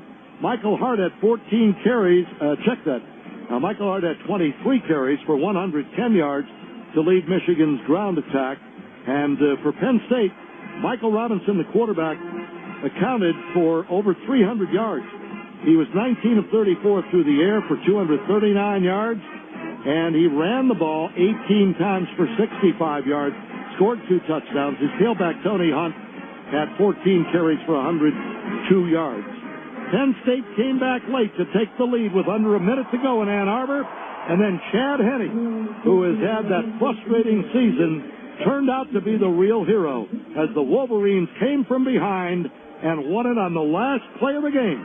Henne hitting Manningham from 10 yards out for the score, and our final is Michigan 25, Michigan 27, Penn State 25. Next week it's on to Iowa for a noon kickoff. Our broadcast starts with a pregame show at 11 o'clock. I want to remind you to watch all U of M games on over 70 TVs at Doc Sports Retreat in Livonia. Who knew watching sports on TV could be so much fun? Portion of the postgame show brought to you by Walt Michaels RV Superstore. Our broadcast authorized under rights granted by the University of Michigan through the Michigan Sports Network and Host Communications Incorporated, sold for the entertainment of our listening audience. Any publication or rebroadcast or the use of this description or account of the game without the express written consent of Host Communications is prohibited. So you got the final now. Michigan pulling it out on the last play of the game, 27-25. Thanks to our great staff that made our broadcast possible today. We got Tony Butler, our engineer, here in Ann Arbor, along with Paul Roy, Ken Tucker with technical assistance from Scott Anderson at our studios, where we've got Bill Clark waiting to get on the mic, give you all the other scores, highlights from this ball game. Jim will be in the locker room with Lloyd Carr. Thanks to Marty Hallis, our statistician, Brett Curley, our spotter. And now for my broadcast partners, Jim Brandstatter and Steve Courtney. It's Frank Beckman saying so long from Michigan Stadium, where our final score was Michigan 27, Penn State 25. From Host Communications, you are listening to the Michigan Sports Network. Michigan fans, it's college football season again. A time for cheering the Wolverines on to victory with family and friends. Make sure you show your Wolverine support and pick up the University of Michigan Fan Edition bag of Tostitos tortilla chips. Whether you're at the stadium or in your living room, nothing brings people together like Michigan Wolverines football and the great taste of Tostitos chips and dips. Stop by your local store and pick up the U of M Fan Edition Tostitos tortilla bag. Tostitos, share something good. Whether you're downloading your favorite song or getting the lowdown on your favorite show, Comcast Cable TV and Internet service is all about making life's connections better. Now get Comcast Digital Cable with HBO and high-speed Internet for $59.99 a month for 6 months. Digital Cable with On Demand gives you hundreds of channels, plus a library of movies and shows you can start on your schedule, including HBO On Demand. And America's #1 high-speed Internet is now up to 4 times faster than 1.5 meg DSL. Plus, it includes free features like video mail. So whether you're watching the game live or catching highlights online, you can rely on Comcast for all of life's connections. Digital cable with On Demand and HBO. Comcast high-speed internet. Both just $59.99 a month for 6 months. Call 1-888-COMCAST. New customers only. After promotional period, regular charges apply. Installation, taxes, and franchise fees not included. Some on-demand programs subject to charge. Actual speeds may vary. Are not guaranteed and compare 6 meg to 1.5 meg DSL. Other restrictions apply. Limited time offer. Come in. You're from the Accident Fund, right? I must say, I'm surprised you'd even try to improve safety here at American Bear Trap. Whoa, careful. See, here at American Bear Trap, we think about safety all the time. Whoa, well, I'll tell you, I don't set foot out of bed in the morning without thinking, where did I leave that bear trap? Whoops.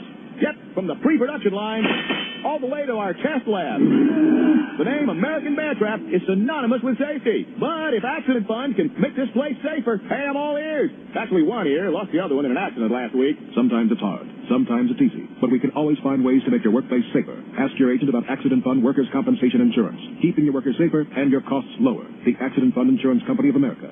Safer together. Oh, just caught the big toe. No problem. Still plenty left. To be safer in Farmington Hills, call Griffin, Smalley, and Wilkerson at 248-471-0970. Or in Rochester, call Zura Insurance Services at 248-651-4487. Hi, everybody, and welcome to the LaSalle Bank postgame report. I'm Bill Clark in our network studios, and woo, everybody's catching their breath. What a ball game at the Big House, Michigan. Comes back from almost being dead. Chad Henne leads them down the field in that final drive and hits Mario Manningham with his second touchdown catch of the afternoon. And Michigan comes back and defeats the undefeated Penn State Nittany Lions, giving them their first loss of the season, the final 27-25. Your Metro Detroit Lincoln Mercury dealers have recently been honored with the award-recognized service 2 years in a row. Come see why people think so highly of them. Stop in today. And Michigan football is proudly sponsored by AmericanMetalRoofs.com. Changing the way America roofs. One metal roof at a time. Let them install the last roof your home will ever need. AmericanMetalRoofs.com. Well, let's go through the other finals we have in the Big Ten this afternoon. Ohio State survives a scare down in Columbus as they come back to defeat number 16 Michigan State. The Buckeyes 15th in the land when this day started. 35-24 the final. The Buckeyes win it. Troy Smith 10 of 15 for 249 yards and 3 touchdowns in the air. Santonio Holmes 5 catches, 149 yards, and he caught 2 of those 3 touchdown passes from Mr. Smith. Drew Stanton, a big ball game for the Spartans in a losing effort, 26 of 36 for 342 yards and a touchdown. Drew also ran for 14 carries for 59 yards. Ohio State had 14 fourth-quarter points to overcome a deficit and come back and beat the Spartans down in Columbus. Again, the final 35-24. Elsewhere in Minnesota, Jonathan Casillas blocked a punt for Wisconsin and recovered it in the end zone with 30 seconds left as the Badgers come back to beat Minnesota 38-34. Lawrence Maroney had 218 yards rushing just through the third quarter, so he continues on a great rushing year for Mr. Maroney. Northwestern a winner over Purdue 34-29 in West Lafayette, and Iowa had a scare but then pulls away and defeats Indiana by a final of 38-21. Michigan fans, life comes at you fast. Do you have the best insurance in your game plan? Nationwide Insurance, auto, home, life, and financial. Nationwide Insurance is on your side. In plastic or metal, three-dimensional services can turn around production intent prototype parts faster than you could ever imagine. Call Three-Dimensional Services at 800-959-0804 or log on to the number threedimensional.com. Three-Dimensional Services, precision on demand. A lot going to happen in the next couple of minutes. Don't you go away as we continue on the post-game report. Jim Brandstatter will be with Lloyd Carr. Steve Courtney will be in that very happy Michigan locker room, and we'll go through some more scores. We'll have our drive of the game, our nuttiest play of the game, and we'll continue to talk about this big Michigan win. Once again, Michigan defeats Penn State 27-25. From Host Communications, you're listening to the Michigan Sports Network. Announcing the grand opening of another new store with big savings at all 75 locations, only at Bell Tire. That's right, Bell Tire, Michigan's best tire retailer, is celebrating the grand opening of another new store in Lansing, Michigan. Right now, take advantage of great grand opening deals on all the top brand names, like Goodyear, Michelin, Kelly, Continental, Toyo, and more. And save on all the hottest brand name custom wheels. At Bell Tire, you'll always get the best customer service. And our A&T certified technicians perform a full menu of automotive services, including brakes, batteries, shocks and struts, alignments, and more. Plus, you'll always get the guaranteed everyday lowest out-the-door pricing. No extras ever. Valve steps, mounting, balancing, and tire disposal are always free. And at Bell Tire, we beat all deals or it's free. For huge grand opening savings on the biggest selection of name brand tires and custom wheels, nobody beats Bell Tire. Don't miss Bell Tire's grand opening sale. Celebrate at all Detroit area locations. For the location nearest you, call 1-888-GO-BELL. That's 1-888-GOBELLE or check the STC yellow pages. Bell Tire. I love college football. I'm with you there. And I love the bold, fresh roasted taste of Blue Diamond almonds. The ultimate college football snack. And the can's a great noisemaker for cheering on the team. Oh, yeah. Block that kick. Block that kick. Block that kick. This is great. Block that kick.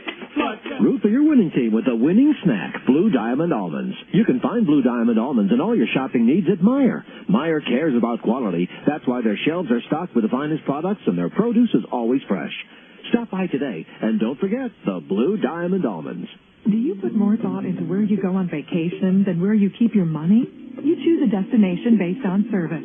Well, Key Bank thinks that's a great reason to choose your bank, too. Your needs first.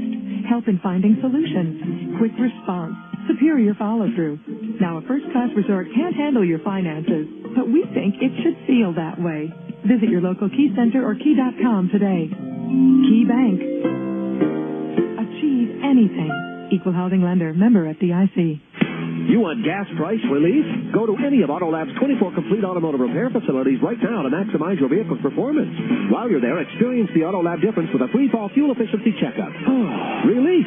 Autolab performs all recommended automotive services. Repairs include a 12-month, 12,000-mile warranty on parts and labor. And while you're there, make sure you register for Michigan Ohio State tickets or a luxury Michigan Bowl package. No purchase necessary. Autolab, your dealer alternative.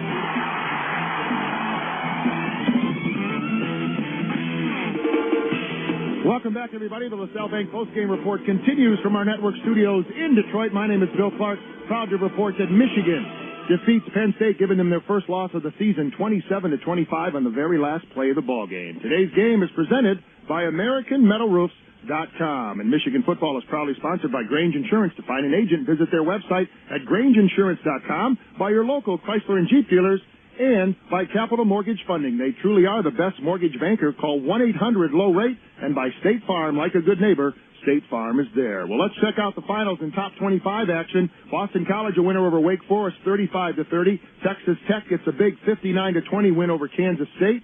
Alabama squeaks by Mississippi 13-10. Miami of Florida, no trouble at all with Temple 34-3. Oregon State, number 20, will keep that ranking as they defeat Washington 45-21. An upset, Oregon State takes care of number 18, California, 23-20. In the second overtime right now, it's 38-all between Louisville and West Virginia. 21-0 is the score. Washington State surprising UCLA. That's the second quarter score. Just underway is Auburn and Arkansas. TCU has an early 7-0 lead over Army. Finals in the top 25 include number 10 LSU over number 11 Florida, 21-17. Number 2 Texas continues their winning ways with a 42-10 win over Colorado. And as we said, Oregon State upset California, number 18 in the land, 23-20. There's 3 seconds left in the Notre Dame USC game. USC has just scored a touchdown, and now they're going to probably squib kick it, and they will. And it'll be fielded by Notre Dame eventually. And they'll pick it up trying to run out, hopefully to get somewhere in field goal position. The clock will run out. They'll try a lateral, and it won't go anywhere. The play will end, and Notre Dame will lose a heartbreaker to USC as the Trojans remain undefeated. They defeat Notre Dame 34-31, about as exciting as we had a game at the Big House today. A portion of the post-game show is sponsored by Walt Michaels RV Superstore. And Michigan football is proudly sponsored by your neighborhood Michigan Ford dealer, home of the all-new Ford Fusion and redesigned 2006 Ford Explorer. Come in and test one today. We'll take a break and come back. Jim Brandstatter will be by with Lloyd Carr. Steve Courtney will head into the locker room, and we'll check out more scores as we continue from our LaSalle Bank postgame report. Once again, Michigan a winner today. They even their Big Ten mark at 2-2 and give Penn State their first loss of the season. The final from the Big House, 27-25, Michigan over Penn State. From Host Communications, you're listening to the Michigan Sports Network. Can't make it to Ann Arbor to see the Wolverines? Watch the game at the other Big House, Doc Sports Retreat. They have over 70 TVs dedicated to sports, so you'll never want to leave their house. Get in early. Good seats go quickly. Doc's have great menu features from juicy burgers to succulent steaks. Hey, you can win tickets, too. No purchase necessary. So go on in. It's just what the doctor ordered. Doc Sports Retreat on Victor Parkway off 7 Mile and I-275 in Livonia. Who knew that watching sports on TV could be so much fun? Doc Sports Retreat, 7 Mile and I-275. And they'll leave the TVs on for you. It's final 05 clearance time at Varsity Ford Ann Arbor with 0% financing and rebates up to $6,700. Plus, the all-new 06 models are arriving daily, like the all-new Fusion and the redesigned Explorer with great pricing and great gas mileage. And listen to this, 8-plan returning lessees with 1447 due at signing lease a loaded 06 F-150 4x4 XLT with cruise, tow and go package and much more, just $185 a month. Check us out at VarsityAutos.com. Varsity Ford Ann Arbor, open Saturdays.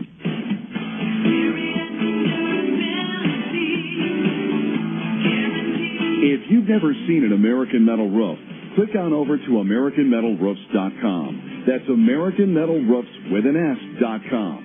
At AmericanMetalRoofs.com, you'll find the last roof your home will ever need. A permanent roof that will put an end to your roofing problems forever. Available in a wide range of colors and textures, your American Metal roof is not only durable and energy efficient, but it will make your home the envy of your neighborhood. Visit AmericanMetalRoofs.com or call 800-287-0677. That's 800-287-0677. Here's our guarantee. If it's an American Metal roof, it will last a lifetime, and I guarantee it. I'm Frank Farmer, president of American Metal Roofs. Visit us online at AmericanMetalRoofs.com.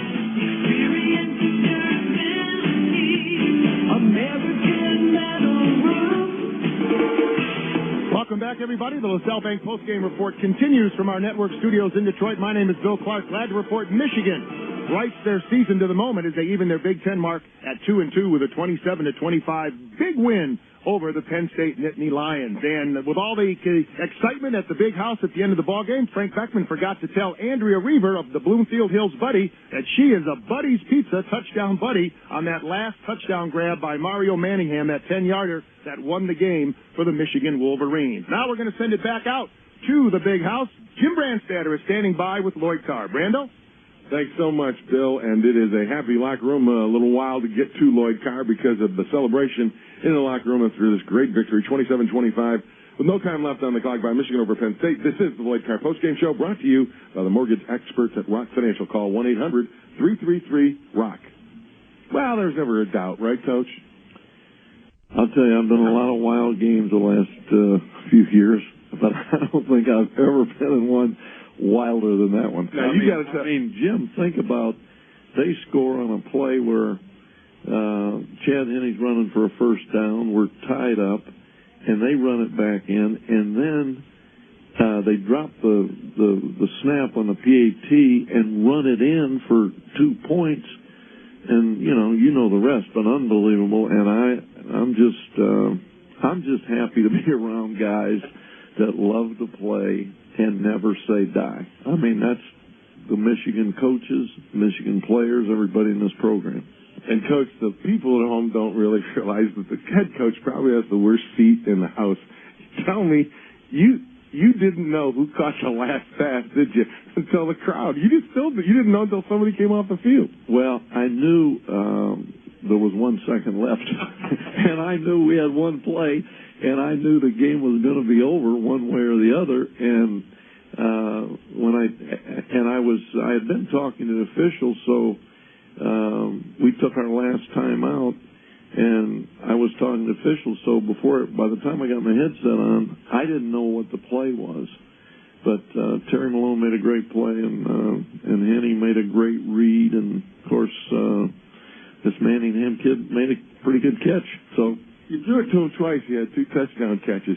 Maybe you have to throw it to him more often, huh? You know, I got to get involved in the offense because I would have done that more. The other call that was maybe the biggest call of the game, you lobbied, and I think correctly, for 2 more seconds on the clock when there was, 28 seconds left? Mm-hmm. And as it turned out, you needed those 2 seconds. Well, when I called timeout, when I told the official I wanted timeout, I saw 32 seconds on there. So they knew that there was more than, 28, but they would only give us 2, and as it turned out, that was enough.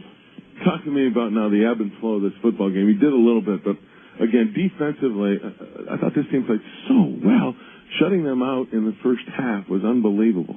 Well, Jim, you know what can happen to you? You can think because there's the defenses on both sides played so well the first half, you can get into a mindset that it's going to be that way the rest of the game. But there's a lot of skilled athletes on that field on both sides, and I think as the game went on, both fronts, they're not going to rush the quarterback as well as they do early, and so the quarterbacks have a little bit more time. I thought Robinson was sensational on the last drive, but penalties, we had 2 penalties, and we had a big penalty on our interception. Leon Hall made a great interception, and we're going to have the ball down inside deep in their territory and probably be able to at least kick a field goal, maybe score a touchdown, but it's back out there. And if we had lost this game, I would have second-guessed myself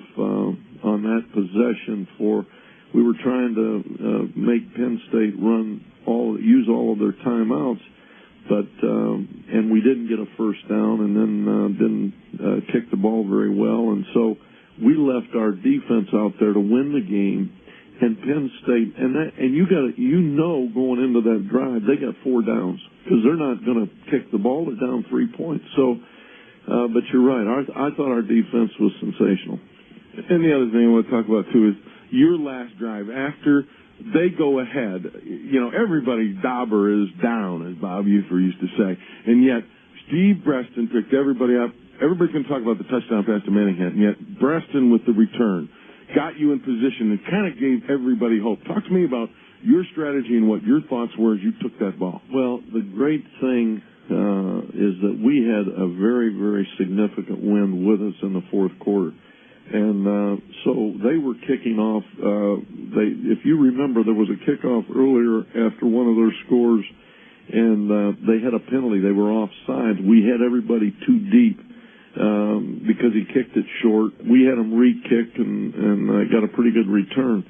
But on that last play, if we get almost to midfield. If Breaston doesn't, and that return team, they don't block him, we don't get the ball out there, it's going to be a much different game, Jim, in those last 40 seconds because we're going to have to throw long. And as it was, because he got it out to almost midfield, we ran the ball once. We hit some short passes, and inevitably, I think that's the biggest play of the game. Don't yell at me, okay? Because I know you're going to yell some when I question some things. Because I talk loud doesn't mean I'm yelling. But late, Chad kept coming off underneath the guys, and I thought he should have been like 3 or 4 shots into the end zone. Those checkdowns sometimes, gets you in trouble. It turned out okay because you got the pass to Manningham, but I thought maybe you should have been hitting him in the end zone a little bit more often. Well, it's a lot easier from where you sit up there to make that judgment than it is down on the field. And it's the same for us as coaches, but he's out there and he is in the eye of the storm. He knows the rush, and he's got to make a decision like that. And the great news is, the thing that you understand there, a bad throw, a deflection, or an interception, it loses the game. So I thought he showed great poise, and I mean, that last throw, this kid's something else. And of course, like every quarterback I've had, you got people out there that don't know what the hell they're doing, questioning Chad Henne. So they don't know anything about football. I just want to make that clear. Okay, that wasn't yelling at me. I'm glad. I appreciate that. And I never was questioning him. I just thought he ought to throw it into the end zone a little more. Last question, I'll let you go. It looked as though at the end of the game, when you're all crowded around and there was that 1 second left, you're talking about what played around, Chad's smiling. Chad's having fun. Tell me, that kind of had to lift you saying, hey, the kid's having fun. He's a little loose, and I think he plays better that way. Well, I think Terry Malone said to him at one point, isn't this fun?